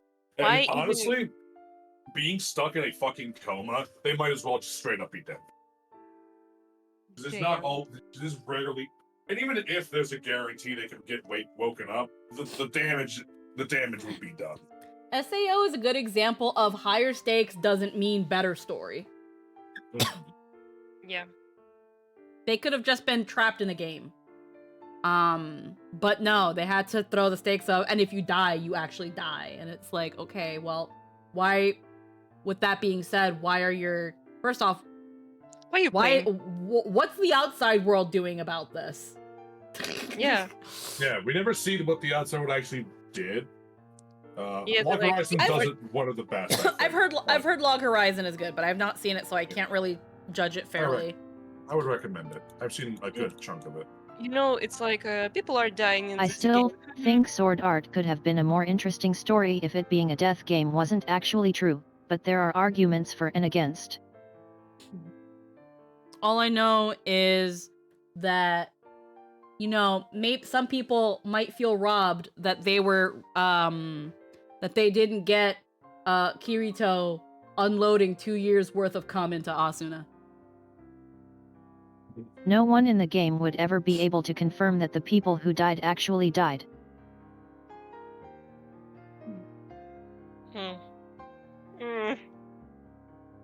That's an interesting take, Suiki. I'm just saying that's I don't- unfortunately canon. Oh Yeah. Yeah, no, that I think it's like what 16.5 the chapter. Oh, it makes way more sense in the Sword Art Online abridged. It does. Yeah, no, I heard they pretty much rewrote the plot and They made did. it make more sense. Like I remember, I think it was Mother's Basement who made an analysis on how the abridged series is a much better story than the actual story. And I think one of the things they pointed out, at least it's the one that I remember, is they had like a character that opened a chest that caused everything to go to shit. Yeah. And it's like, it doesn't make sense that these characters would do this. Oh, yeah, preview. But if you consider it a bot that's set to auto loot, there you go. Seo that's on the screen is Sadness, doubtless is failing to observe the effects of Ida's infection on players. Could there be any better place for you? Yes, this place is like Ida's observation room. What are we? Lab rats? Because you tried to take that away from What do you expect from me?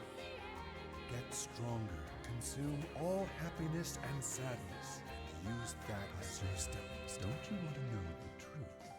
The truth? Yes. The reason why she lost the truth about trying this secret called epitaph. Ida and the epitaph? In front of one epitaph, only a small Ida, a small truth will appear.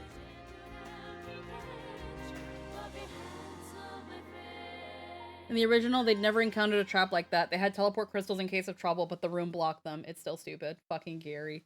Yeah, again, I've not seen Sword Art Online abridged. 16.5 was when they spent the night together in the game, I think. Yeah.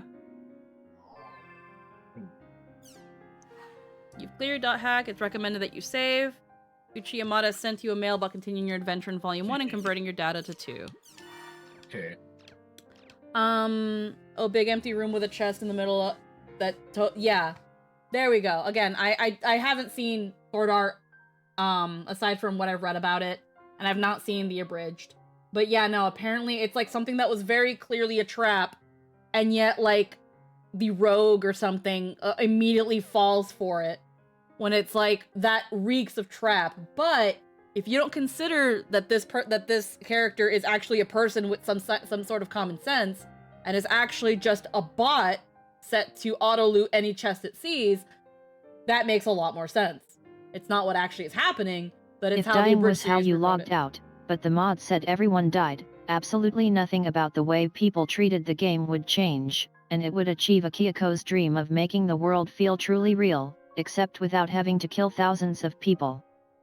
Even if it was a trap, normally they could teleport out, but this was the first case of anyone encountering it. Also, way higher level enemies than the dungeon normally had. Oh yeah, no, that's fair, but still. Sounds big like a box, movie night empty someday. room. Here's the thing, and someone can correct me if I'm wrong. Isn't like each episode of SAO abridged as long as an actual episode of SAO? I think maybe. Let me check. Let's check something Witty's thing.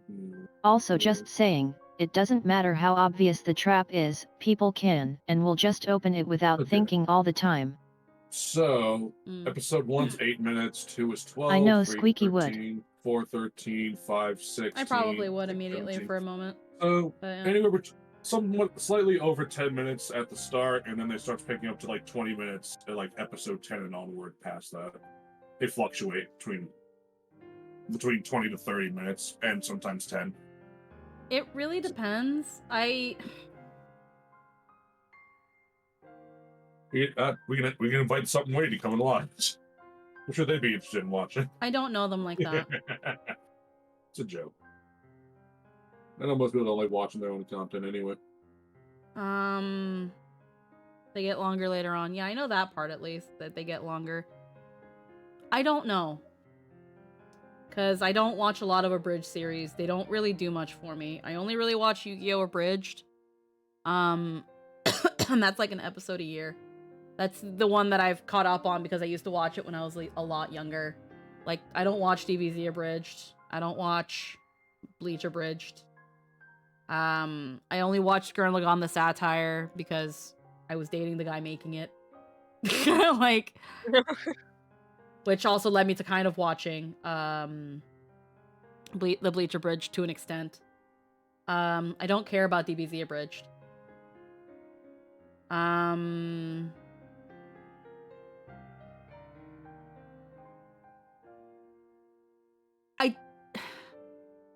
I don't know how to explain this without coming off weird.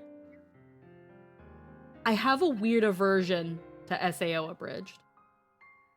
And most other abridged series. That's why I don't watch them. With SAO, even after things, I generally stayed away from it because my gut kept telling me to. I could probably give it a shot, but to put it in, I guess, a simple way, I avoided it for very personal reasons. Not that I have anything against anybody that works on it. Even back then, just something about it made me personally stay away. Translation, it got a ton of hype so she got sick of seeing it. No, because I wasn't really made aware of it until, like, way later. And even when I heard about Sword Art Online, I didn't hear about the abridged. So, no, I didn't hear hype about it.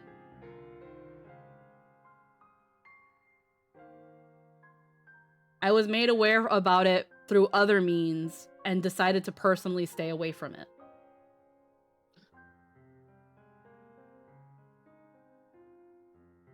Fair enough. I think it might be the thing the author apologized for later. I doubt it. If you mean the chapter, I don't know. I could give it a look nowadays, because again, I never had anything personal against anybody in something witty and stuff. Anything that might have been personal was mostly towards my ex at the time when me and Logan were not on good terms. I think that now that most of that is pretty much water under the bridge, I could probably give it a chance and watch it. It's just also a lot of abridged series humor I don't care for. Yeah. The first few episodes are kind of rough, but it hits its stride. Okay. Again, I can give it a look, but like, I'm not always a contrarian about things. Yeah. So I'm sorry if I kind of took that a little personal. I know that I'm a little bit more wary of things that are overhyped. But that doesn't mean I avoid them altogether because of that. I just usually worry that when something is overhyped, that I'm going to come at it with an unfair expectation that it's not going to be able to meet. And that's not fair to the thing that I'm trying to consume. So then I just choose to avoid it altogether. Because that way I don't set myself up for disappointment and thus take anything out unfairly onto the thing. I think I've explained it before, but I guess just in case I haven't. It's understandable, to be honest. Like, I'm sorry if now it's made things tense. Not pressuring you or anything, just saying. It's better than the original, but that's a low bar, and like most abridged series, the first few episodes are a grab bag of ideas that haven't really found cohesion yet. Yeah, no, again, I saw Mother's Basement analysis of Sword Art Online Abridged and why it's better, and I definitely wholeheartedly believe people when when they say it's better than the original. It's not that hard to make shit better. Like, based on his analysis, there was a lot of plot contrivances, a lot of plot holes, a lot of weird things that the series did that the abridged series decided to change, turn around, remove, or even added onto things because they thought it would do it. It would do the story and the characters justice. And for them to do those things shows that they also really cared about the series and wanted it to be good. Because most of the time, well, I want to say when abridging first started, it started with Little Karibo just really loving Yu-Gi-Oh! And wanting to poke fun at it, but he did it because he loves it. He loves Yu-Gi-Oh! Then there were people who kind of, with that same idea in mind, they really love this thing, but they want to poke fun at it and show their love for it. Then there were people, for a bit of a time, that would make a bridge series almost maliciously. We're going to shit on this and call it an abridged series. And that's what it became. For a bit. Those are the ones that no one remembers. Because it's very obvious that the people who made this abridged series don't even like what they're abridging. The ones that do well are the ones that it's like are a labor of love. It's like, man, I love this thing despite its flaws. If I could fix some, maybe it'd be better. And yeah. Oh. It's understandable, honestly. I feel that like you like something, but you think that something could change and it could be like a lot better. Like you worrying more about like a wasted potential that it could be awesome, but it ended up like being not good. In my case, I also just don't have a lot of interest in SAO to begin with. So I'm already starting SAO abridged at a negative interest, which I don't think is fair either. And no worries, Lynn isn't tense, just monotonous robot voice. If you want to watch, I'm down to watch it again, but if you don't want to, or if you're forcing yourself to because you feel we want you to and you'd feel bad saying no, don't worry about it. It's fun, but no one here is going to think lesser of you for not watching it. It's ultimately just a show. Yeah, I think it's also because Dindin said sounds like a movie night, and I love you, Dindin. We have too many movie nights planned.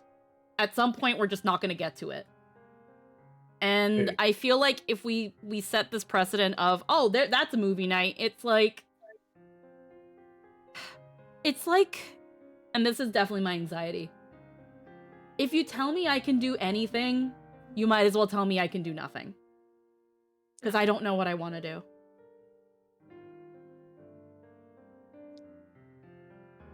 I understand you, to be honest, but...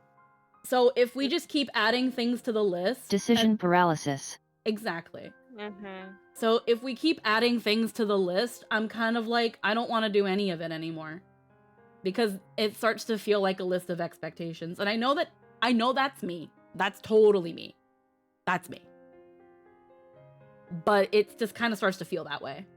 Because it's like, of course I want to get to things. Of course I want to do things with people. But there's just so much.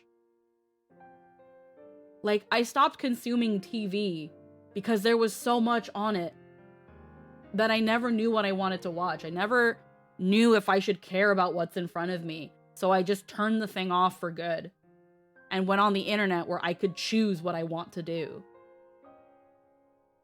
Now there's too much on the internet to do. And half the time I'm sitting here not knowing what I want. So it's pretty bad decision paralysis. Yeah, That's spontaneity versus scheduling. so that's where again, I'm not adverse to giving it a shot. I'm gonna move my jiggle this around before it freaking turns off. I'm not against giving it a shot, but when it comes to things, because I know a lot of people love SAO Abridged. I know a lot of people love these types of mediums and people love certain types of shows. And with how I consume media, I want to give them a fair shot. I want to come in as unbiased or as like neutral a level as I can. But you don't have to. Like, you over like stimulate yourself with decisions and overthinking. So sometimes it's better just to let your gut feeling and just say no or yes to some things. Yeah. It's also because I guess like, and it's happened before. I fear getting left out of things. Indeed. Overthinking is what we're doing right now. Yeah. Yes. I also again fear being left out of things. Because there have been times where I've said, "Oh, I'm not sure if I want to do that right now," or "I'm not sure if I want to do that at the moment." And then I learned that people went and did it without me. And then they say, "Well, we didn't know if you wanted to do that, or we weren't sure if you cared." And it's like, I get that. But now I feel left out. You can find like compromise about it. But I get really bad. I get really bad FOMO as well. I get really bad FOMO sometimes because like again, I want to do what people are doing. But like I need some sort of interest in it first. I need something to kind of pique my interest about it. Because I'm so like worried that I'm not gonna enjoy it. And then it's like I could have been doing something else with my day. So I also, I guess, that's another of the struggles with movie night, really. It's hard to do anything without everyone, and if someone isn't there, there's that constant worry someone will feel left out. And for me, I worry about being left out a lot. But then we have things we only watch when it's specific people. Yeah, and even that's something that I'm kind of like, are people sure that like, you know, that they want us to keep going?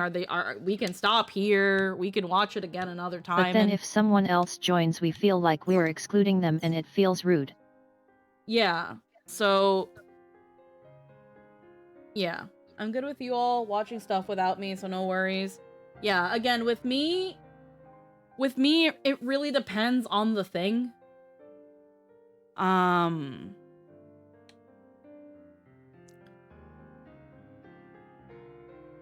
For most things, I'm generally open. It's just you kind of, unfortunately, I need to be in a good spot where I'm like, yeah, I can do that thing.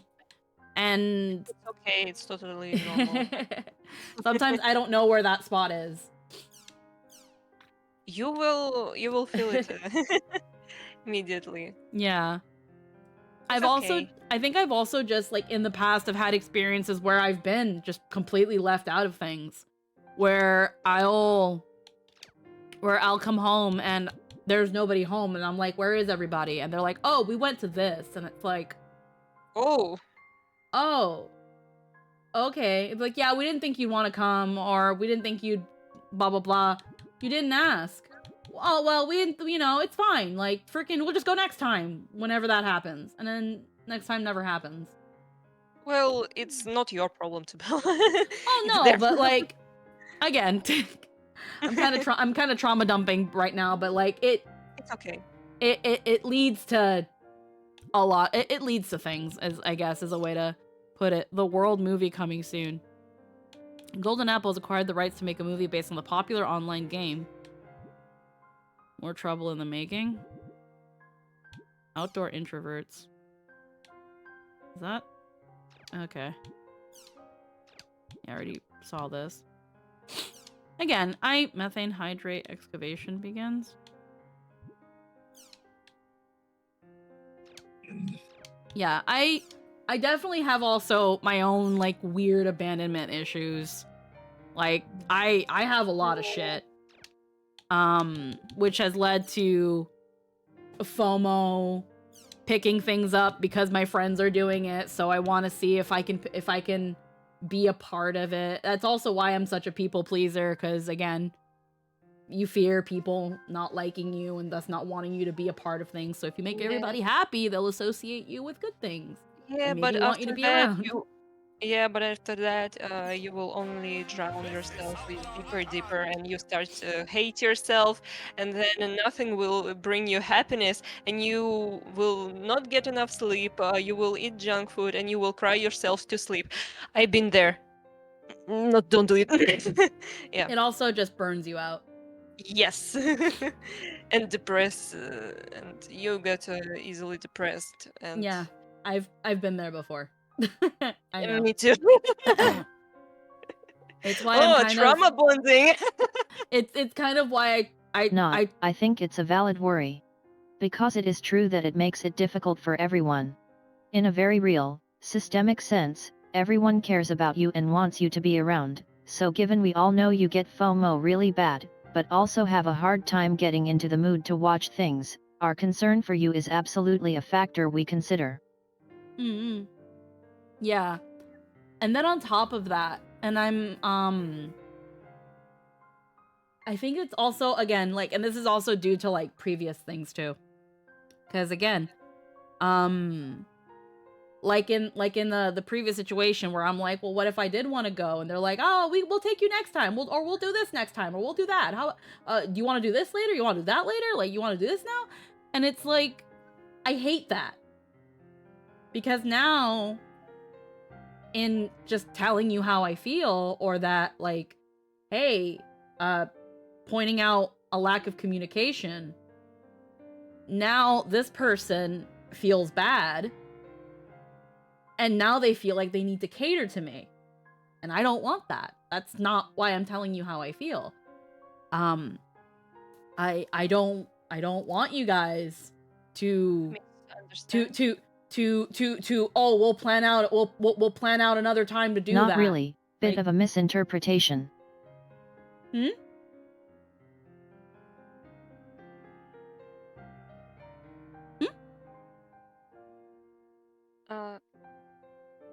She said it's a bit of a misinterpretation, but We aren't doing it because we feel bad for you or are putting ourselves out to cater to you.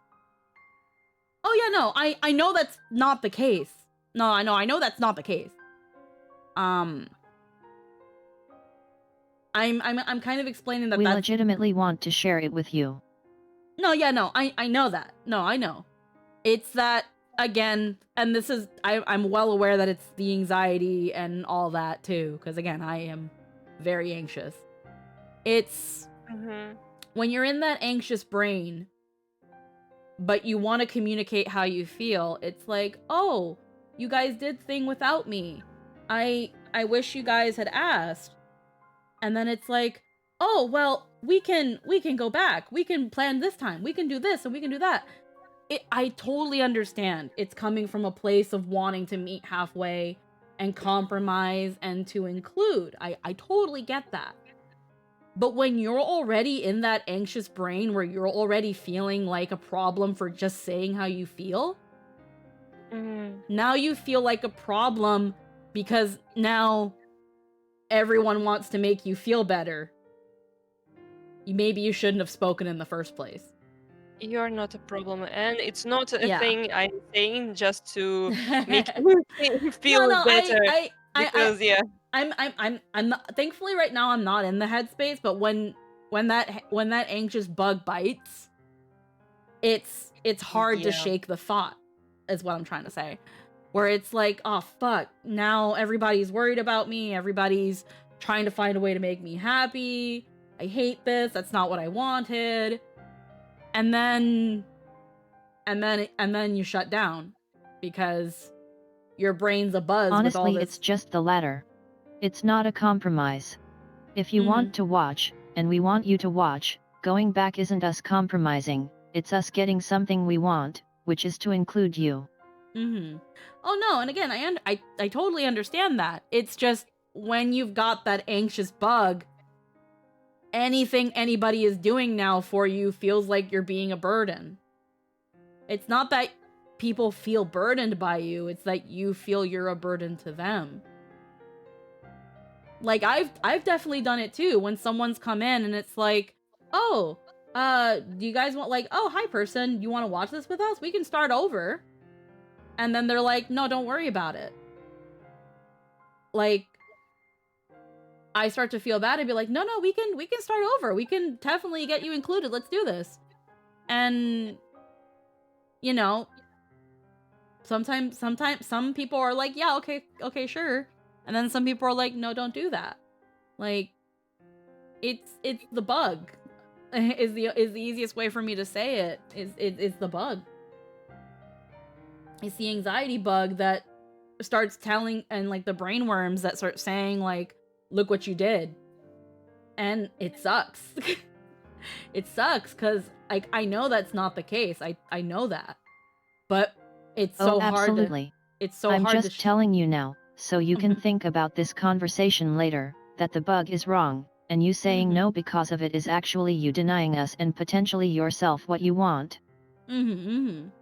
Yeah, no, I definitely try to consider that. I think what's also like, again, being overwhelmed. Yes. Yes. Which is like,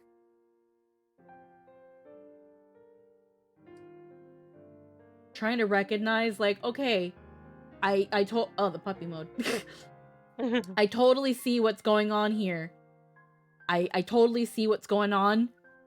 Can y'all give me like 5 minutes? So you could calm yourself down a little.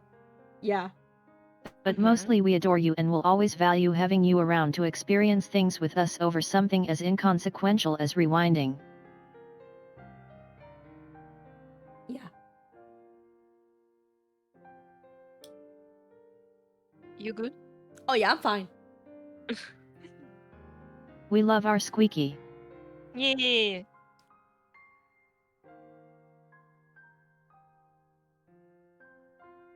Yeah, I'm fine. Mwah. Moi. But yeah, no, that's my brain's always kind of been a jumbled mess. I understand you a lot. Like, And, it's valid. It's valid. Well, here's the thing, because I know like people who are definitely regulars to my stream know that I talk about like a lot of shit. Like I overshare a lot. I'm gonna be real with you. I tell y'all too much. I tell y'all shit y'all ain't got no business knowing. I be telling y'all people shit that y'all have no business knowing. But the reason I say the reason I say it, I guess in a way, one is because I kind of don't have much shame. And two, again, my biggest fear, I'm pretty sure among anything, is a fear of being misunderstood. Is a fear of my words being twisted against me. And people's perceptions of me going negatively because of it.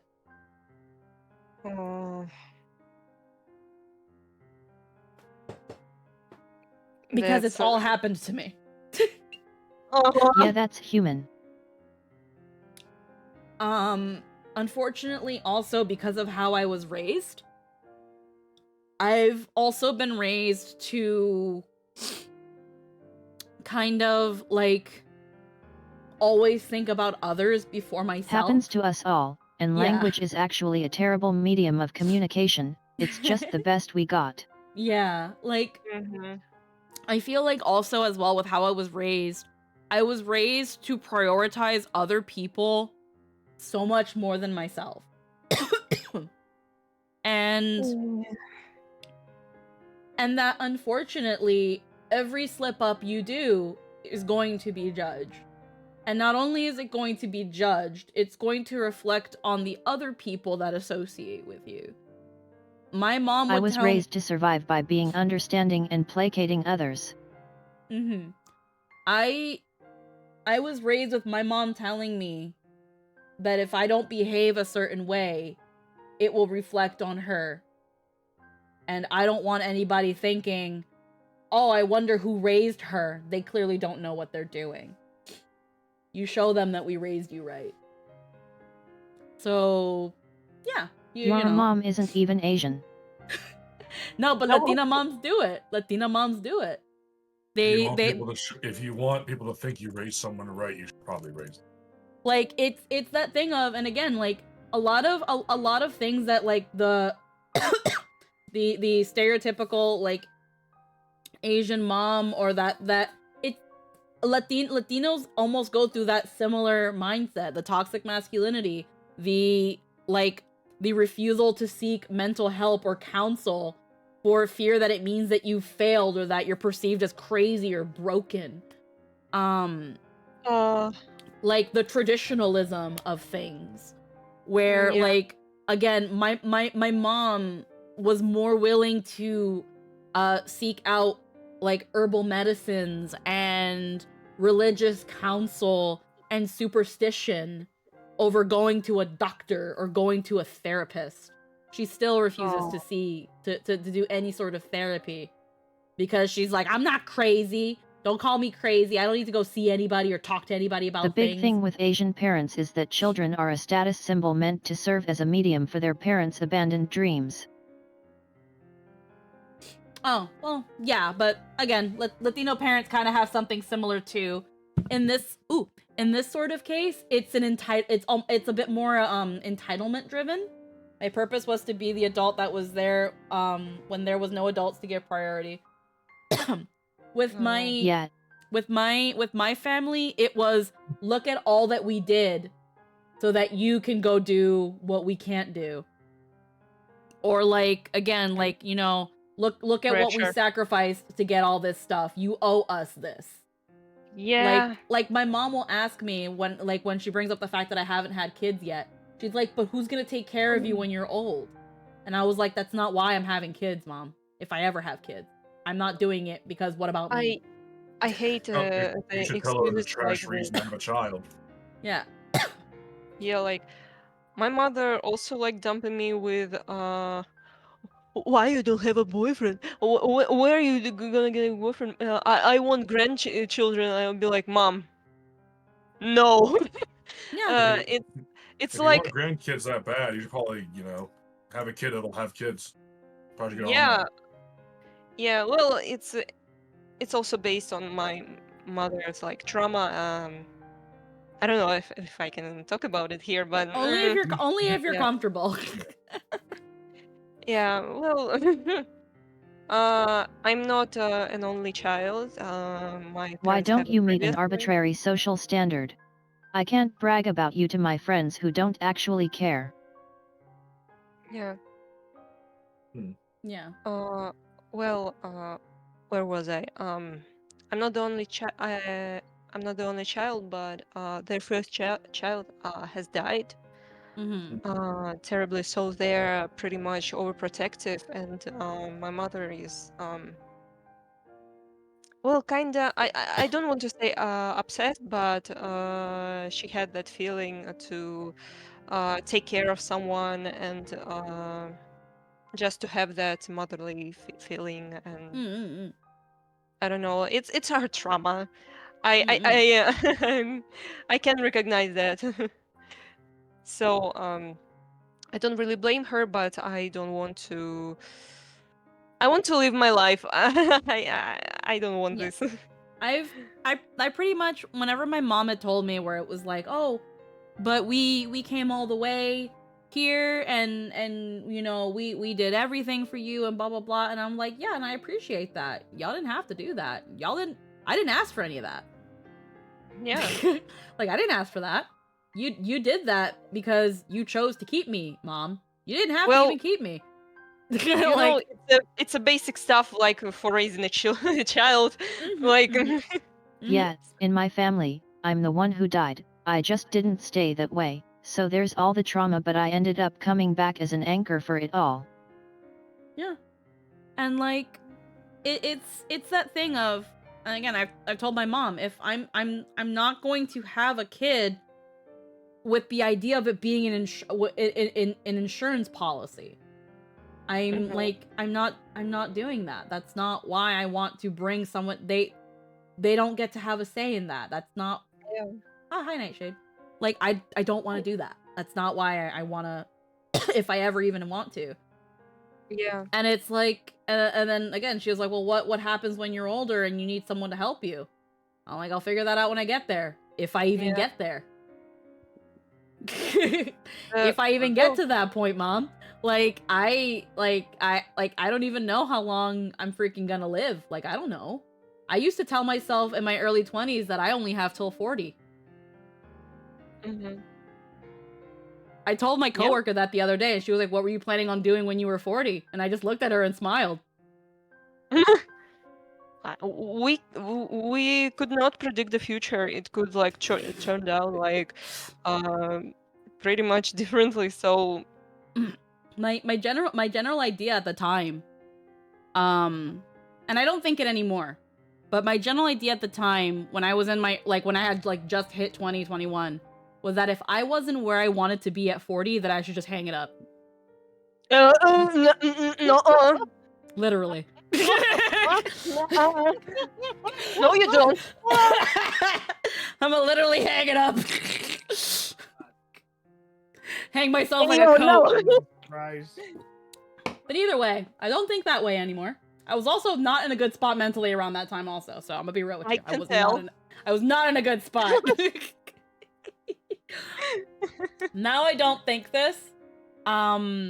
Because if I still did, then I only have when you're in your teens or early 20s, even the idea of being 30 seems like your life is completely over.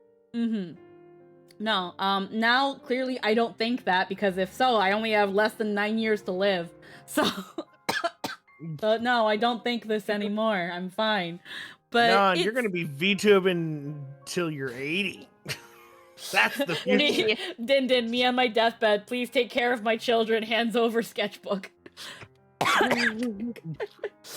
Like, it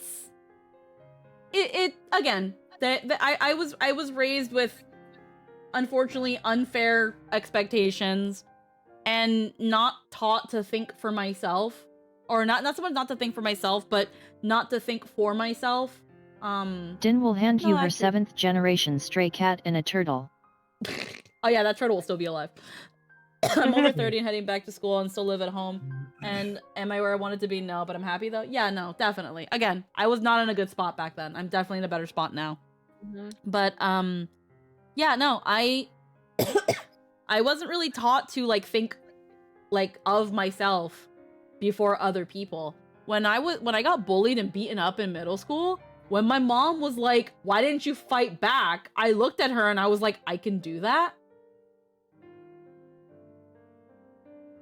And she was like, why wouldn't you want to defend yourself? And it's just like, because what if I got in trouble and people like, and it upset you that I got in a fight because, and then it got around that I got into a fight and then people start like judging you, and because it'd make you look bad.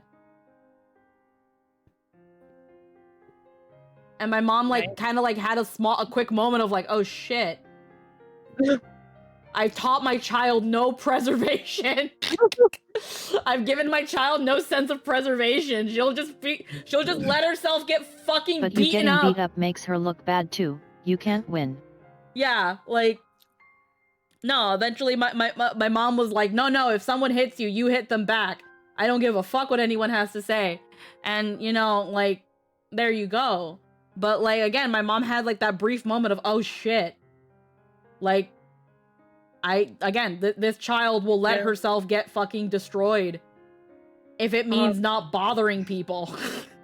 Yeah, it's, and, yeah, no, it was pretty bad. Like, again, like, I still went to a teacher afterward, but then like also immediately started crying because I told on somebody and from the shock of it all. It was a weird experience. But I mean that is what you schools nowadays teach you. Yeah, no, like it's no, if I ever have a kid, that's like the first thing I'm teaching them. If anybody touches you in a way that if anybody hurts you, fucking kick them. Knock their teeth out if they even have teeth. If they don't have teeth, make sure they don't get them. Hit them so hard they can't get them anymore. Like, I don't know. It's obviously I can only blame so much on that I can only blame so much on that for so long. But it is the root of a lot of things. So then it just becomes a matter of being aware of the thing and not letting it fuck you up in the future either. Like, again, going back to the previous conversations, becoming aware when my anxiety is leading me to isolate and preventing me from getting what I want. So instead of being like, actually guys, I'm leaving, never mind, and now nobody wins, instead being like, okay guys, before we do anything, can I please take like 5 to 10 minutes? Why? Because I'm having an anxiety attack. Like, that kind of stuff. But I think it's also, at least in a previous instance, I didn't want to tell my friends that they've indirectly caused an anxiety attack. Because I don't think anybody wants to hear that they've accidentally pushed their friend to that point. But again, it's trying to It's okay. Yeah. You don't have to tell me. I just know. Yeah, no, Lynn can tell. Lynn's picked up on like any auditory cues before I even know. She's like, it's like when a dog can smell cancer. Oh boy. Oh boy. Sniff, sniff. Like she can pick up before like before I'm even aware of like, oh shit. Like it's kind of like I can pick up to some extent like if my chest gets warm and my head gets light, but like the vocal cues and stuff, she picks those up a lot quicker than I do. Like because to be fair, like most of the time we don't hear ourselves as well as other people do. Like also listening is my life. Yeah, so it's like in a very literal sense. Yeah, even if you're the one getting beat up, you're in just as much trouble as the person hitting you. Yeah, because they take the idea of it takes two to start a problem a bit too seriously. But no, that's that thing of like, now I know if anybody comes swinging, I have to swing back, but I wish younger me knew that she could hit back, because that would have been great. That would have been fun. Yeah. That would have been fun. But, because also when you don't fight back, it also leads to more bullying. I got some additional bullying, from people where it was like, oh, I heard this person kicked your ass. And it was like, oh yeah? And then it was like, yeah, and that you called the cops. And I was just like, I mean, we didn't, but like, you want me to? Like, you just, eventually, I just kind of became so numb to it. Because it's like, again, when they see it doesn't rile you, they don't fuck with it anymore. I remember it being a thing for like, maybe in like a week or two. Where I was like, yeah, I'll do it again. Like, I can go call the cops. I can go, like, you want me to go report you? You want to start shit? Let's go. I don't care. I got so numb to it. Which is why then I signed up for the high school I went to, because I was like, fuck this district. This district sucks. District is dookie. Yep. But yeah. That's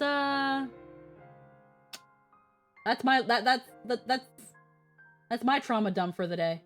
What does the online Jack have to say? My controller's asleep again.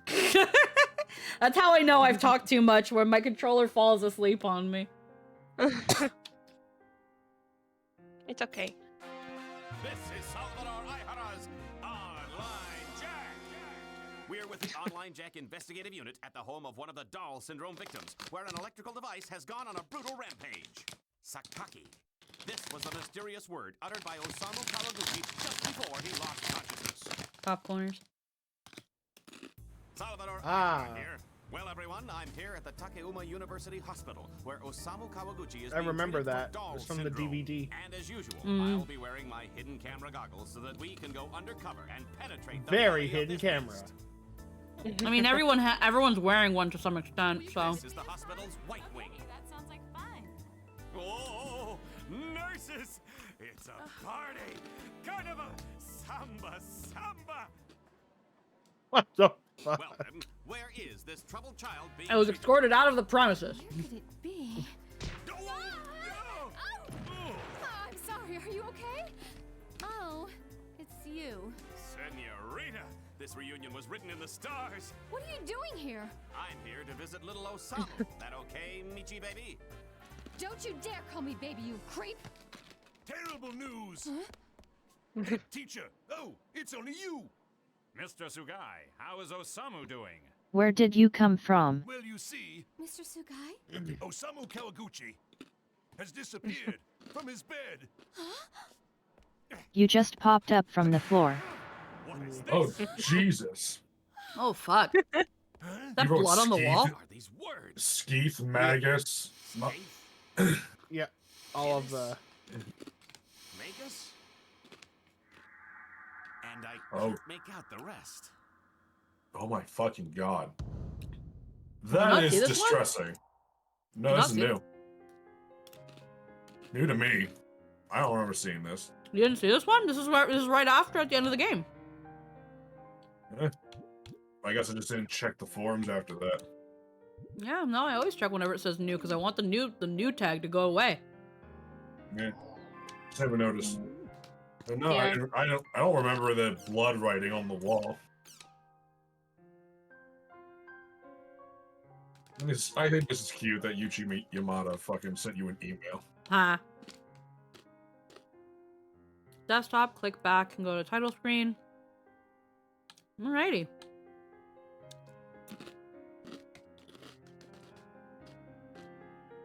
Oh, I did watch a little bit earlier that you fought Maka.